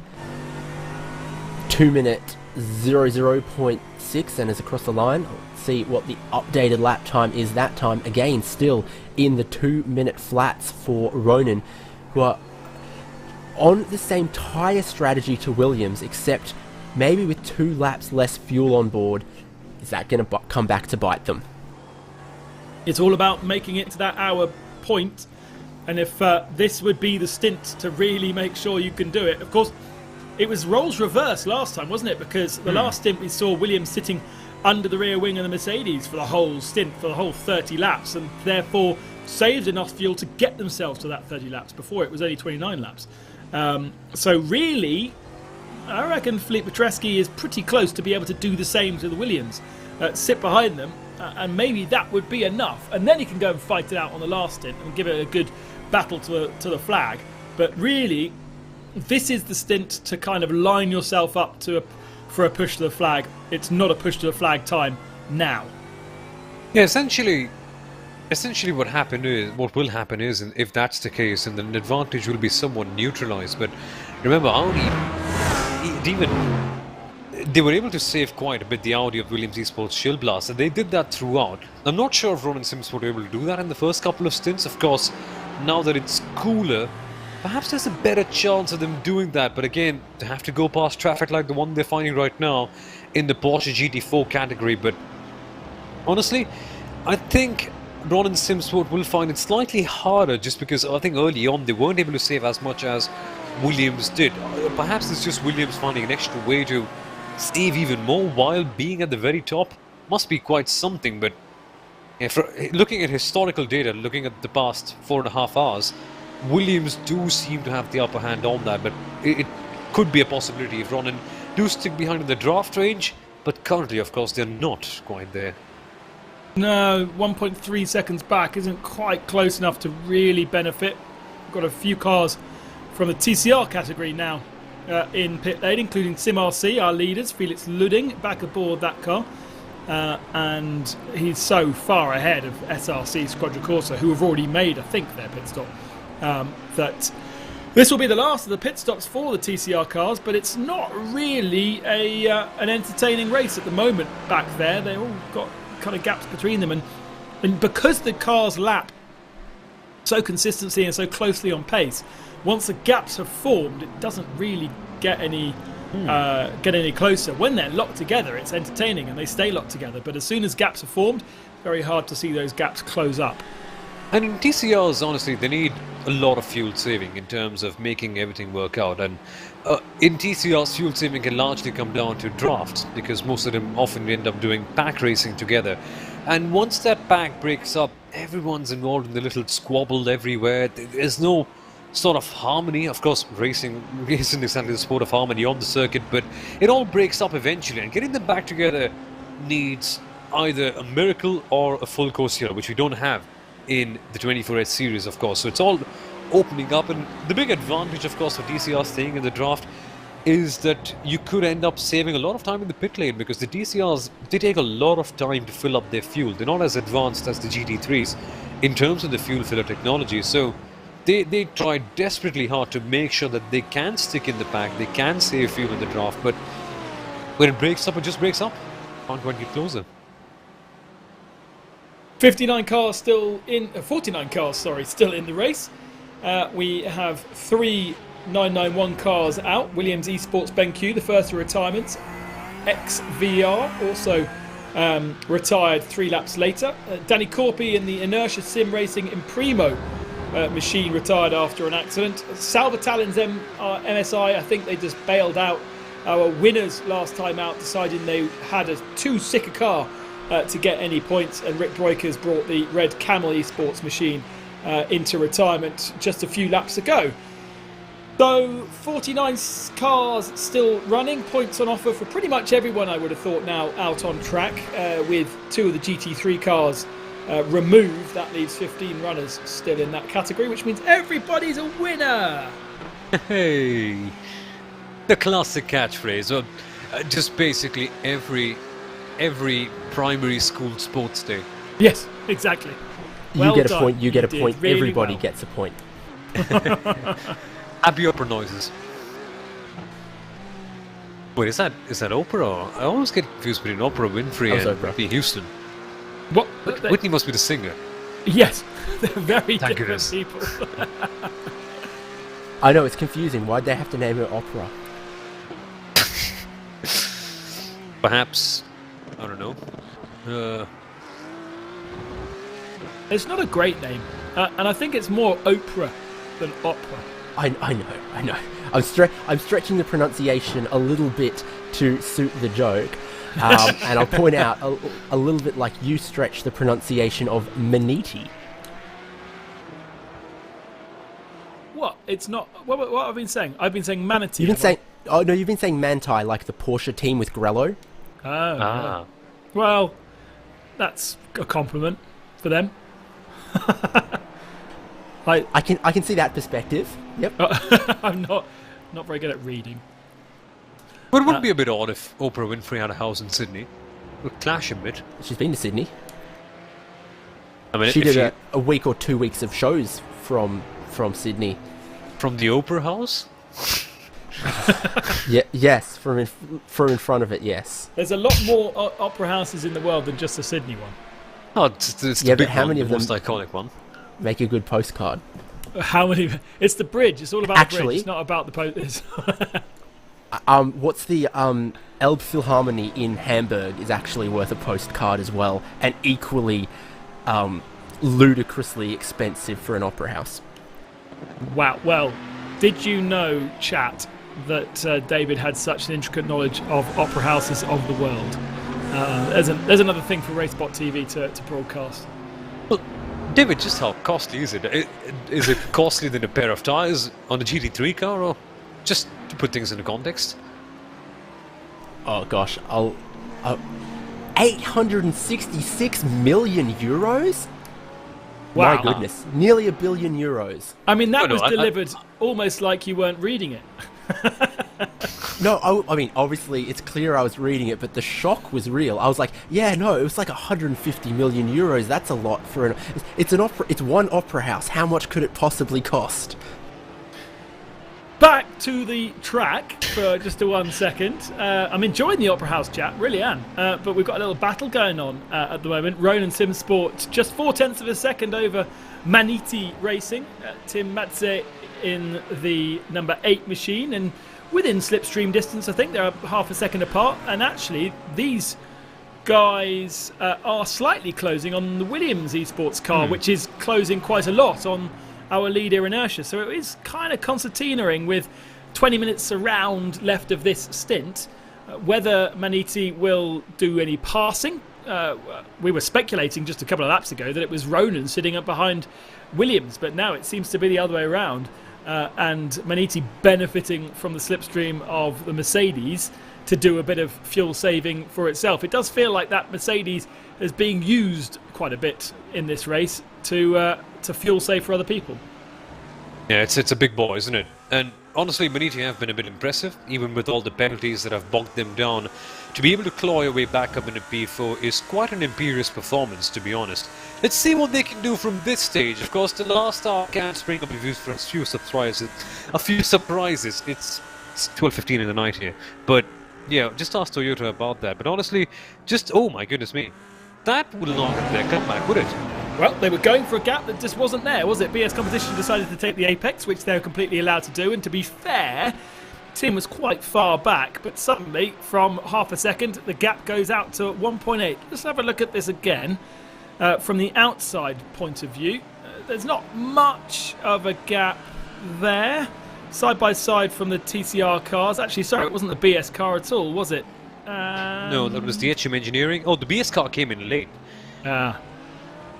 See, now that, we were talking about the calls from your spotter. That would have been car right for Maniti, and he, without being anywhere near the car, reacted to it because he got that call quite late on. Yeah, he must have been seeing the BS car in his mirror if he could barely see anything in his mirror. Because, of course, when it gets so dark and late in the night, it can be quite tricky. In fact, speaking of the dark, I can imagine Sebring under the lights must be quite a challenge, because I remember we once had a Porsche Sport Carrera Cup race at Interlagos, and that is very poorly lit, to put it simply. As poorly lit as, let's say, a place with no electricity at all in the night. And their drivers were struggling to find their apexes, many missing, many going for unusual crashes. Now, let's be honest, Sebring is lit slightly better, but nevertheless there are certain parts of the track where the tarmac extends beyond, and so spotting your apex can be a bit tricky for a few of the drivers, so don't be surprised if they end up missing it, even with the big headlights on. Yeah, absolutely. Most of the track is pretty well lit, mainly because of the car parks and the caravans. You get a lot of light from there. You'll also notice most of the apexes, you've got little cat's eyes. I've not actually noticed those in real life, but they're very obvious from certain angles on this particular model. Whether if we ride on board, whether they're easy to see. Yeah, you can very much see the where the track is, and you can see that they actually change colour depending on what part of the track it is. So it's actually much better lit by running on board. It's pretty clear that you get quite good vision in a way that somewhere like Silverstone, for instance, or as you say, somewhere that's less built for night racing, you would get very little in terms of lights. And as long as people haven't damaged or knocked over the braking boards, they're very, very useful in the night. And if they disappear, then you can start to get a little lost as well. Yeah, Sebring clearly built for endurance racing. It's been the home of endurance racing for such a long time. GTs, prototypes, everyone's had a race here. So clearly the track being adapted and being made according to that. In fact, the cones are also quite an important marker at times at Sebring, because in many places drivers tend to use the cones as a better marker rather than the braking boards as well. So if someone knocks them down, it's a serious issue. Otherwise you could see cars flying in them. In fact, I remember, speaking of Sebring, there was one video that circulated quite heavily around 2015-16 of I think a touring car race in Sebring, where one car missed their braking point, locked up, went past the exit, past the AstroTurf, and straight away into a parking lot nearby. It's Sebring? Yeah. Mostly it was Sebring. But I don't know where that could be, but yeah, as you say, the cones are the important bit, really, for braking zones, and also getting into a rhythm. You just get into you're not even really totally reliant upon your eyes, more than just instinctively knowing that you've been accelerating for that long, and therefore you can brake at that point. I actually did a couple of years ago. I did a driving session blindfolded So I did one session where I had vision, and then I did another session where they blindfolded me, and to see if I could use my memory to good effect. As Williams gets very badly balked by traffic here, that's going to slow him down and allow the Ronin car to just get a little bit closer. Still more traffic, and it's amazing how much you do rely upon what you think and the feeling. So I was basically in my head linking that feeling of the curb to that rumble of the curb.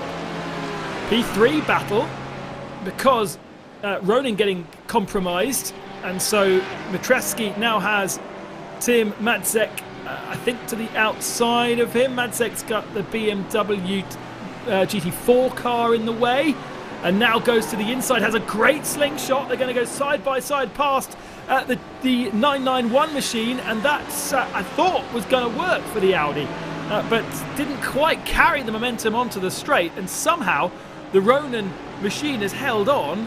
Matreski is completely on the wrong part of the track, does not have the momentum through the first turn. There he goes side by side into the next one, which is the left-hander, and then head towards Big Bend, and they're still side by side, and good fair racing, giving a little bit of space to each other.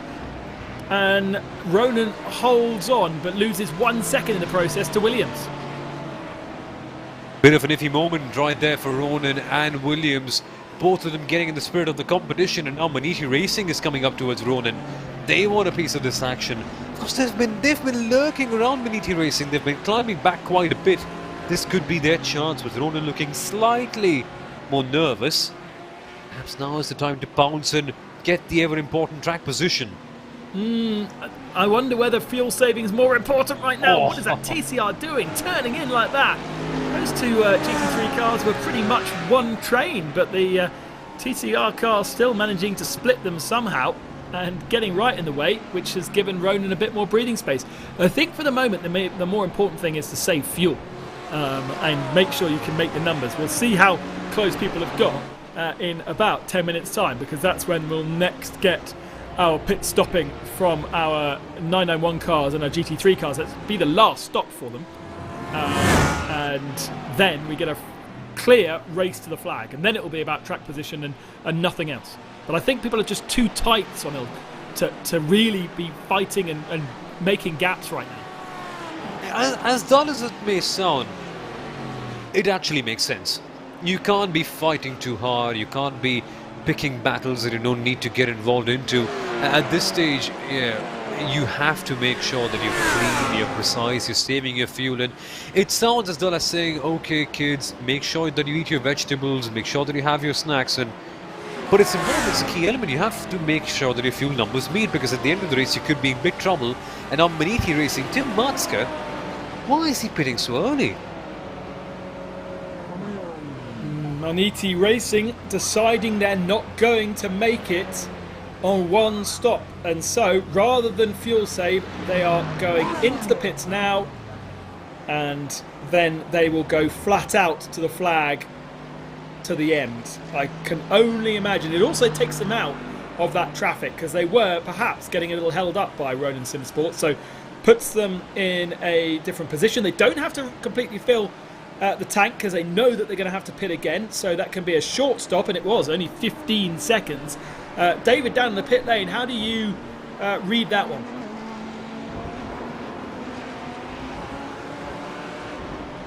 You're muted. Damn right I am. An admission of defeat on being able to go that long on the strategy. They've, if it turns out that a lot of other cars are going to have the same trouble, then pulling the trigger early probably lets them, find some clean air, not get tangled up. But if it does turn out that, Ronin Sim Sport, that maybe Biela, that Inertia can make the numbers, then that's no good for Maniti. It's no good, but there is only one car that we know for sure will be able to make the numbers, and they did that with a huge amount of slipstream.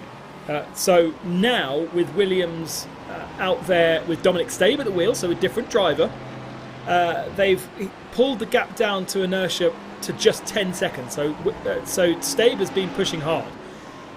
He needs to do a 30-lap stint to make this strategy work. If he doesn't manage 30 laps, then he will have a splash and dash to do. Everybody else needs to do that. There's and nobody seems to be going that much slower. So really curious as to how they approach this last 1 hour and 10 minutes left of action. And of course, there's also the issue of traffic right now. We know Ilka needs to come into the pits, needs to do a full service on the inertia car, and then see how they kind of shake out. At the moment, it looks as though they would fall into 5th position behind Racecraft, depending on what they're doing, because they've been a bit interesting with their strategy throughout the race as well.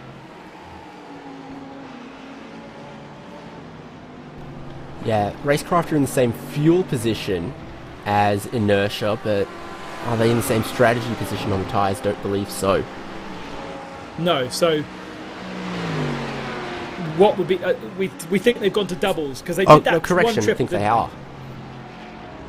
I think Inertia went single and then double, ended up at the same place as Racecraft, who went triple, and now they're both towards the end of a double. Okay, so yeah, so they're going to do a single at the end of the race, big push, hopefully with enough fuel to be able to do that. Well, that could be interesting.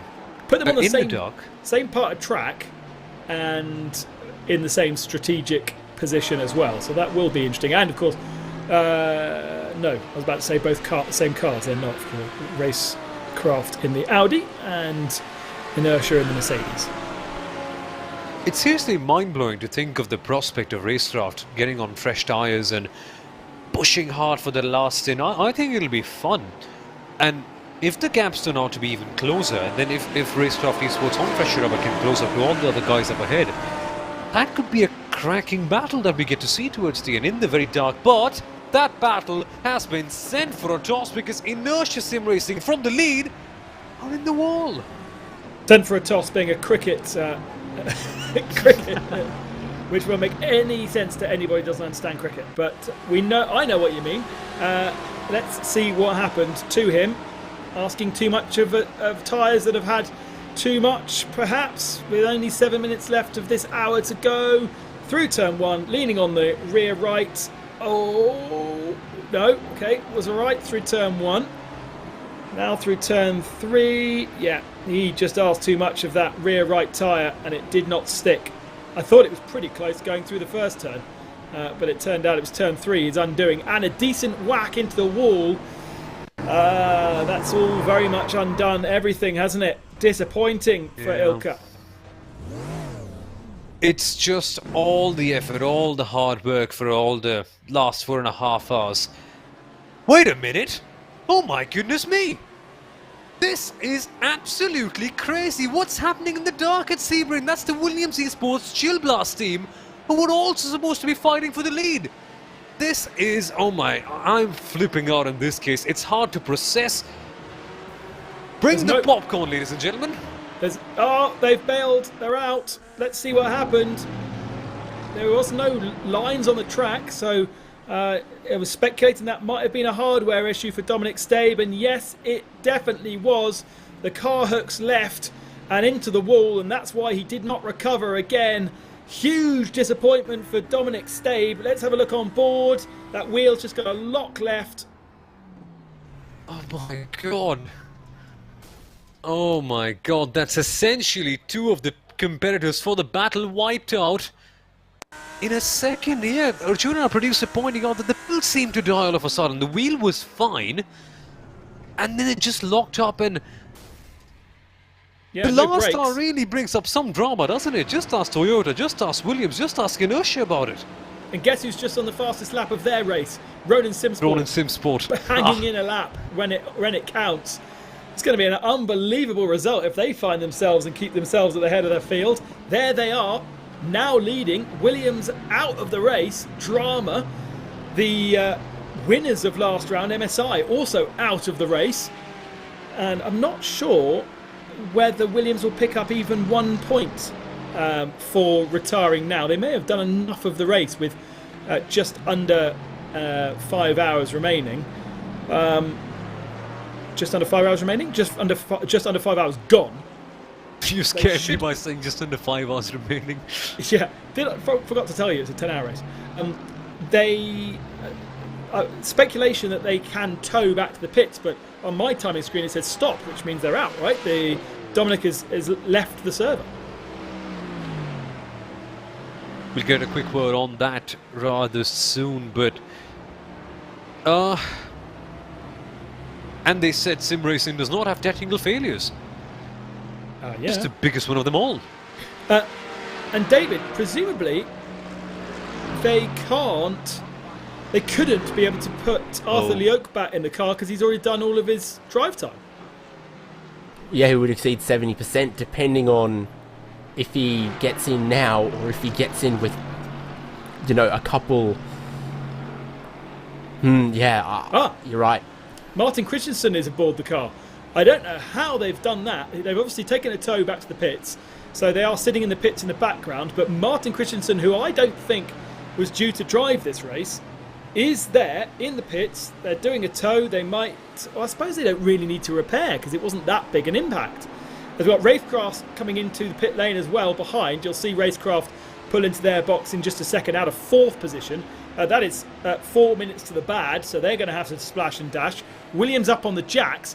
And the problem, of course, is we are before the hour mark. So by doing this pit stop now, they don't want to go out onto track unless they're going to have to seriously fuel save for that last stint, which they've done all the hard work before. Down off the jacks now, I suppose they now can take their repair time. So if they do need to repair, this might be another minute sitting in the pits.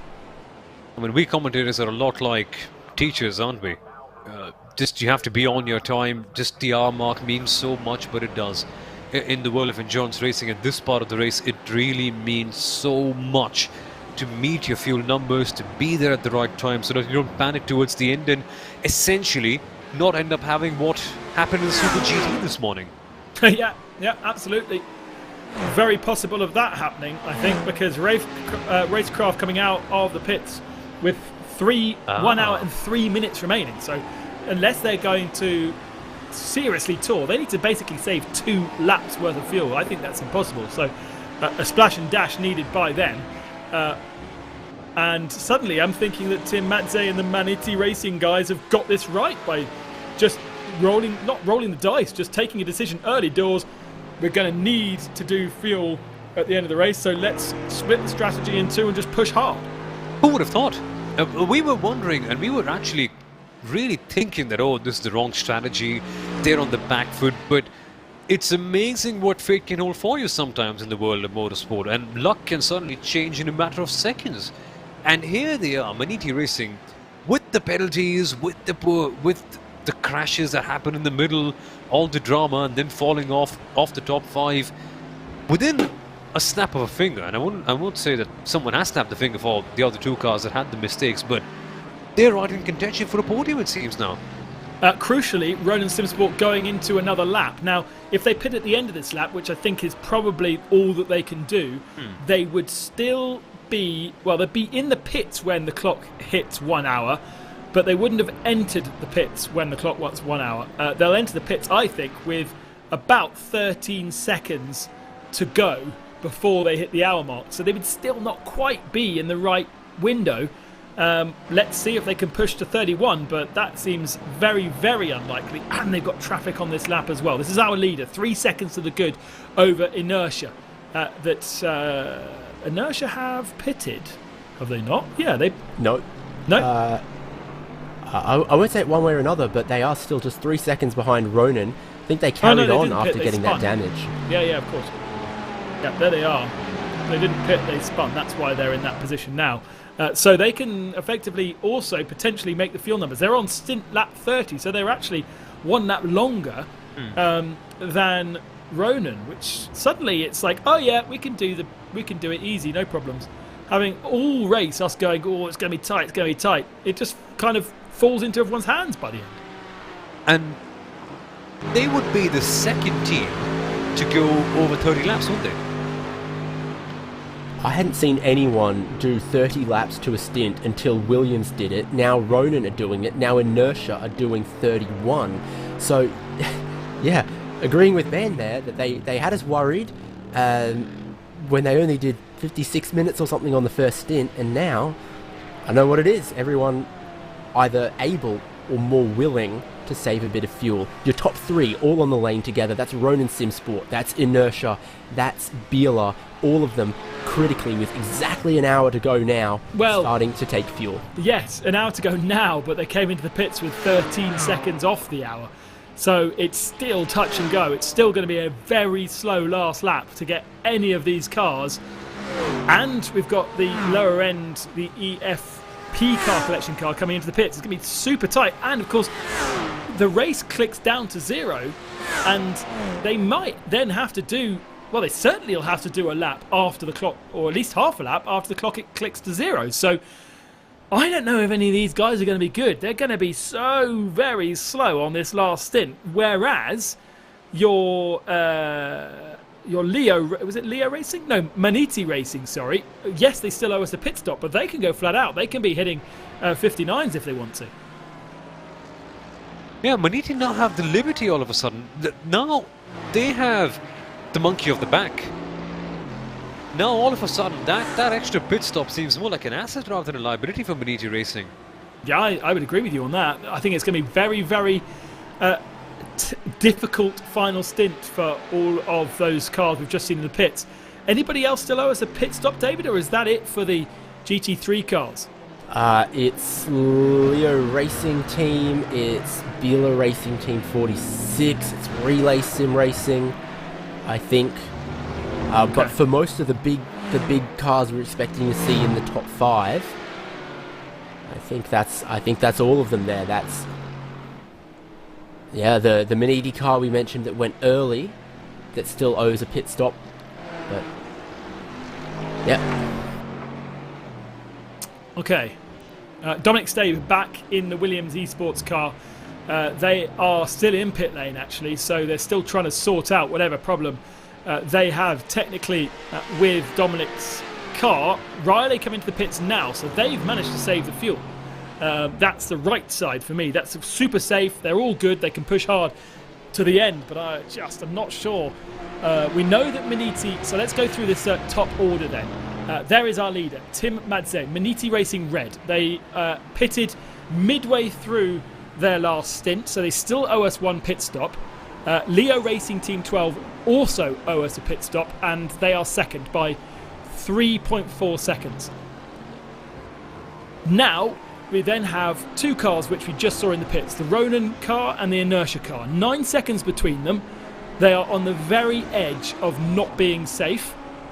I think they're not safe. They're not safe by about a lap, but we'll see how that shakes out. Then we've got Sven Hasse in the Bieler Team Euronics 45 car. Now, what's their situation on pit stops, David? They just pitted the same lap with everyone. They came in from third. Fuel only, no tyres, as it was for all of the top 3. So Inertia going for triple stint on the tyres if they can make it.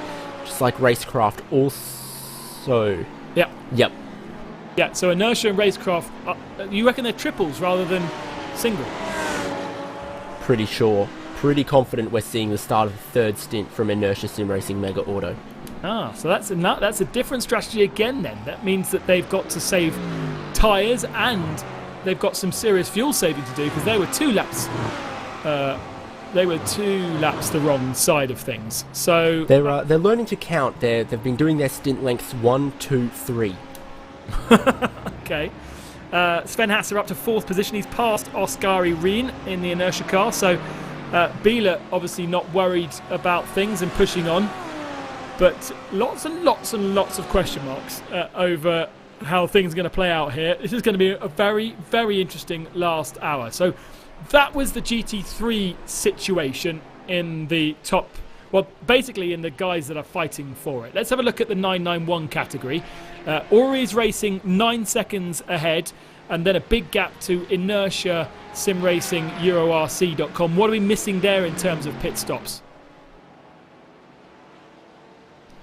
bringing that one up. It's one stop still to go for Aurus, HM, and Inertia. Burst are on a second stint of the tyres, but they just grabbed fuel. They're good to get to the end. Speaking of, here comes your leader, Aurus, who owes the stop. Comfortably going to get to the end from here. And then, usually they have to take tyres with their stops, don't they? But they do it together. No, they're separate for this car. It just so happens that the tyre wear sees most people taking tyres every stint, except when they don't if you burst. So let's see where they come out then. We were going through the order, but the order's still question marks over it. So Aurus is in the pits. The gap was about 1 minute 17 to burst before they came into the pits.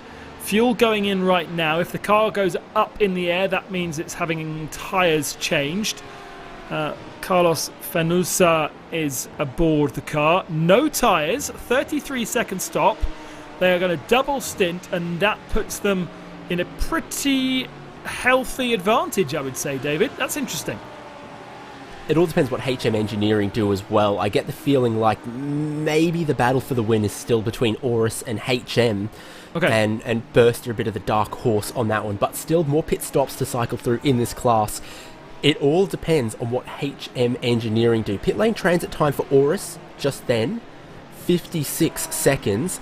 And they're 41 behind HM Engineering. So if HM take the same kind of stop, then it looks like Aurus will have a lead of around about 5 to 10 seconds, and HM Engineering will slot in between Aurus and Burst. But they're Inertia still owes a spot. They're tiptoeing for the whole stint because they're running on tyres that, in a car that's hard on tyres, and on a car that's difficult and traction limited, they're running around on the tyres that will have done 2 stints rather than 1. It doesn't same as what Burst and Aurus are doing, though.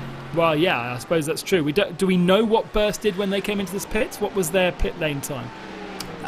Well, they pitted 3 laps ago, and it was basically a carbon copy pit stop of what we just saw for Aurus. Fuel went in, no tyres, car went. Right, okay, so Burst are on a similar situation with having to preserve their tyres. Here is HM Engineering, who go past the pit lane and carry on and put in another lap in. How many how many laps have they done on this last stint? Which will give us an idea of when they are supposed to be coming into the pits. But still question marks then over what's going on in the 991 category. But it looks as though advantage to Aurus Racing Team. Even if HM Engineering don't take tyres, they will still slot in about 10 seconds behind Aurus, which puts Aurus in the lead, then HM Engineering, and then Burst. So let's move on now to the GT4 category. And it is a 34-second advantage to SRC over the BS competition guys. So that is 2 BMWs at the head of the field. We know that BS, though, we're not sure that BS can make the fuel mileage. What do we know about the other cars around them?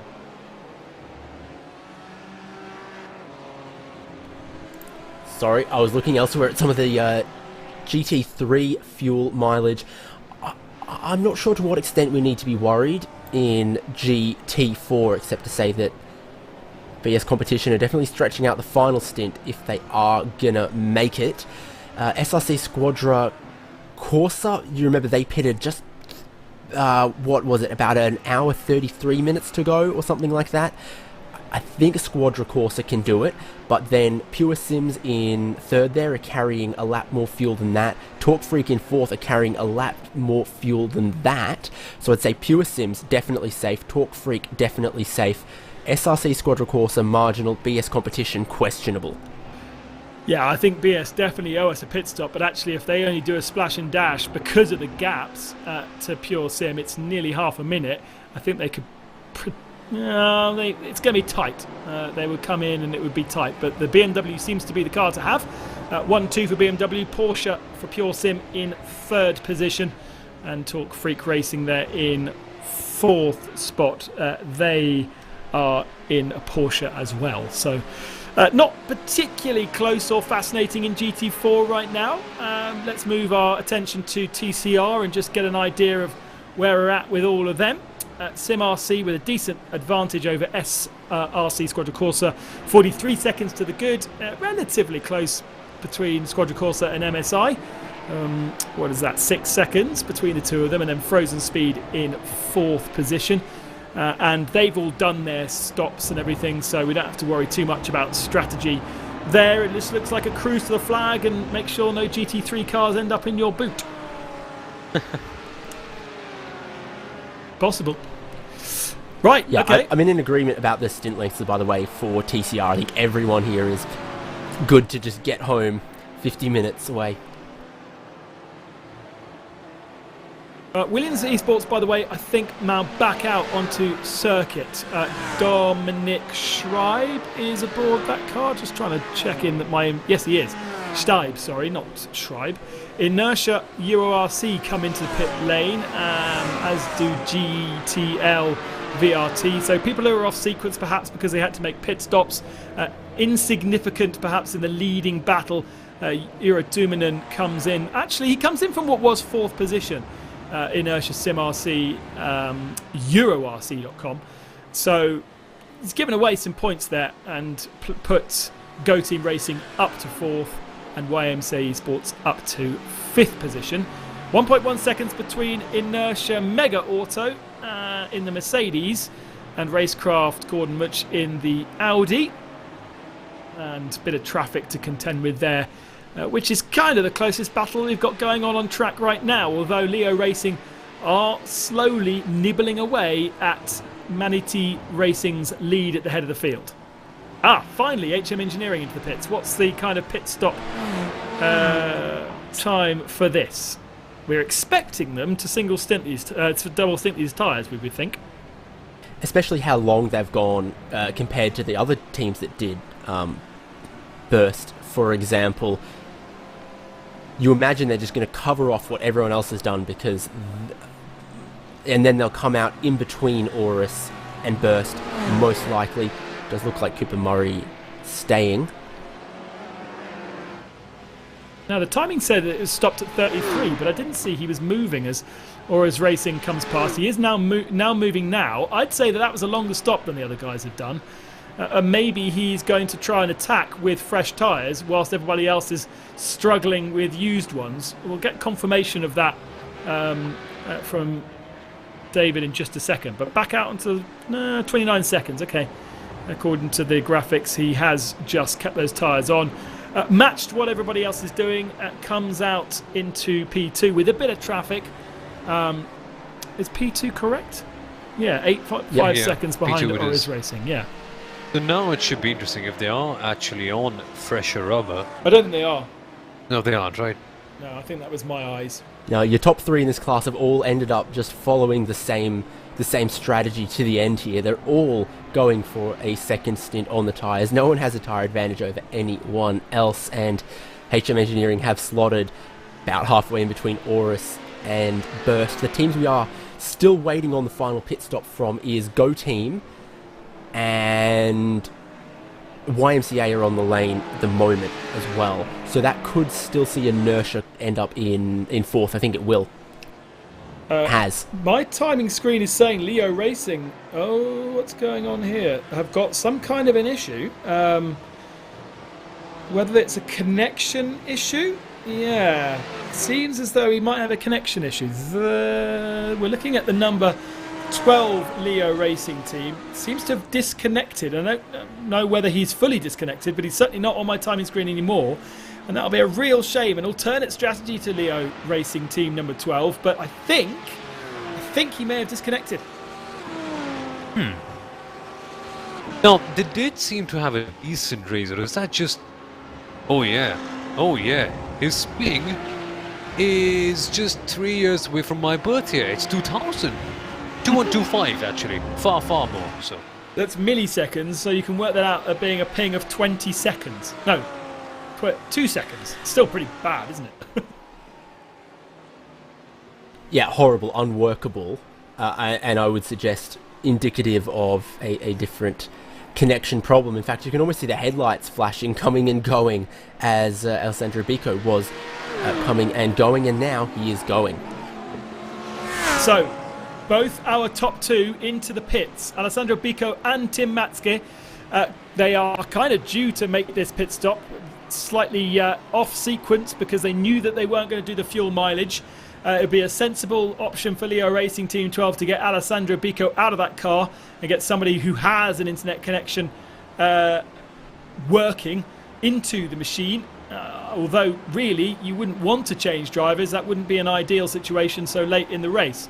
But where will they come out in relation to the rest of the field? There goes Ronan into the lead of the race. Got some fuel saving to do, but Ronan Simsport in the Mercedes lead. They've been really at the head of the field for most of this race and now have an advantage over Biela Racing of 12 seconds. And Manti and Leo continue to drop down the order. Now they go. They fueled the cars up, and it looks like Alessandro Bico actually staying aboard. So they're risking his connection dropping out.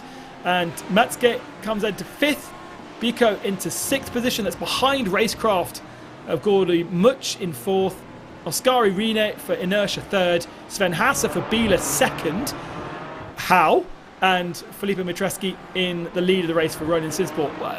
Going back to that, David, how for Biela Racing Team? What are they doing there? They've not been in the race at all.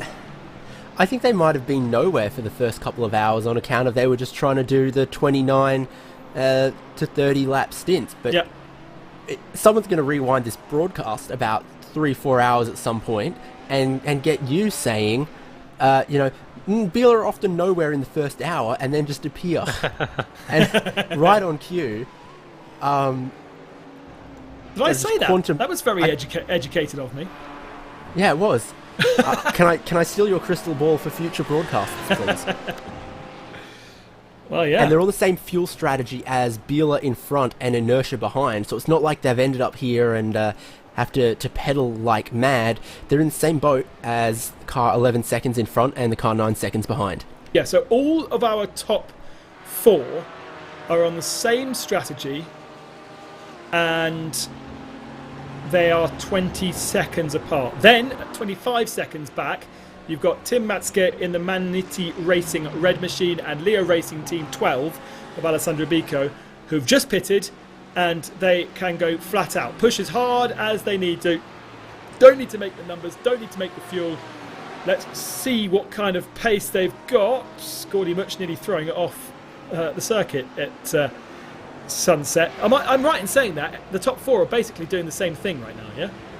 Except for Racecraft are 2 laps worse on fuel, and you saw that was not looking good on the 3rd stint of the tyres, so I'm worried very much about the 77 here. I think just on tyres alone, Maniti and Leo are likely to catch them, and then unless they get out and push, you're going to worry about the fuel for Racecraft. Maniti number 9 going around at turn 1. They are down in 10th position, Maniti purple, and luckily no contacts for Dylan Scrivens, but a looping. So yes, that was a reminder then that trying to preserve the tyres to the end for Racecraft, and I think Inertia as well. Pace is, I was about to use the word beginning with C, awful. 2:05 last time for Gordy Much. We did see him make that mistake, but even Oskari Reen doing a 2:03, you would expect the guys behind, who are only a couple of seconds behind, to be able to bang in 2 minutes easily. And so watch out for Matzke and Bico pushing on now. They're only a second apart themselves, but they should be able to take chunks of time out at the very least of those two and get themselves onto the podium. Then it's all about how much fuel savings going on at the head of the field. Yeah, they've got fresh rubber on their side. They've got all the confidence in the world. They'll be scouting all the other teams, knowing what their weaknesses are, and they'll think, right, this is our chance. Time to break the window, try to put a foot in the door. This could be a big opportunity for them. Well, you're about to break into song there. That sounded like some song lyrics. Not right? quite. No, okay. This is not the charity race then. Serious stuff, the MAHLE 6 Hours Sebring. No singing here. Unless someone spins and then we go, you spin my head right round, baby, right round. That's something that I always tend to do. Is that your favourite song? When someone spins. Yeah, now that's a good question that David's asking. The 991 car is faster than Inertia Racecraft. Well, that's because Inertia and Racecraft have got, not on the lap just done, but yeah. Inertia have been very much around about the 202s trying to conserve their fuel all this stint. Meanwhile, the leader of the 991 class has been doing 203s. So they've backed the pace off on quite a few of these cars that want to make it to the end, but most noticeably, Oskari Rinner got in the car and it was 203s, 202s, 203s, 202s, 203s, 4 seconds a lap away from the ultimate pace of this car, but maybe some of that comes down to the aerodynamic damage they're also carrying on the back right-hand side of the car. That'll be hurting their fuel saving as well. Let's not forget that those top 3 991 cars are also having to tyre save. You know, they are on the second stint of those tyres, which is not something you would usually want to be doing in a 991 car with no traction control, with only the throttle to make sure you don't break traction. What is interesting, though, is those 2 GT3 cars, Maniti and Leo, are actually on the last lap losing a bit of time to our leader. So Ronan, Felipe Matreski, seemingly happy. They've obviously put a huge amount of work into racing here at Sebring, and the Mercedes working better. Mercedes 1-3 right now. And the only other Mercedes that's in the race for Glacier Racing, we saw getting caught up in some accidents, 13th position for them. So clearly the BOP coming in and changing things around is helping the Mercedes out. But remember, folks, it's only on a track-by-track basis. So for Sebring, it might be here. Who knows, the next time out, the Audi could be once again back in favour. Race Control have made it very, very clear that this is on a race-by-race basis. So no advantage will stay permanently. Now, it's about this point of the race where we start to see people getting to their maximum amount of incident points. Incident points were set to 120, I think. Yeah. David, is there any evidence of people exceeding that? No, not really a lot of evidence of people exceeding that. In fact, there's no one who's even fallen afoul of 30 off-track points yet either, and unless you were banging the car off every single other competitor and off every single wall, there's no way you could rack up many incident points without racking up a lot of off-tracks as well. Actually, not an easy track to get too many off-tracks. There's only 1 or 2 places where it's somewhere where you go, oh, whoops, just ran a little bit wide, because generally the curbs are quite narrow here. It's not like a MotoGP modified circuit where all the curbs are flat and you kind of want to run them like you would find at Spa or places like that. Here, most of the curbs are so small that you don't tend to pick up too many off tracks. Even coming through this last turn, you can give the grass a little shave on the exit there, as Ronin Simsport do, and you don't pick up any incident points at all. But the curbs are quite high here. If you go Change up for on position, them. guys. Oh, good move there by Racecraft. With some authority, they've got the move done. It seems to be paying off at last. And it looks like it was Inertia being held up by Inertia's teammate there, because it was a Porsche that the Inertia Porsche that they were getting past, and really sneaky from Gordy Much. That was lovely work. Up to 3rd position then. Hang on a second. Up to 3rd, is that correct? Yes, because we had Maniti and Leo pit come out behind. Yeah, gotcha. And they are 1.9 seconds behind Inertia, Maniti and Leo. So they're not actually making up the ground you'd expect. Really not. Oh, wait, have they not? I'm going to do some digging here.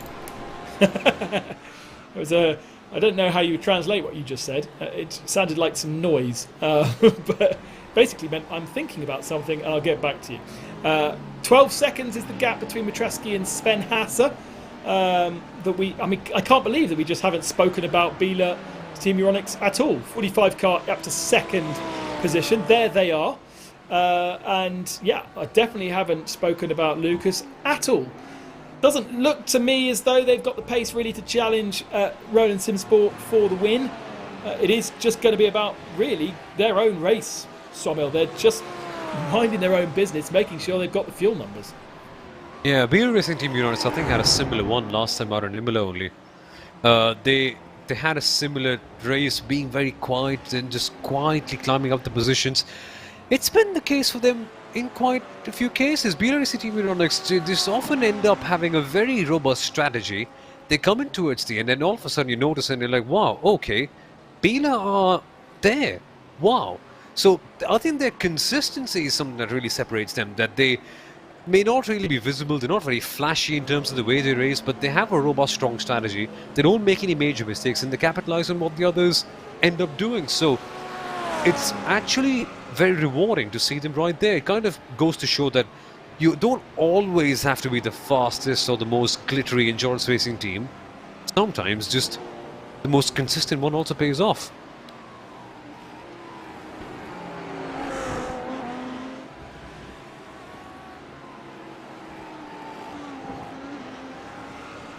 Looking, and I don't think the woes are over for Inertia Sim Racing. A little bit of damage was their own mistake.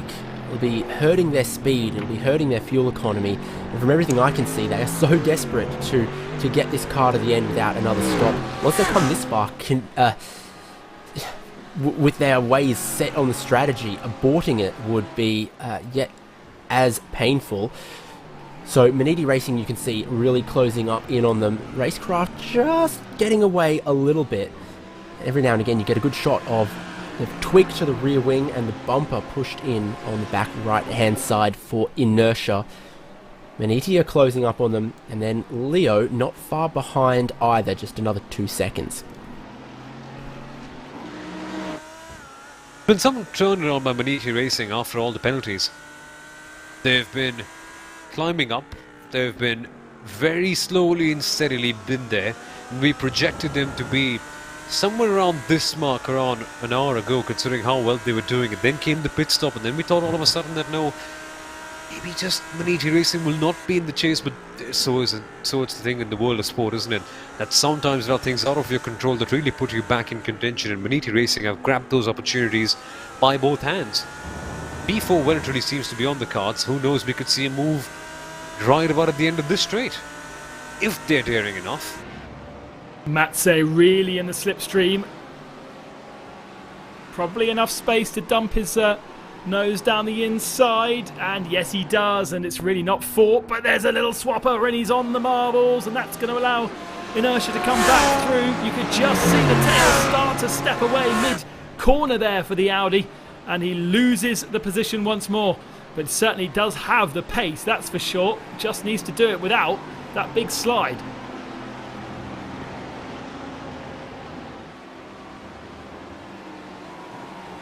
And for Maniti Racing, it's just about a time of regrouping for Tim Martska, getting the head in the right place. Can be a bit hard, can be a bit tricky in this situation to get very distracted, and all of a sudden there is a certain impulse flowing in your body that, okay, I made that mistake, I need to try even harder to get that position, and that is when you're at your most vulnerable. That sort of a tunnel vision, it can either drive you to excellent performances or you just end up making really silly errors. It's a test of character for Tim right now. What can he do after a long race when he spent the majority of the time in that car? Does he have enough energy left in him? Can he stay calm? Look at this. He's already rather infuriated with what they've done. He wants to make sure that he channels that inertia and gets P4 for himself. He's already getting closer. I'm sure the target's P3 really, because he's pushing on in the way that the other guys at the head of the field cannot. They don't have the tyres, they don't have the fuel, but these two can push as hard as they need to, and you've got to say the Audi looks much better than the Mercedes. As we mentioned already, the damage to the Mercedes potentially slowing them down. Maniti Racing Purple actually just going into the pit lane, so they've got their strategy all over the place.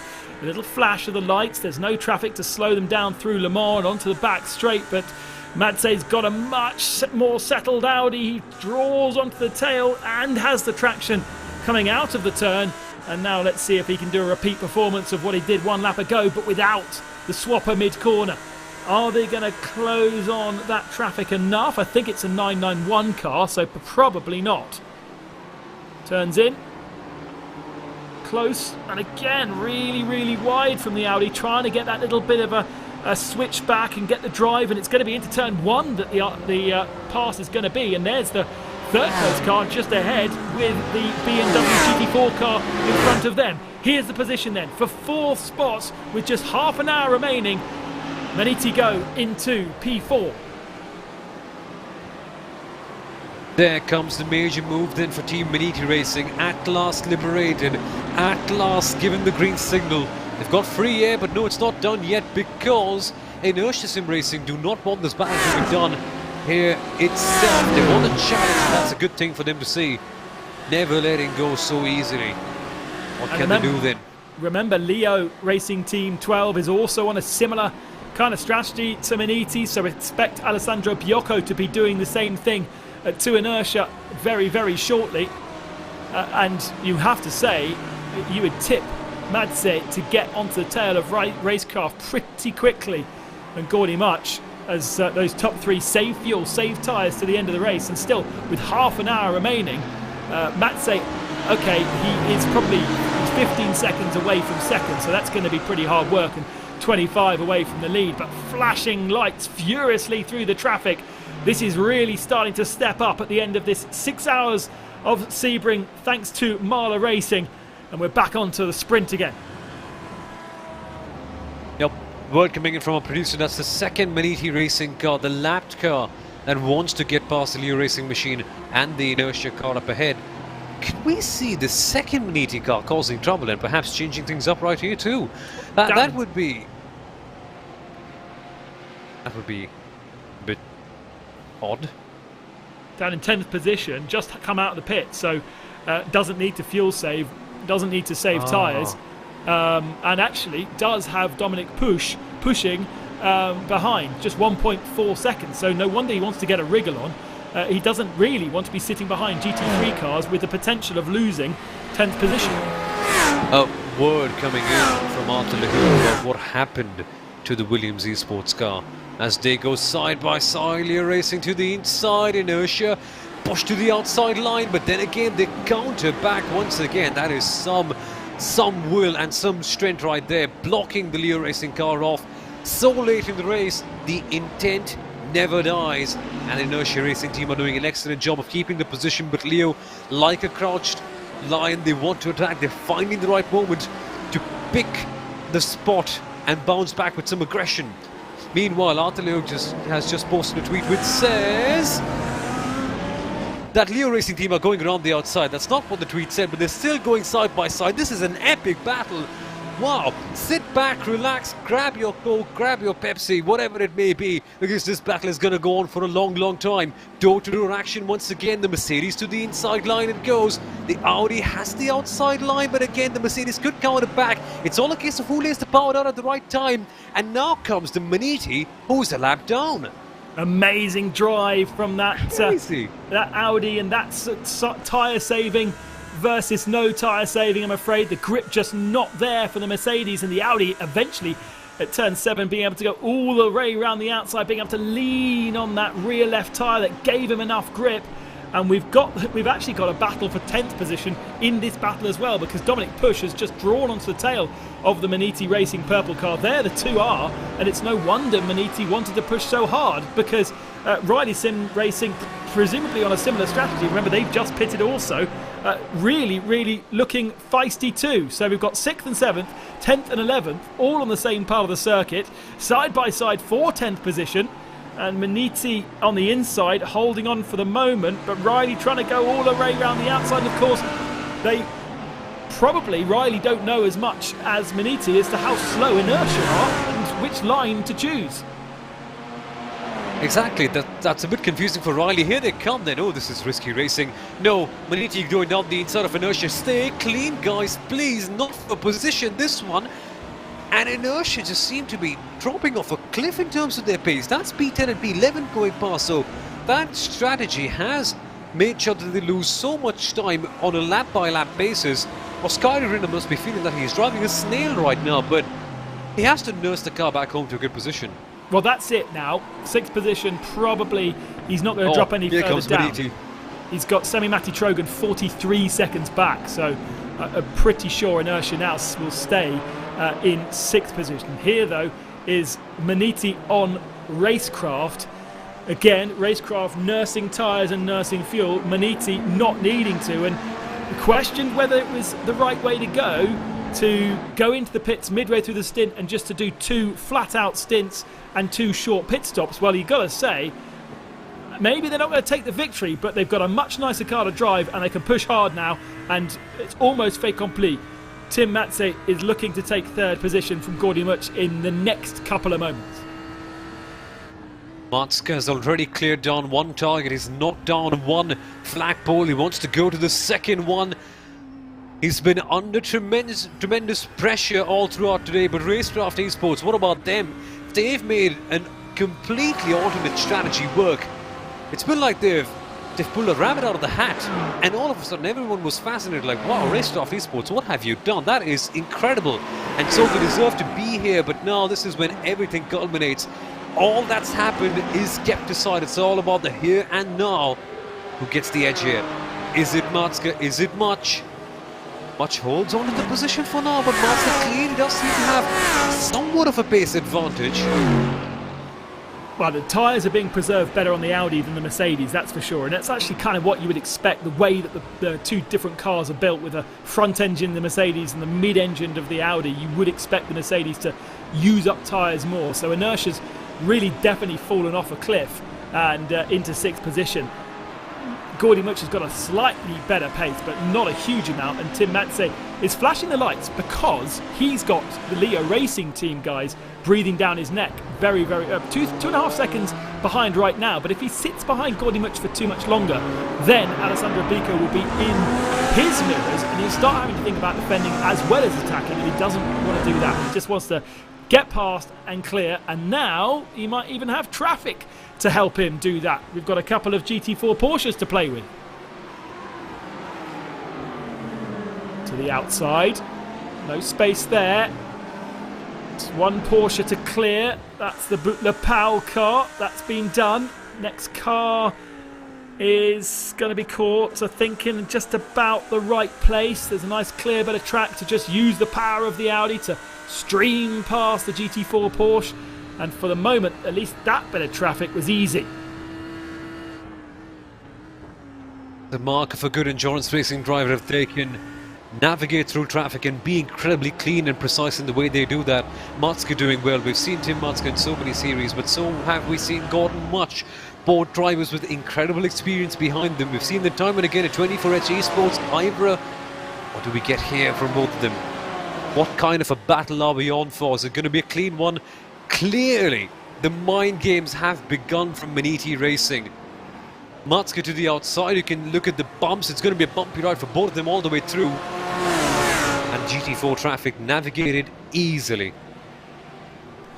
Yeah, that's good, but coming out the slipstream, having a look down the inside at turn 1, not quite close enough this time, Timo Metze, so he sides against it, but there'll be more opportunities. We've got 22 minutes still remaining in this race, and as I say, the real kind of hurry up is that Alessandro Bico is closing in on them, not by much actually.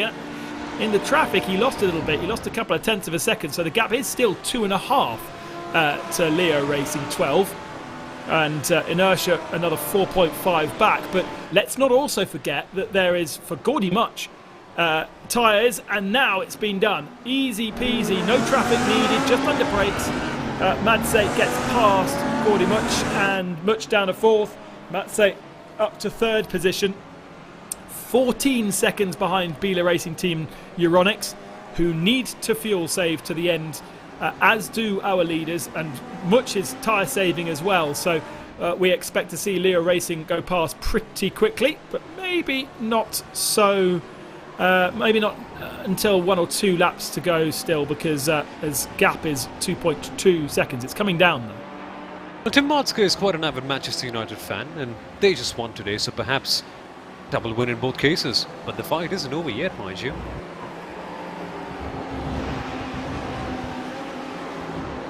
Now, pace-wise, let's see what Tim can do without another GT3 car ahead of him. Pace didn't seem that spectacular when they first came out from the pits. They've not got new tyres on, let's remember. This is still the second set of tyres for them, but as it is with everybody else, the point is they're not having to fuel save, where we thought the other guys around would need to fuel save, but Sven Hasse last time through, a 2:08, a second faster than Matreski, which did a 2:01.9. It doesn't seem like they're losing that much time by fuel saving. Yeah, the predictive calculator, which you can never rely on, says that when they crossed the start-finish line that time, it was 11 laps to go. And Sven Hasse was 19 laps into the stint. A plus B equals 30 laps for this stint in that case. Wow, for Hasse, which is definitely possible, definitely something that that can be achieved. We saw 31 out of an Audi R8 from Williams Esports Chill Blast earlier, but you know, maybe if they front-loaded the stint with a bit of the fuel saving, he can push a bit harder now, but they are still, well, someone's going to have their eye on the number, that's for sure. And they are the guys that are most in trouble, right? No, that's Racecraft. Racecraft are 2 laps worse than that. They'd have to do a 32-lap stint since their last pit stop to get to the end without a splash and dash. Oh.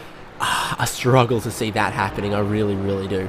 And Racecraft have just lost a position to Leo Racing Team as well. Leo up to 4th, Gordimuch down to 5th position, and they have a 6-second advantage over Inertia, but with a splash and dash, they'd actually only lose 1 more position now behind Inertia. They probably wouldn't lose a position to Semi Matti Trogan. So it was a good roll of the dice, and it was really credible to be on a different strategy, but ultimately it hasn't quite worked out for these guys. And I think the best thing that they could do right now, Racecraft, is just stick behind in the draft, try and lift and coast as much. It may feel excruciating in this part of the race. We've done so much hard work, we've tried something different. You can see those positions right in front of your eyes, but yeah, I guess there's a different target to meet to. Unless, of course, you want to do something that happened in Super GT this morning, which is the second time I've referenced it today, I guess. And that was a mistake from Gordimuch, running very wide through the last turn. Didn't lose a position, because that's Maniti Racing, who are 1 lap down going past. And actually Gordimuch is getting very, very touchy with the car 1 lap down, and the GT4 car very much getting boxed in. Doesn't realise just how fired up Dylan Scrivens is in the Maniti Racing machine.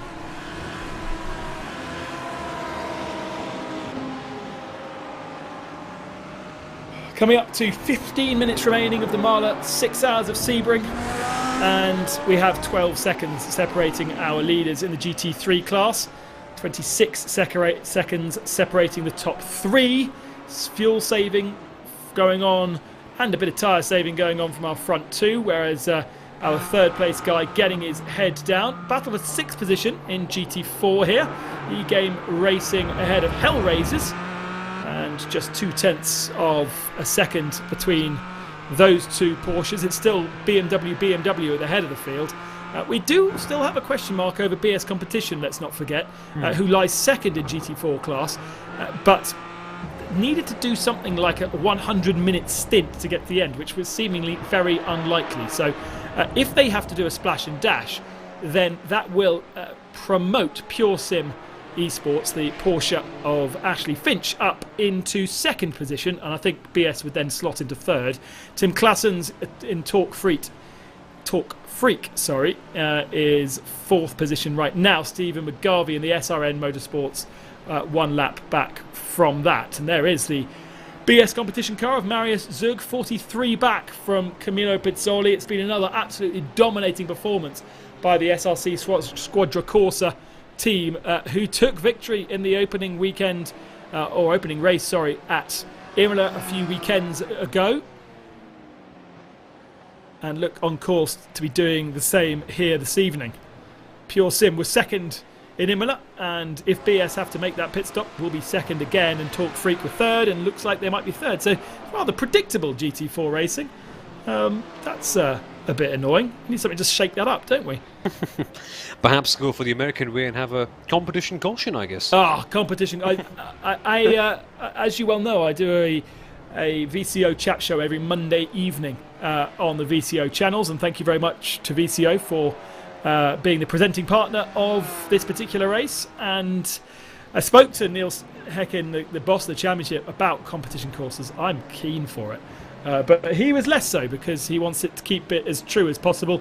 And there is no need for a competition caution there's no need for a caution if there's no need for damage, if there's no need for safety, and that's why cautions get thrown. So that was his philosophy. Totally respect it. And actually, to be honest, the racing in most of the race has been good. It's just the GT4s and the TCRs that seem to have kind of spread out a bit. Yeah, no, that's what happens with them. They're mostly pack hunters. They need the pack to be together to have really good racing. Unless, of course, there are certain battles here and there.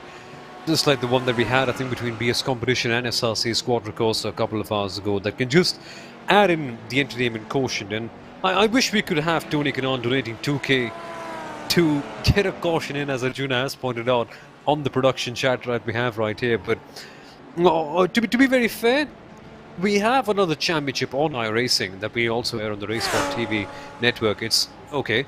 Let's hold that train of thought aside for a second, because at last, as we expected, BS Competition have come in the pit lane because, of course, they could not do 100 minutes on one full stint. So that's essentially, what, 13 odd minutes for them to go? That'll be quite a feisty final stint, wouldn't it, Ben? Just pushing as hard as they possibly can. But go look, ahead for leather, only basically. 8 seconds of fuel. That is just frustrating, and really, considering the other BMWs around them can make the numbers, I hate to be too cruel, especially to my employer, but that is a bit disappointing, isn't it? Not to be able to get the fuel numbers in and drop down behind Pure Sim. Now, is the gap only going to be 5.2? And if so, could they still get up to second position by the end of this race? We know the BMW is a stronger package. We know that it's a faster car. So that could be an interesting little one to keep an eye out, just half an eye. 5 seconds is the gap between Ashley Finch and Marius Zug right now. We've got 13 minutes remaining, which is what, 5-6 laps? And what kind of pace does he need? I think he can certainly take a second a lap out, in which case it'd be pretty tight by the end. I think that's a good idea. Let's have a keen eye on what these folks are doing right now at BS Competition. Ryan Barneveld, an ex-Maniti racing driver, Marius Zug, who's been with BS Competition for a while, having a decent enough race, but then not meeting the fuel numbers, and must feel like pulling the hair out of your scalp, basically, because you've done so much effort throughout the race, and just not meeting the fuel numbers towards the end can be excruciating. But that's the nature of endurance racing. Has he made a mistake? No, he's just going wide for the other GT3 car to go past. And speaking of GT3, Beeler Racing Team Euronics are well and truly stable in P number 2, Ben. Would you have thought that they would be there? I certainly wouldn't. I wouldn't have bet my money on them, but certainly learning the thing or two from the team boss, Frank Beeler, who knows quite a bit about endurance racing and nagging in some really good results. I think the other thing is either Matreski's had a very bad lap in traffic, and suggesting, looking at the Euronics car now having to deal with traffic, it probably was that. It's a fast lap from Sven Hasse last time, a 2 minutes 0.5, whereas Matreski nearly did a 2:02. So the gap went down quite a bit, but it's now increasing because of that traffic being encountered by Sven Hasse. And really, interestingly, Matska doesn't really have the answer to the pace of the Beeler Racing Team. I have a feeling, as you were very, very quite rightly saying, they were fuel saving from the very, very beginning. And so that is why they were not starring at the start of the race. They were quite far off the pace, to be honest, and they were, I think, probably even 10th and 11th position. But because they fuel saved at the head of the race, they're now able to push hard at this point in the race, although we're still not quite sure whether they can actually make it to the end in terms of this particular stint. But it's that kind of planning, and it's that kind of research and testing, effectively, that is definitely bringing them into the picture, and is the failure of BS Competition, because there's not really an excuse for coming in and doing an 8-second stop unless something in the race tripped them up. If you followed your plan, you should have known that the car's not going to be able to make the numbers and therefore plan accordingly by saving fuel. To come in and make a stop 15 minutes before the end for 8 seconds is, in my mind, bad planning. Yeah, that can happen. Meanwhile, GTL VRT racing team having a bit of a spin, overcommitting to the corner, carrying too much speed, classical Sunset Bend accident. Yeah, tyres must be wailing in agony. Wait, he clipped the wall as well, so that's a slightly bizarre one, but later on in the race, concentration levels are dipping down, to be honest. But yeah, coming back to the point about poor planning, yes, it can so happen. Circumstances changing things up eventually, and maybe sometimes just being very consistent and very meticulously following your strategy from the early offing. Even as dull as it may sound for a team like Beeler Racing Team Euronics, towards the end, with a little bit of luck on your side and just knowing what you're doing, it does pay off towards the end, as it does seem to for them. But meanwhile, actually, just coming back to the old thing I remember early on, Arthur Lucas posted a tweet where he told everyone exactly what happened. It's that Dominic's PC froze. That's the reason why Williams had the accident. So, even with the best equipment in the world, some days really luck just isn't sitting on your side. A bit harrowing, isn't it? 8 seconds between our leaders in the 991 category. It's been pretty much that for the whole of this stint, hasn't it? Auris have just had the advantage over HM Engineering. Nice to see that they've got their brake balance perfect there. Glowing discs at the front and rear, pretty much consistent over the whole car there, and pretty unusual actually to see that. Usually it's the front brakes that glow very brightly, and the rears a bit less so, but certainly pretty consistent over that particular car. The gap is coming down though. Cooper Murray now 7.5 back at this particular moment in time, seesawing. Remember, they do have to get those cars to the end on tyres which are probably over where they really should be, but with only 8 minutes and 20 seconds remaining, the gaps are big enough to take it easy. I think there's not really anybody being pushed particularly hard. He can let a couple of seconds slide and it's not really gonna damage them too much. Unless, of course, the intent is to dominate, and then you could just go and flex your muscle and say, hey, I won by 9 seconds instead of 7.4, but I'm quite sure that that's not what the approach is going to be like. With so much time passing on in an endurance race, I guess it matures over you the entire race. You just tend to look at things in a different way, as you would in terms of when the race begins. So the driver's obviously being very aware of the circumstance, and I think, yeah, that's what... we can actually briefly touch up on the leaders of the 991 Cup category, because they've had a bit of a troubled time early on, but they've certainly made their way through quite well in the end, haven't they?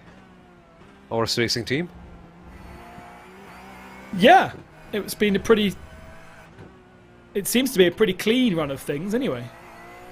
Except for the penalty against Burst, and I think that actually put Burst in front of Auris for a point there, but I think Burst went for double stinting the tyres too early in this class. That really burnt them compared to Auris and HM Engineering. Now at the end of the race, everyone's doing it, but in the heat of the day and earlier in the race for a full double stint, not a 1.5 stint, so to speak, it just didn't seem like the favourable thing to do. And you remember that was a problem for Burst last race, where they were going up against Inertia. Inertia had newer tyres, I think, compared to old tyres for Burst.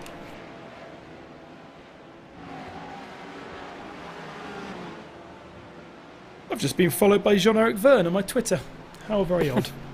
6 minutes remaining left. I'm sure he's not watching, to be honest. I'm sure he's got other things to do, like testing his Formula E car today. But plenty of them do take quite a keen interest in what's going on in the world of sim racing. As we've learnt from the VCO Pro Sim series, you get very heavily interested and involved. This is our leader.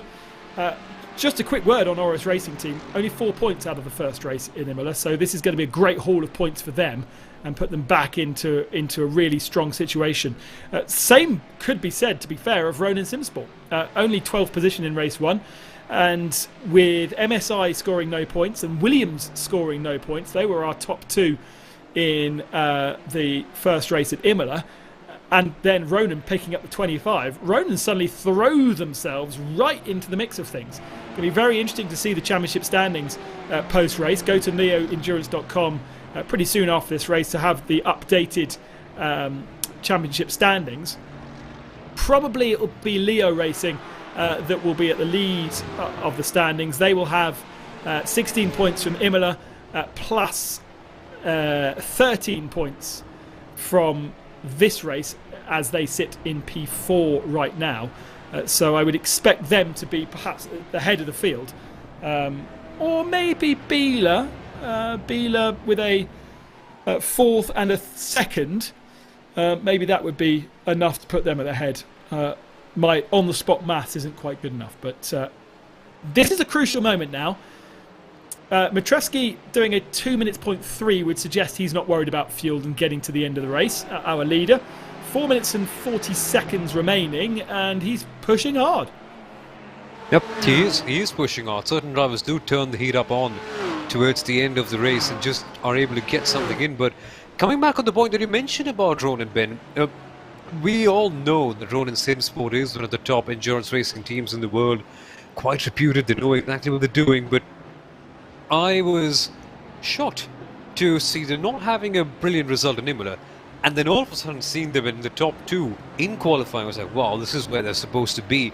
This is the 24H Esports really materializing into its own, because now not only do we have a top team like Ronan in there, we also have big competitors like Maniti Racing up there, Williams Esports, Chill Blast, of course champions the last time out.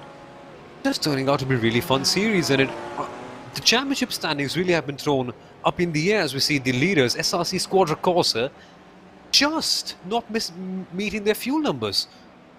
Only just. Wow. So I was talking about how I was, yes, I now apologise to everybody at BS competition. Please don't fire me tomorrow. That was, obviously that BMW didn't quite make it. And we were thinking and speculating about what the kind of the advantage of the Porsche would be over the BMW, and it looks like fuel numbers. It looks like the Cayman is better on fuel, and that has kind of given them a little bit more of a racing chance. Pure Sim Sport, okay, they're still miles behind Squadra Corsa White, but they still hold on and extend their advantage over BS competition. So a really strong performance from Pure Sim, playing the long game, getting the fuel numbers, and will be picking up a second position, albeit 40 seconds off Squadra Corsa, but still, that's a decent benefit. That's a decent prize for their work. And also, just to come back on the BOP changes, it's even that the BMW, their fuel limits have been restricted a bit. So the Porsches have been made a bit more fuel efficient, and YMCA Esports, they'll certainly not be singing that song off in that spin so late in the race. Kimmo Rovanperä having a bit of an unfortunate moment that he would hope that no one would show, unfortunately, at this part of the race. That's an easy one, though, isn't it? Semi-Matti Trogan just behind, and nice little view. Ooh. Oh, he was lucky. Scary. He was lucky. Only just. Don't know if it was as scary as what happened in Formula 1 today. I'm not going to mention whatever that is, because of course we all have to go back and watch the race, but I haven't watched it yet. Of course we haven't, but this one has been just as good, if not better. You were just pretending your PC was overheating earlier. You actually went and tuned into F1 instead. No, I wouldn't dare suggest that. What I'm really curious about, though, in this final 2 minutes is the last couple of GT3 cars that might also have to make that teeny tiny splash and dash. Racecraft have carried on. Who else is really at the end of it? Well, of course, first and second we're still worried about, but I think they can do it. Will be the white flag when the leader crosses the line this time. Yeah, they do have to do 2 full more laps. Gordon Much, has he banked on a bit too much? Sorry, I had to squeeze that pun in, but he could be losing even more positions. Not just on track, but maybe on pit road as well. Well, they're taking a gamble. I think that it's do they get 5th or 6th, and the answer is no good at all. They can stop at the end of this lap and be safe to Leo, but if they miss the pit lane when they needed it, that is walking pace.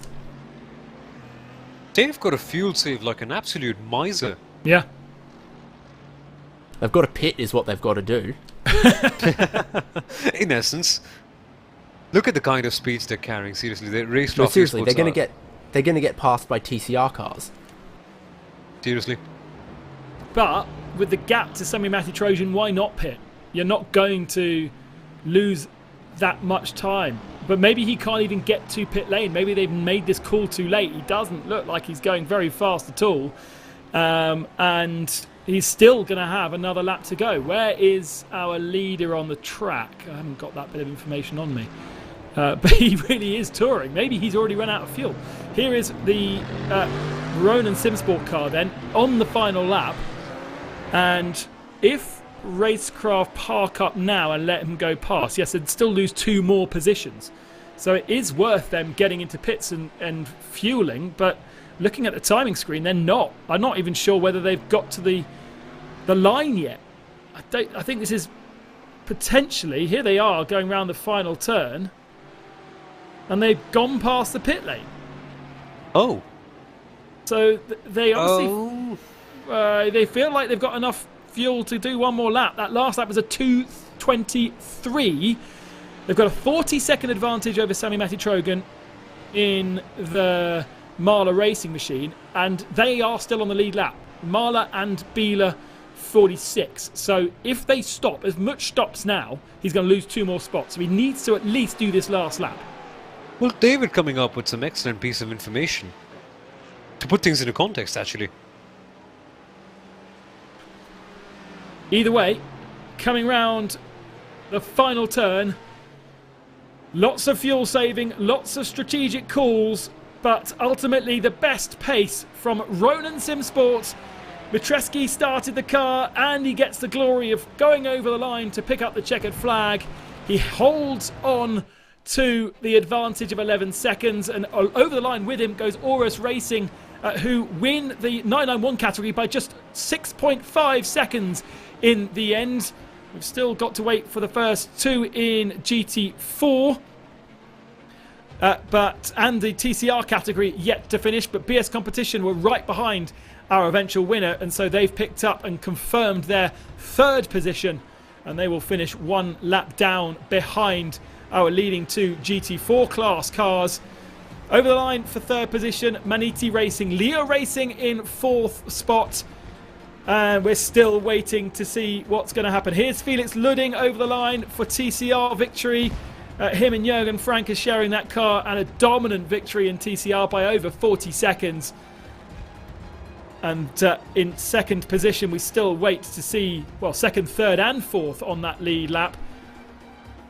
There is the GT4 class victor through the final corner. Squadra Corsa won the opening round at Imola, and even with a splash and dash at the end, they've managed to get another victory under their belts. 50 points, the maximum they could do. Emanuele Petri and Camilla Pezzoli over the line, and they will win by 40 seconds over Pure Sim Esports, the best of the Porsches in the GT4 category. Still question marks over Gordy Much. That's the kind of the worry that we still have. And he now comes over the line. There he is, and he has managed to hold on to 6th position after a lap of 2:25. So I don't know how he's done that, but he still holds an advantage of 7.8 seconds over Sami-Matti Trojan in the MAHLE racing machine. Very much drama until the very end, Somil. Super, super entertaining and just incredible fuel saving at the end. Maybe a bit kamikaze, but they were always doing slightly strange things this race for Racecraft, and ultimately P6 isn't bad, even if they have had some strange strategy calls. Well, at least they can end up the race knowing that they tried something different. They went for something new. Some days it works, some days it doesn't, but at least they finished. And that's a plus, if anything. So let's take a look then at the provisional classification, with Ronan Simsport taking the victory by just 10 seconds in the end over Biela Racing Euronics. They really did a great job of just sneaking up to pick that runner-up position. Maniti Racing were much more stars of the race, up to third position by the end, followed by Leo Racing team number 12 that were on a similar strategy. Inertia faded, as did Racecraft by the end. MAHLE getting caught up in a few things in 7th spot. Bela Racing, the second of their cars, the 46, in 8th position. And then those cars that were one lap down, the 21 Leo Racing car, Maniti Racing 9 machine down in 10th position. And then Riley that were on a push by the end in 11th, Glacier 12th, EFP in 13th, and MSI number 43 in 14th position. But the big news, Williams did not finish, Rich Camel did not finish, and MSI, the winners of our first round in Imola, did not finish either. In the 991 class, Auras Racing put up a brave fight against Burst Esports and HM Engineering. The gap just 6.5 by the end. Inertia's EuroRC.com finishing in 4th position. Go Team in 5th spot. GTL, we saw them spinning late on. 1 minute and 53 back, with YMCA actually losing out to them on the last lap, down to 7th spot. 1 lap down. WOIP.com, Atlantis and Inertia Imprimo retiring out of the 991 category, along with 2 others. XVR Sim Racing and our early leaders, Williams Esport BenQ. So both Williams Esports cars, probably the most professional team in this championship, retiring out of the race. GT4 dominated by Squadra Corsa and BMW, but BS Competition couldn't quite follow up their domination, finishing 3rd behind Pure Sim Esports, that were always there as best of the Porsches. Talk Freak Racing in 4th, SRN in 5th position, E-Game in 6th, 2 laps down for Team Viking. Hell Racers, Boot Lapel we saw getting into some troubles, down 3 laps. And then the second of the SRC Squadra Corsa cars, 9 laps down, a late retirement in 10th position, with DRE also finishing 12 laps down, along with Leopard Esports. Also BMW, so fast, but ultimately a couple of them at the very bottom of the field. And then the TCR class, entertaining at the very start, by the end quite stretched out. Sim RC 55 ahead of Squadra Corsa. MSI in 3rd position. Frozen Speed 4th, and then 1 lap down Pure Sim Esports, with Team Huskeveld, Impulse giving us plenty of entertainment. Kinetic Racing, Simsa Esports in 9th, and Team Mad in 10th position. HM Engineering must have been a late retirement, down in 11th. Tank Fisto, we didn't really see much of them. And T3 in 13th.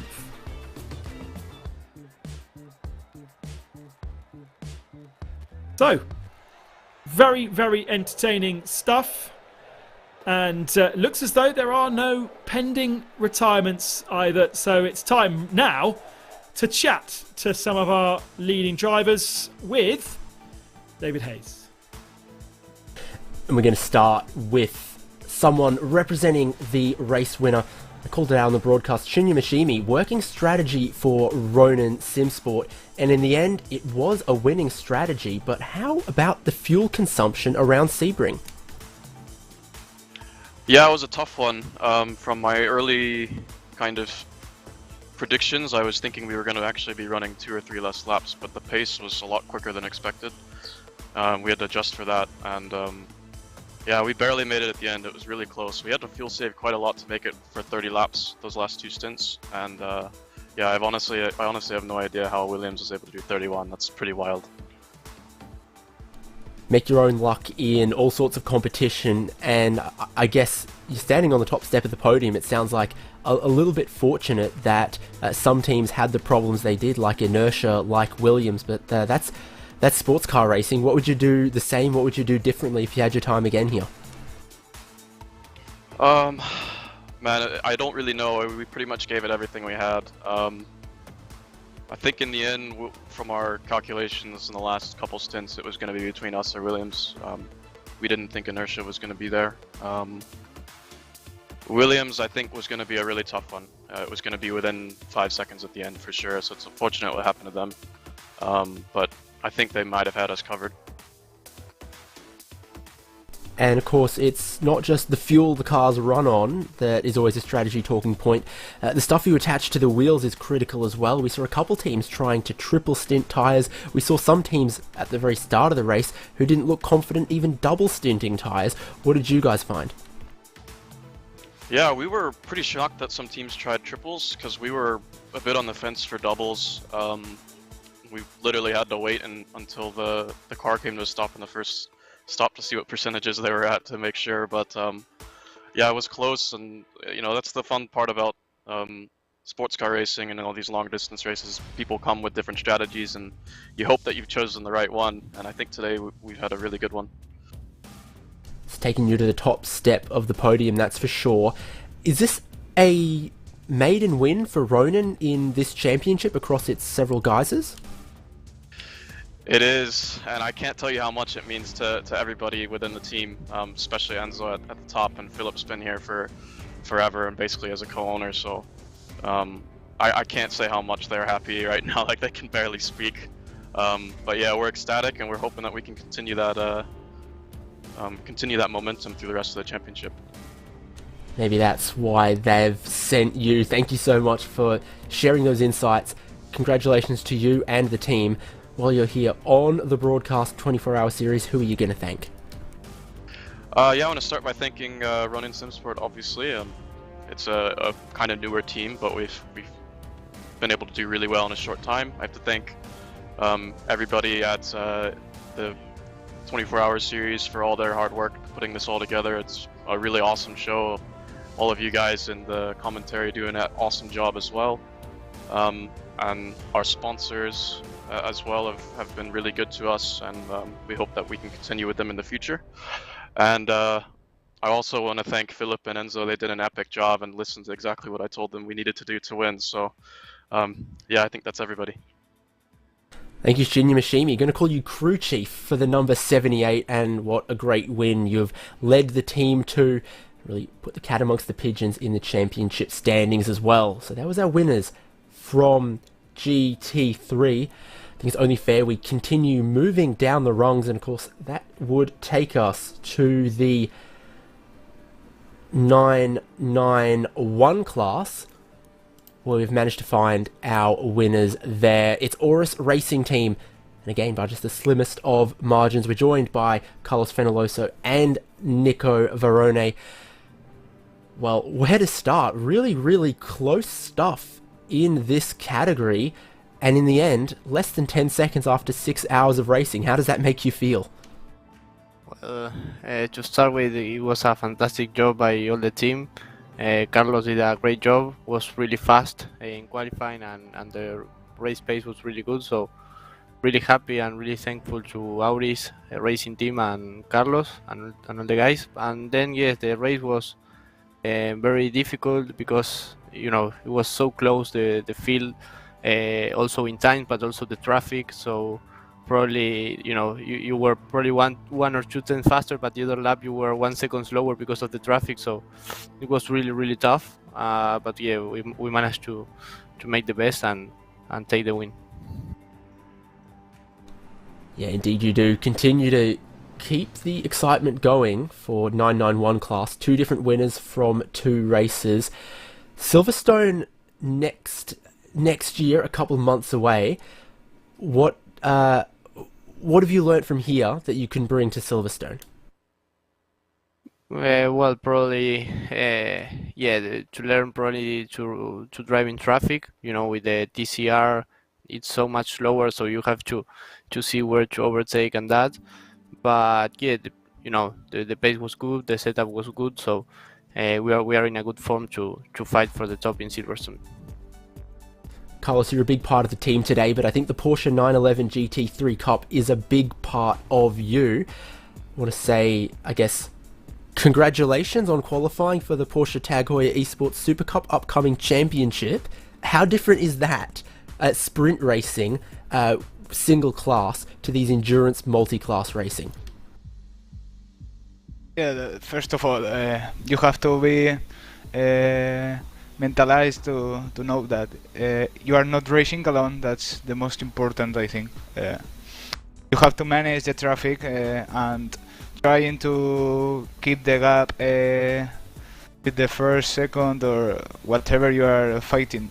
I think the most important here was managing the traffic to not lose many time, and also trying to save a bit of fuel, a bit of tires with the braking before, because in the front you couldn't be faster, and I think that was the most important about the main difference about running sprint and endurance races.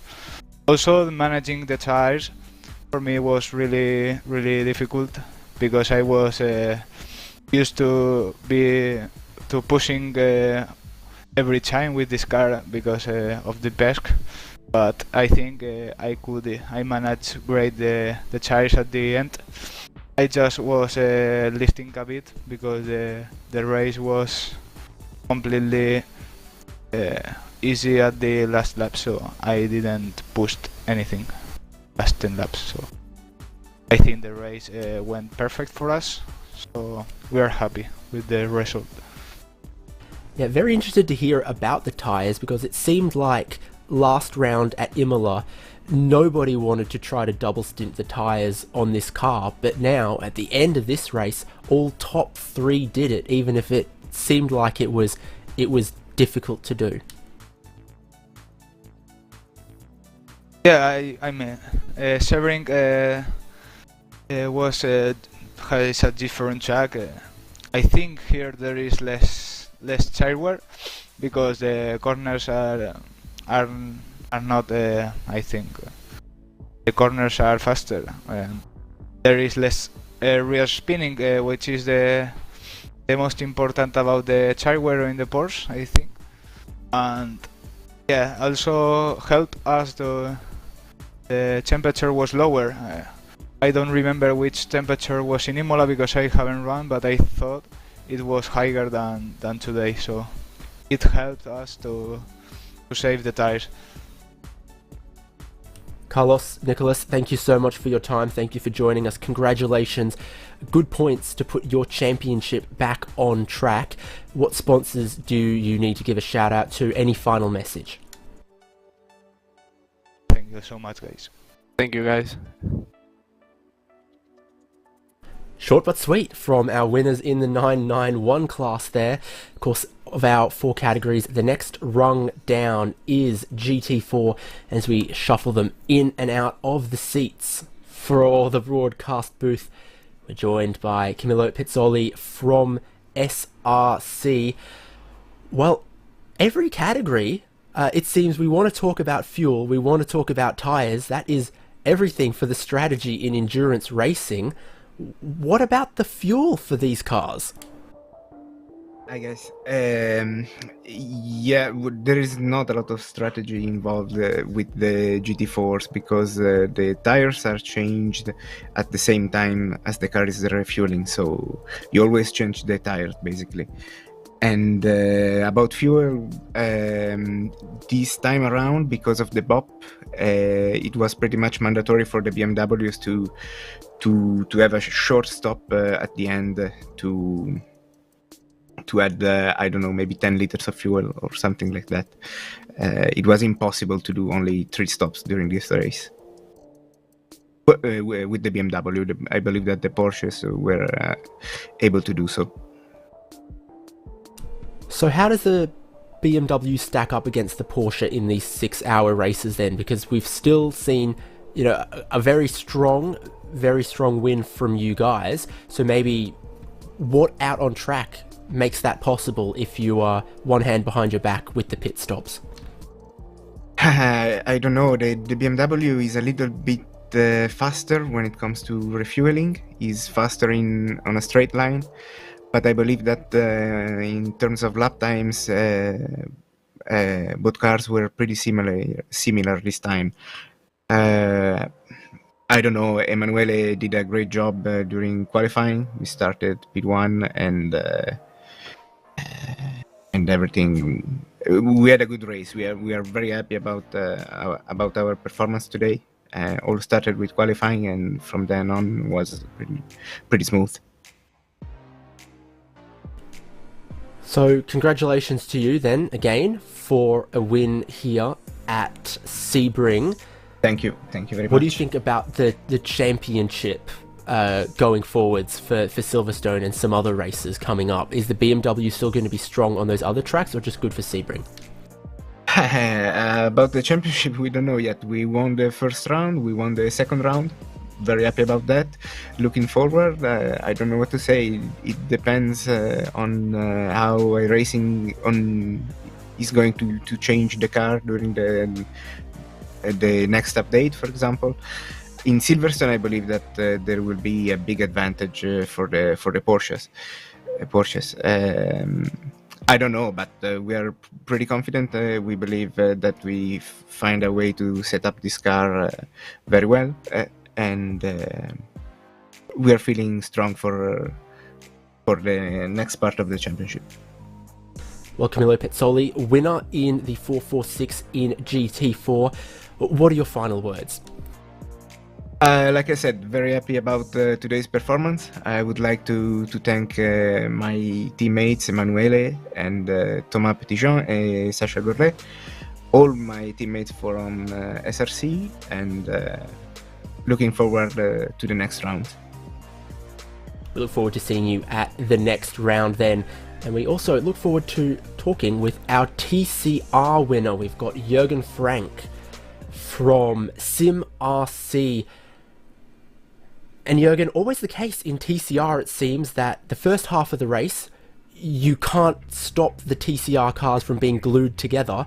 And then at the end, after some of the pit stops, lots of free air for you guys to roam free range. Yeah, hello everyone. Yeah, in the first stint it's always, or most of the time, it's about fuel saving, which we did in the 4th position. And when the 3rd position car struggled a bit with the tires, I decided to overtake it. Same for the P2 car, and yeah, with the penalty for HM engineering, we could get in front and then just send it. Tell us about that start then, because I don't know if we ever actually caught a replay of it, but a penalty for HM engineering for the start procedure. What did you see? To be honest, I didn't look it up yet, but I remember at the start I really had the feeling that it was too early. Well, so long as you played by the rules, it seems like you did. You guys are the winner. But 4 classes, different from 3 last season, must be more cars all the time trying to lap you guys. Good thing they put a big mirror in the Audi RS3 then. Yeah, you really need a big mirror. Maybe an even bigger mirror and yeah, some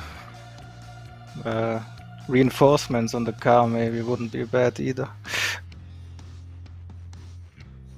Make it a bit of a tank, maybe that would help you survive these 6-hour races. But I'm curious about the tyre strategy. Do you have the time to change all 4 tyres in the stop? Is that what is normally happening? Or is there a dominant change 2, change 4 strategy for TCR? Usually when you fuel more than 90 liters in the pit stop, you can change all 4 tires. So that's a pretty easy decision today. So no advantage to trying to keep some warm rear tyres. It's just all about fresh tyres every 90 minutes? Yeah, at least for our setup, that's the way to go. I don't know what other teams figured out, but for us it's really good, like it is with 4 tires here. Well, a win here at Sebring makes you guys look very, very good in the championship, but there's still a lot of hours, a lot of racing to go. We look forward to seeing you guys on the grid for those races coming up. Who would you like to thank? Yeah, at first I would like to thank my teammate Felix Luding today, who did a great job, and also Marvin Strehl, who was the spotter for us. And I won't forget my team. I want to thank it for everything. And of course our sponsors Usher Racing and ATVO. That's the winners from all 4 categories today. All of them very deserving, and not an easy day for quite a few of them, but at the end They take the points, they take the spoils, and they take the victory.